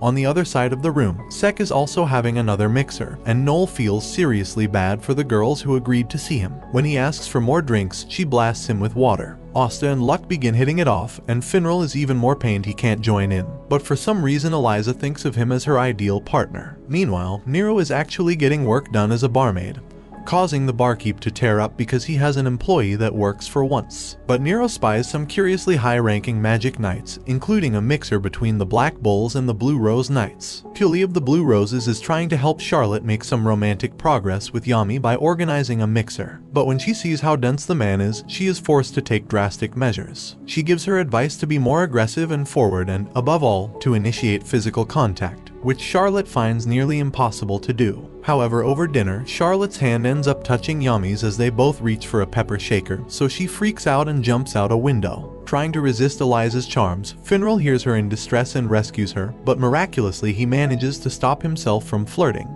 Finns, who was watching in disguise alongside Langris, remarks that Finral's flirtatious attitude is just another part of his kindness. Yami and the others arrive to join Asta and his friends for a party, but the night is still young, and Puli works some of her magic to have Charlotte sit next to Yami. The Black Bulls are back at the beach town of Rak to train. While Noel trains, she hears a faint but familiar sound. Over lunch, Noel is unable to ignore the sound any longer and seeks it out. She follows the sound towards the beach, where she meets Kahono and Kayato, who humbly request their help. They bring the Black Bulls to the underwater temple. The last time they were here, they absolutely clapped Veto of the Midnight Eye. Here, Jifso requests their help in guiding Kahono and Kayato towards an undersea beast responsible for recent attacks. Once there, the pair will perform song and dance to appease it. Yami is hesitant to loan out his squad as some simple security service, but Noel personally offers her assistance, suspecting that a devil might also be at work. But because the mana density is greater the deeper they go, Noel is only able to create a smaller and more condensed sea dragon's cradle, so Yami assigns Finral to go with her, and to bring everyone back in one piece if things go awry. As they begin their descent down below, they are attacked by fishmen,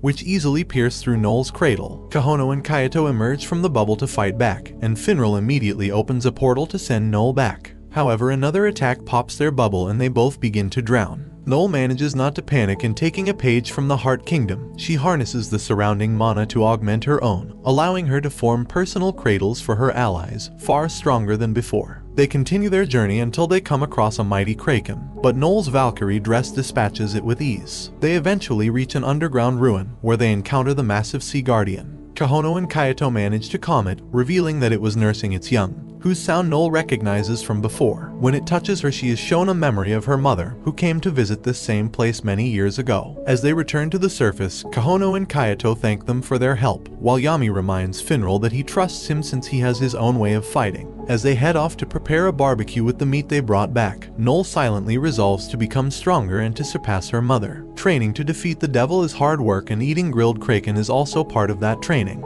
And this brings the anime to an end. Don't forget to like and subscribe if you enjoyed, and turn on the notification bell so you never miss out on another video. Until next time, take care. Charmy tests out her new and improved magic food to replenish her teammates' mana, but she is unsatisfied with the results, and as a result, she seeks out the head chef at the royal palace, called Jamo, to study under him. He takes her under his wing as a pupil and tells her to seek out 3 legendary ingredients even he has not seen: the bulb of a mandaradora, a live coelacanth, and the butt hide of a yeti. She returns with all these ingredients and prepares a special feast designed to make her squad mates go Super Saiyan. However, all her dishes look unappetizing and only Asta has the stomach to try and eat it. But before he can, several of the dishes merge into one giant demon meal which begins attacking them all. Finral brings everyone to safety and Yami arrives to tell his squad to kill the demon food, but it begins to slowly drain them of their mana, leaving Asta as the sole combatant. He is hesitant to kill something Charmy worked so hard to create, but she gives him her blessing. He begins eating it and the others' mana slowly begins to recover, and so they all join in eating it together. Jamo then tells Charmy that they have forgotten the very essence of being chefs, to make delicious food.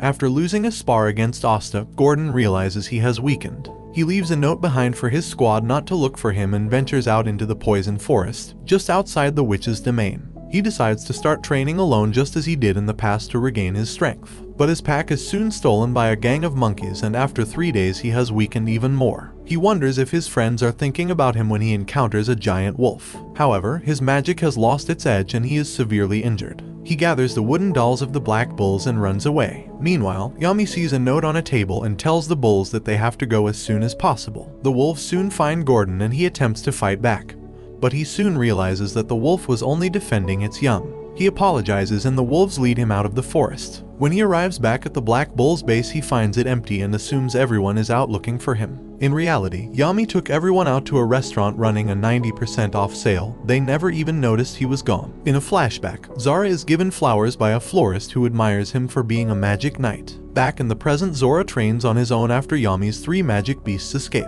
When he returns to his hometown to pay his respects to his father, he notices that someone else has prepared flowers. He happens to see a young boy, Ine, practicing his water magic. But a nobleman's son, Kaido, and two of his flunkies begin bullying him for being a peasant. They make fun of his ambition to become a magic knight, but Ine proudly says that the village's very own Zara was one. However, the bullying continues, and when it becomes too dangerous, Zora intervenes with his stink bugs. Ine's father arrives and apologizes for his son's actions, but when Ine wishes he wasn't born a peasant, Zora carries him back to his father's grave and explains that there are some things only peasants can do that nobles cannot. If Ine wants to be a magic knight, Zora says he has to realize what that is. After tending to his father's flower fields, Ine begins practicing again, but Kaido returns with a vengeance, brandishing a powerful magic item to amplify his fire. Zora intervenes again, sending it back with his trap magic and burning a portion of Kaido's shoulder in the process. That evening, Kaido's father barges in and accuses Ine of stealing the magic item, but Ine's father unleashes frighteningly powerful water magic. Kaido's father threatens to call the magic knights just as Zora arrives, and points out that Kaido is the thief and he tried to pin the blame on Ine instead. Afterwards, Ine's father reveals that he once tried to become a magic knight himself, but he never stopped training. Ine finally realizes the lesson that Zora wanted to teach him: one thing that peasants can do better: persevere. Zora bids Ine farewell using a stink bug, and as he walks back to the Black Bulls, he thinks of Yuno and Asta, who both have tall dreams. Vanessa fears that her power is not enough to stand up to the devils, so she decides to visit her hometown. Yami invites her for a drink, but she takes a rain check on it for now. Upon reaching the witch's forest, she asks the witch queen to teach her some ancient magic to boost her strength, and the witch queen agrees on one condition: that she drive out the magic beasts interfering with her security golems. The witch queen assigns two other witches to help her: Samantha, who is meek and quick to panic, and Elvira, who is prideful and stubborn. When they encounter the magic beasts interfering with the security golems, Vanessa binds one of the beasts and asks her allies to attack it, but she fails to confirm what kind of magic they have. Samantha says she only has sound magic, while Elvira can create illusions. Both are pessimistic about accomplishing their task. Vanessa confronts the Witch Queen again and accuses her of giving her an impossible task, but she replies that she should reflect on why and how she uses magic to begin with. Vanessa runs into Dominante peddling her goods since her husband, Fanzel, cannot find a job due to being a wanted man. She tries to sell Vanessa a magic washboard and says that anything is useful if you use it the right way, which gives her an idea. The following day, Vanessa brings Samantha and Elvira with her to the forest and boosts their confidence by making a doll show for a few children. She then reveals her plan to combine their magic and draw out the magic beasts in the area to another section of the forest. After conjuring lifelike squirrel creatures, they lure the magic beasts away, but they encounter another group of actual squirrels. With their mission threatened to fail, Vanessa quickly conjures a giant monster, and with Samantha and Elvira's help, the lifelike monster scares the beasts away. When they return, they are praised by the other witches who have watched their exploits through the Queen's crystal ball. Vanessa meets with the Queen again and thanks her for instilling in her the realization that the power to change fate was never solely in Rogue's hands, but hers. Before she leaves, she pays a visit to Dominante, who remarks that although the Queen acts cold and aloof, she always seems to look out for them. Vanessa returns to the Black Bull's base, where Yami is waiting for her with a drink, but she takes another rain check, intending to get stronger before getting wasted. Asta and Noel spar with one another, but they feel they are still too weak. Marks arrives with Sally and Makusa, a researcher from the Magic Tool Research Lab. They explain that Sally was asked to help in developing a new tool to aid in the upcoming invasion against the Spade Kingdom. Asta does not hesitate and rips off his shirt, ready to subject himself to any experiments Sally has. But she saves him for last, since he has no magic. Sally escapes from her supervisors to experiment on the Black Bulls, and Marks asks Asta and Noel to chase her. Sally traps Magna in Salamander and administers a mana-enhancing drug, but it is too powerful and makes him explode. She attempts to do the same on the other members, using various means to bait them. Gauche and Gray are caught, but he refuses to fight back because the Salamander looks like Marie. All her experiments fail and she sees the need for more adjustments. Asta and Noel finally find her and he gives himself up for her experiments. But all she does is take a lock of his hair, remembering her promise not to perform harmful experiments on people. However, she is tempted to take a little more from his body. Makusa is satisfied with the research data and Sally begins to think that doing magic for the sake of others isn't a bad idea. Julius sends Marks, Fugolian, and Nozel undercover to the village of Arendum after reports of bandits in the area. When they arrive, they find the village still in shambles after the attack of the Midnight Sun. but the villagers are openly hostile to them, and only upon mentioning the name Kranuvala, Julius alias when he visited the village, do they open up, giving them whatever gifts and hospitality they can afford. They are invited to stay the night, but they are suddenly attacked by the bandits. When they fight back, Nozel's swords undo their disguises, revealing that the villagers were the bandits all along, forced into thievery after not receiving aid for so long. Fugolian and Nozel reveal their disguises, the former promising swift aid, and the latter reminding them that they still need to atone for their sins. When they return to Julius, he hopes that they have learned a little more about the kingdom after witnessing the poverty and suffering firsthand. First and foremost, they are magic knights who defend the people. Years ago, Asta tells Yuno that they are family even though they are not bound by blood. Back in the present, Yuno, Mimosa, and Klaus encounter another group of Golden Dawn knights, led by Electora. Electora is still infuriated that Yuno, a peasant, is quickly rising through the ranks, especially for his accomplishments during the Midnight Eye incident. Vangeance assigns them to another mission to Saucy Village to take care of some bussin' boars. When they arrive, two children, Nick and Anna, wish it were Asta and the Black Bulls instead, which catches Yuno's attention. Electora plans to eliminate the boars outright, but Yuno suggests they investigate why the boars are going berserk in the first place. Electora rebuffs him and tells him to do it on his own. Just as he suspected, Yuno finds a clearing filled with purple fruits, which the boars have been eating. He works with Mimosa and Klaus to calm the boars down by clearing the fruit from all the trees in the area. When they return, the boars have become so docile that the villagers start keeping them as pets. Upon arriving back at the Golden Dawn, Vangeance quickly sends them out on another mission to investigate a dungeon occupied by bandits. Electora is once again placed in command, but when Langris questions Vangeance's judgment, he explains that he wishes Electora would change, just as they have. Electora leads his team to raid the dungeon, splitting themselves into two units. As they rampage through the dungeon, they realize the bandits are enhanced by magic items, but they are still no match for the Golden Dawn. As the two groups reunite at the treasure room, they find Jeopard, a former magic knight, standing in their way. Electora attacks him, but Jeopard's black earth magic is a natural counter to his sand. The Golden Dawn take turns unleashing their strongest spells, but Jeopard's magic base allows him to suck up their magic like it is nothing. Instead, they target the floor underneath Jeopard, causing him to plummet down below while Sylph recovers the magic item. Back at their base, Yuno praises Electora's leadership as meticulous. Electora admits that several of the members of the Golden Dawn initially looked down on Yuno for his peasant heritage, but he now sees the error of his ways and apologizes. The next day, Yuno is invited out for lunch with several Golden Dawn members. Klaus asks him if he is embarrassed, but he denies it. Days before the Midnight Sun's attack on the capital, in the town of Tuliu, Dazu receives treatment from Bo, the town doctor. That night, she makes dinner for her husband, Vide, and her mother-in-law, Meshu. She uses her catalyst magic, the power to borrow magic from others, to heat Meshu's soup. When the Midnight Sun and several reincarnated elves attack, their village is caught in the crossfire, and both Vide and Meshu die in the rubble. As they begin rebuilding the town, Bo approaches Dazu and shows her a newspaper article about Asta's demonic powers, naming him responsible for the destruction of their village. This turns Dazu spiteful. Elsewhere, Kabwi, a member of the Magic Parliament, protests Damnatio's decision to stay Asta's execution for 6 months, but Damnatio tells him there is a proper order to things and tells him to leave. Kabwi is later approached by Bo and Dazu, who intend to kill the devil responsible with their own hands. Meanwhile, Asta and Noel are training, but Noel gets tired and goes indoors to get a drink. Meanwhile, Gigachad Asta decides to cool down by doing thousands of push-ups. Noel then meets Gauche and Finral, who are also returning from training.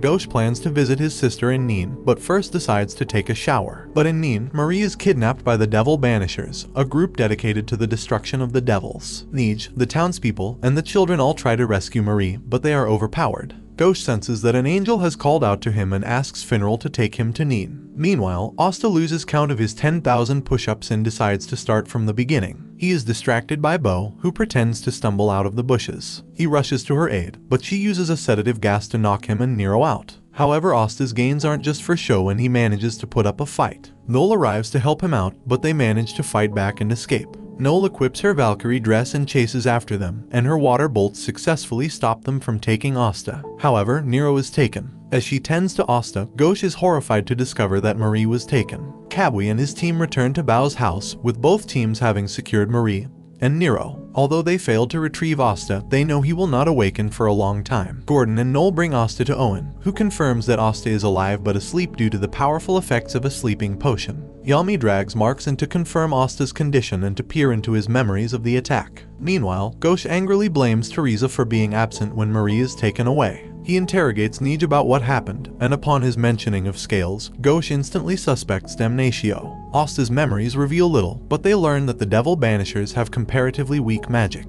Yami's patience wears thin, and he damages a part of the wall in anger, but he hears an even louder crash in the distance. Ghosh and Final invade Damnatio's office, demanding to know where Marie was taken. But they have severely underestimated him, and he forces them to kneel. But before the bulls are taken away, Yami arrives to save his dear squadmates. Yami scolds Ghosh for getting too heated and causing a ruckus, but Ghosh insists that Damnatio kidnapped Marie. He offers to have his memories searched by Marks, which confirms his innocence. But the pressing matter at hand is that they do not know where Marie and Nero were taken. Julius calls and tells them that Nozel is on his way and shows them a signal from Asta's tracking bracelet that has somehow ended up in Tuliu. Yami quickly deduces that Nero transferred it to herself so she could be tracked. Damnatio wants to pass judgment on Ghosh right away, but Julius persuades him to let this incident slide. Nozel flies them to Tuliu aboard his Mercury Eagle, and they land right on the outskirts of town. They split up into groups, using several pictures Ghosh has of Marie to track her down. They find Tuliu in ruins, which causes Yami and Finral to lament the destruction the Midnight Sun caused. They then encounter Dazu, visiting her family's graves. Yami and Finral try to ask Dazu for information regarding Marie, but she rebuffs them, evidently resentful that no magic knights came to their rescue during the attack on the Tuliu.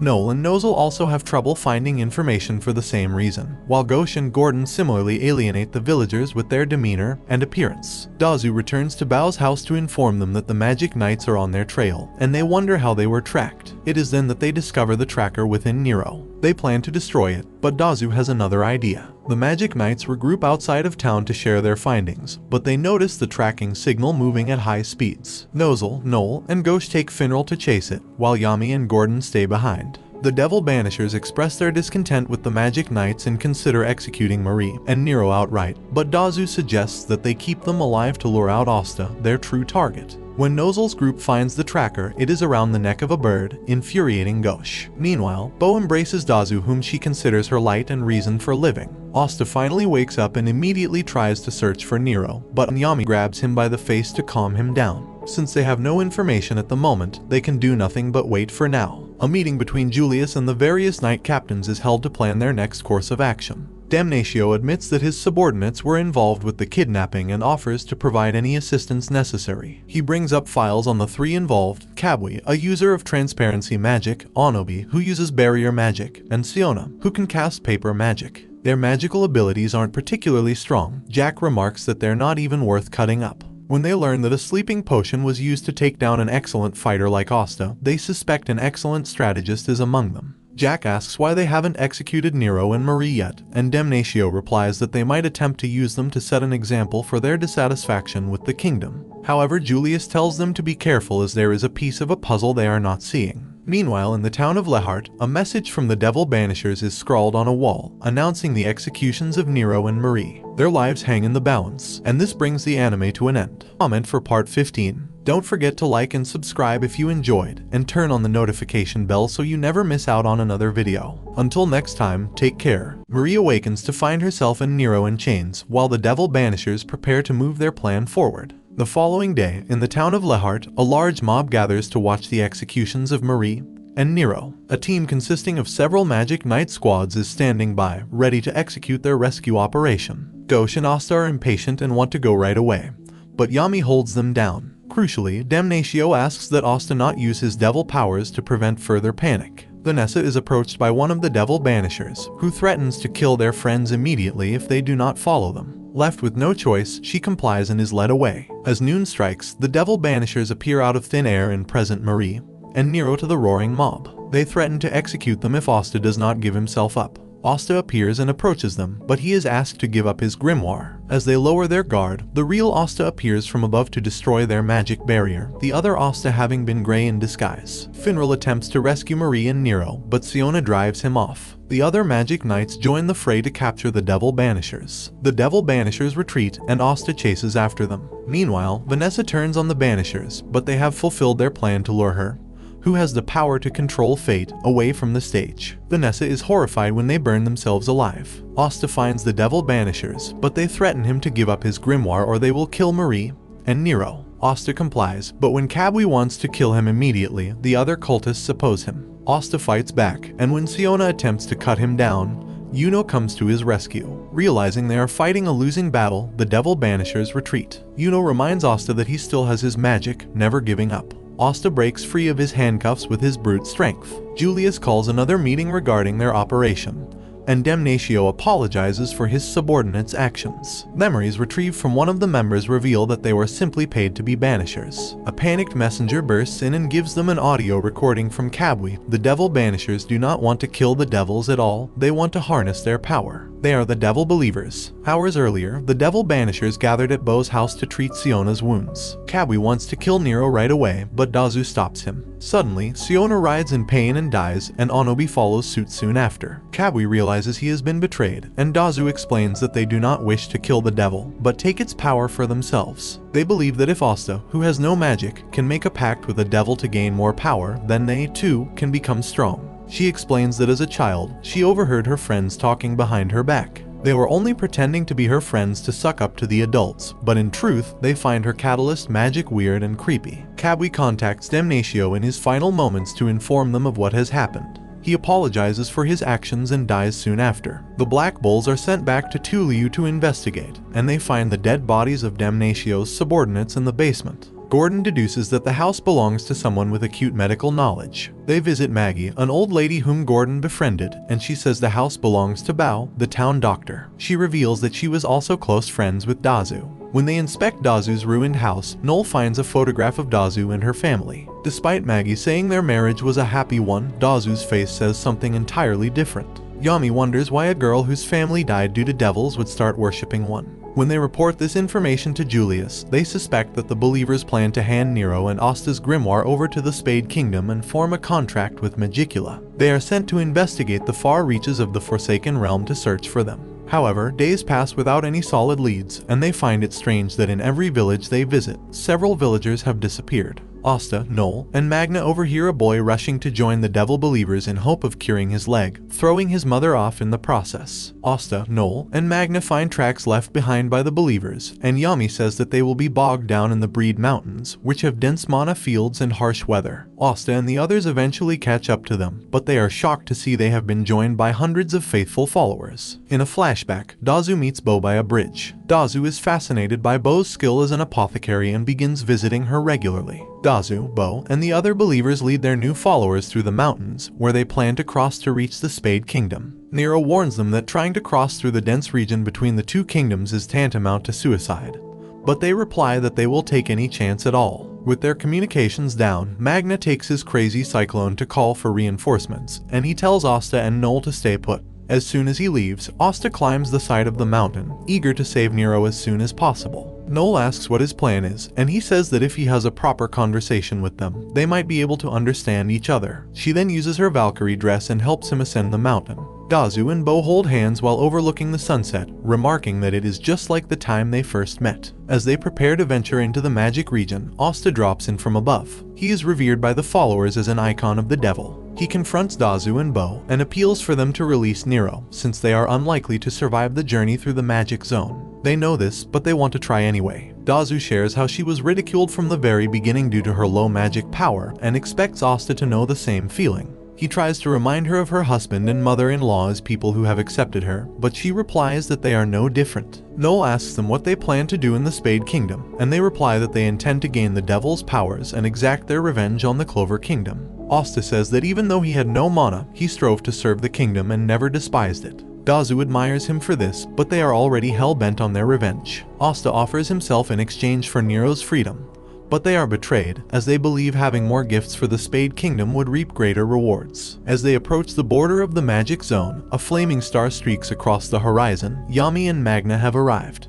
Dazu continues to visit Bo's apothecary, and after confiding in her domestic troubles, a romance between them blossoms. Yami tries to talk with the believers, but they refuse to listen. Asta uses a lapse in their attention to escape, taking Noel and Nero with him. Yami frees them, but the believers continue anyway since the 5-leaf grimoire is still in their possession. Nozel, Fugolian, and Cobb arrive to try and reason with the followers, but the crowd desists and they send their magic to Dazu. A giant ice monster appears, which Nozel suspects was attracted by Dazu's catalyst magic, drawing mana from the nearby region. As it begins to cause destruction and havoc, the various magic knights work together to defend the civilians, while the captains make snow cones out of the beast. The devil believers and their followers are in awe of their power, and they despair of any chance of making it out alive. But they explain that they are not here to arrest them, but to talk. Cobb opens a portal, which Vengeance and Damnatio walk through. They try to ask for time to respond to their cries for help, but they distrust his words since the magic knights are made up of nobles. Yami speaks up and shows that his squad is made up nearly entirely of misfits. He himself is a foreigner, so he understands what they are feeling. The captain asks for time for them to bring aid, which pacifies the followers. But the devil believers are another story, and Damnatio prepares to execute his judgment. For their crimes, they are exiled from the Clover Kingdom. They refuse Cobb's portal and insist on walking to Spade Kingdom on their own. Dazu returns Asta's grimoire, and he promises to change the Clover Kingdom's ways once he becomes the Wizard King. She smiles and wishes she could have been more like him. As the believers begin venturing into the magic zone, Dazu recalls the deaths of her husband and mother-in-law, and how she purposefully left them to die. At any cost, they want to reach the Spade Kingdom and attain for themselves the powers of a devil. Nero remembers that centuries ago, Lumiere was hard at work creating a device that could end discrimination due to differences in magic power. She laments that even after 500 years, recent events have shown that little has changed. The Black Bulls report to Julius about their run-in with the devil believers. After hearing their report, Marx connects them to Loropchika, who says preparations for their training with their spirit guardians have been completed. But before she can finish, she suddenly collapses. Yami takes Asta and Finral with him to rush to her aid, while Julius asks Nero to remain. But when they enter the Queen's palace, they are dismayed to learn that Loropchika collapsed because of a stomachache, not a curse. Yami feels stupid for worrying and forces Finral to make another portal for him to go home. She tries to debrief them on their training, but she realizes her glasses are missing. She explains that due to her clumsiness, she routinely breaks her glasses. After searching for it, she learns it is in the hands of Mugi, a beaver who frequently visits her palace. The beaver rug that Loropchika sleeps on is actually alive, which also happens to be the mother of Mugi. She is aptly named Big Mugi. Asta offers to find her glasses and return it to her. Finral and Noel both fail to grab the beaver, but Asta successfully captures it after he lures it in with fish, which he exchanges Loropchika's glasses for. However, when they return to the palace, Loropchika breaks the glasses again. Dajo arrives with a set of new glasses, allowing her to finally make her announcement. Loropchika explains that the spirit guardians took longer than expected to prepare because she wanted them to be in peak condition, and because they can only take on a few pupils at a time. Meanwhile, Julius has Nero unlock a special room he lost the key to. Inside, Nero recognizes Lumiere's old notebook, which contains his designs for a magic transferal device. Julius says he has already sent its design to the Magic Tool Research Lab, and a prototype is on the way. This comforts Nero, who remarks that someone is alive to carry on Lumiere's will. Gray wants to overcome her intense shyness, so she turns to Noel for help. But Gray's shyness is worse than she possibly imagined because she can't even look her in the eye. Gordon tries to help by having her practice in front of his handmade dolls, which works at first as she imitates Asta's demeanor, but even this proves too much for her. Gray instead goes to Gauche, who agrees to help only if Gray transforms into Marie, and says lines like "I love you, big brother." Ghost traps her inside a mirror cage full of his faces, which fails to work. Instead, he hypnotizes her to have a turtle's demeanor, unfazed by the people around her. Gray is miraculously able to look at Gauche in the eye and walk through town like normal. Gauche has Gray make good on her promise, but she reverts to her old self when he gets too close. He asks why she can't just transform since it doesn't make her shy, but she says that is not her true self. Gauche says that is ridiculous. No matter what, she is always Gray. Meanwhile, Charlotte and the Blue Roses have a break after a strenuous training session. They take this opportunity to ask Charlotte if she's been on any dates lately with Yami, which she says she hasn't. Pulley says that this current feeling of impending doom is the perfect time for romantic advances. Charlotte refuses to entertain such thoughts any longer and goes right back to training. But the other Blue Rose Knights have an idea and suggest that they have a joint training session with the Black Bulls. Charlotte entertains the idea. She is called to a meeting between the magic captains, and she encounters Yami along the way. She tries to ask him to agree to a joint training session, but she ends up tripping, and Yami catches her as she falls. She gets embarrassed and runs away again, causing her to miss the meeting. When Julius learns of her plans for a training session, he gets a bright idea to raise the morale of both the Knights and the Clover Kingdom. He'll have the magic captains fight each other. Julius organizes a match against two teams of magic knight captains. On one side, Kaiser, Nozel, Yami, and Jack. On the other hand, Fugolian, Charlotte, Vangeance, and Dorothy. Vangeance pulls out all the stops and summons a gigantic world tree, but Yami's team are ready to intercept it. After an initial clash, Fugolian's flame separates the two teams, foiling Jack's attempt to attack Dorothy and Charlotte. In the aftermath, Yami and Jack decide to head into the forest, leaving Nozel and Kaiser to defend their crystal. Soon after, Fugolian drops from Salamander to assault them. Jack senses Charlotte and Vangeance hiding behind a tree, and a battle erupts between them. But the two grow tired of being hit with cheap shots from out of their field of vision, so they do the reasonable thing and destroy the forest around them. Vangeance summons another world tree, and as Yami and Jack scale it to attack, Dorothy kidnaps Yami into her glamour world. Yami tries to have Dorothy summon a hot spring and some sake, but he is disappointed to learn she cannot imagine things she does not know about. Instead, she creates a clone of him to attack, but he is dismayed to learn that Dorothy's cognition of him is some country bumpkin with a Texan accent.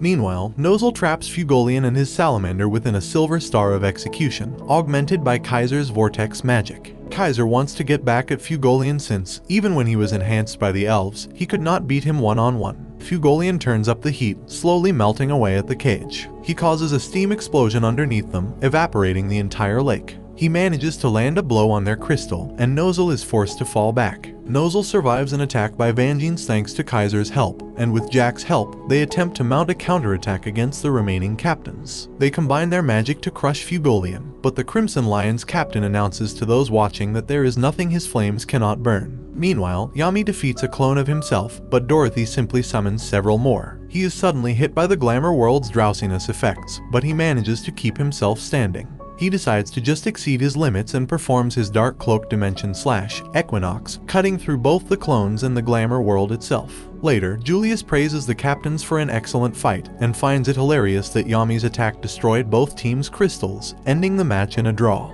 He is confident that the match served to raise the morale of not only the citizens, but also the magic knights themselves, who now know that their kingdom is being guarded by capable people. Yami takes Asta and Noel to Kika for the annual Magic Knights entrance exam. But they notice that there are few participants this year due to the attack by the Midnight Sun. As Yami, Finral, and Gordon go off to join the other captains, he tells Asta and Noel not to cause any trouble. Asta and Noel reminisce about their own entrance exam, and are excited at the prospect of having a new member join the Black Bulls they can be seniors to. Just like before, anti-birds flock to Asta, making him a laughingstock. Noel encounters Nozel, and she thanks him for putting her in the Black Bulls, a place where she has found a family of her own. Nozel is proud of Noel's growth and knows that she can become stronger. The exams soon begin, with Vangeance presiding. He uses his World Tree magic to create brooms for the first test. Noel remembers watching Asta fail this particular exam, but acknowledges that he has grown stronger. Likewise, Noel praises Noel's gradual improvement of her magic control.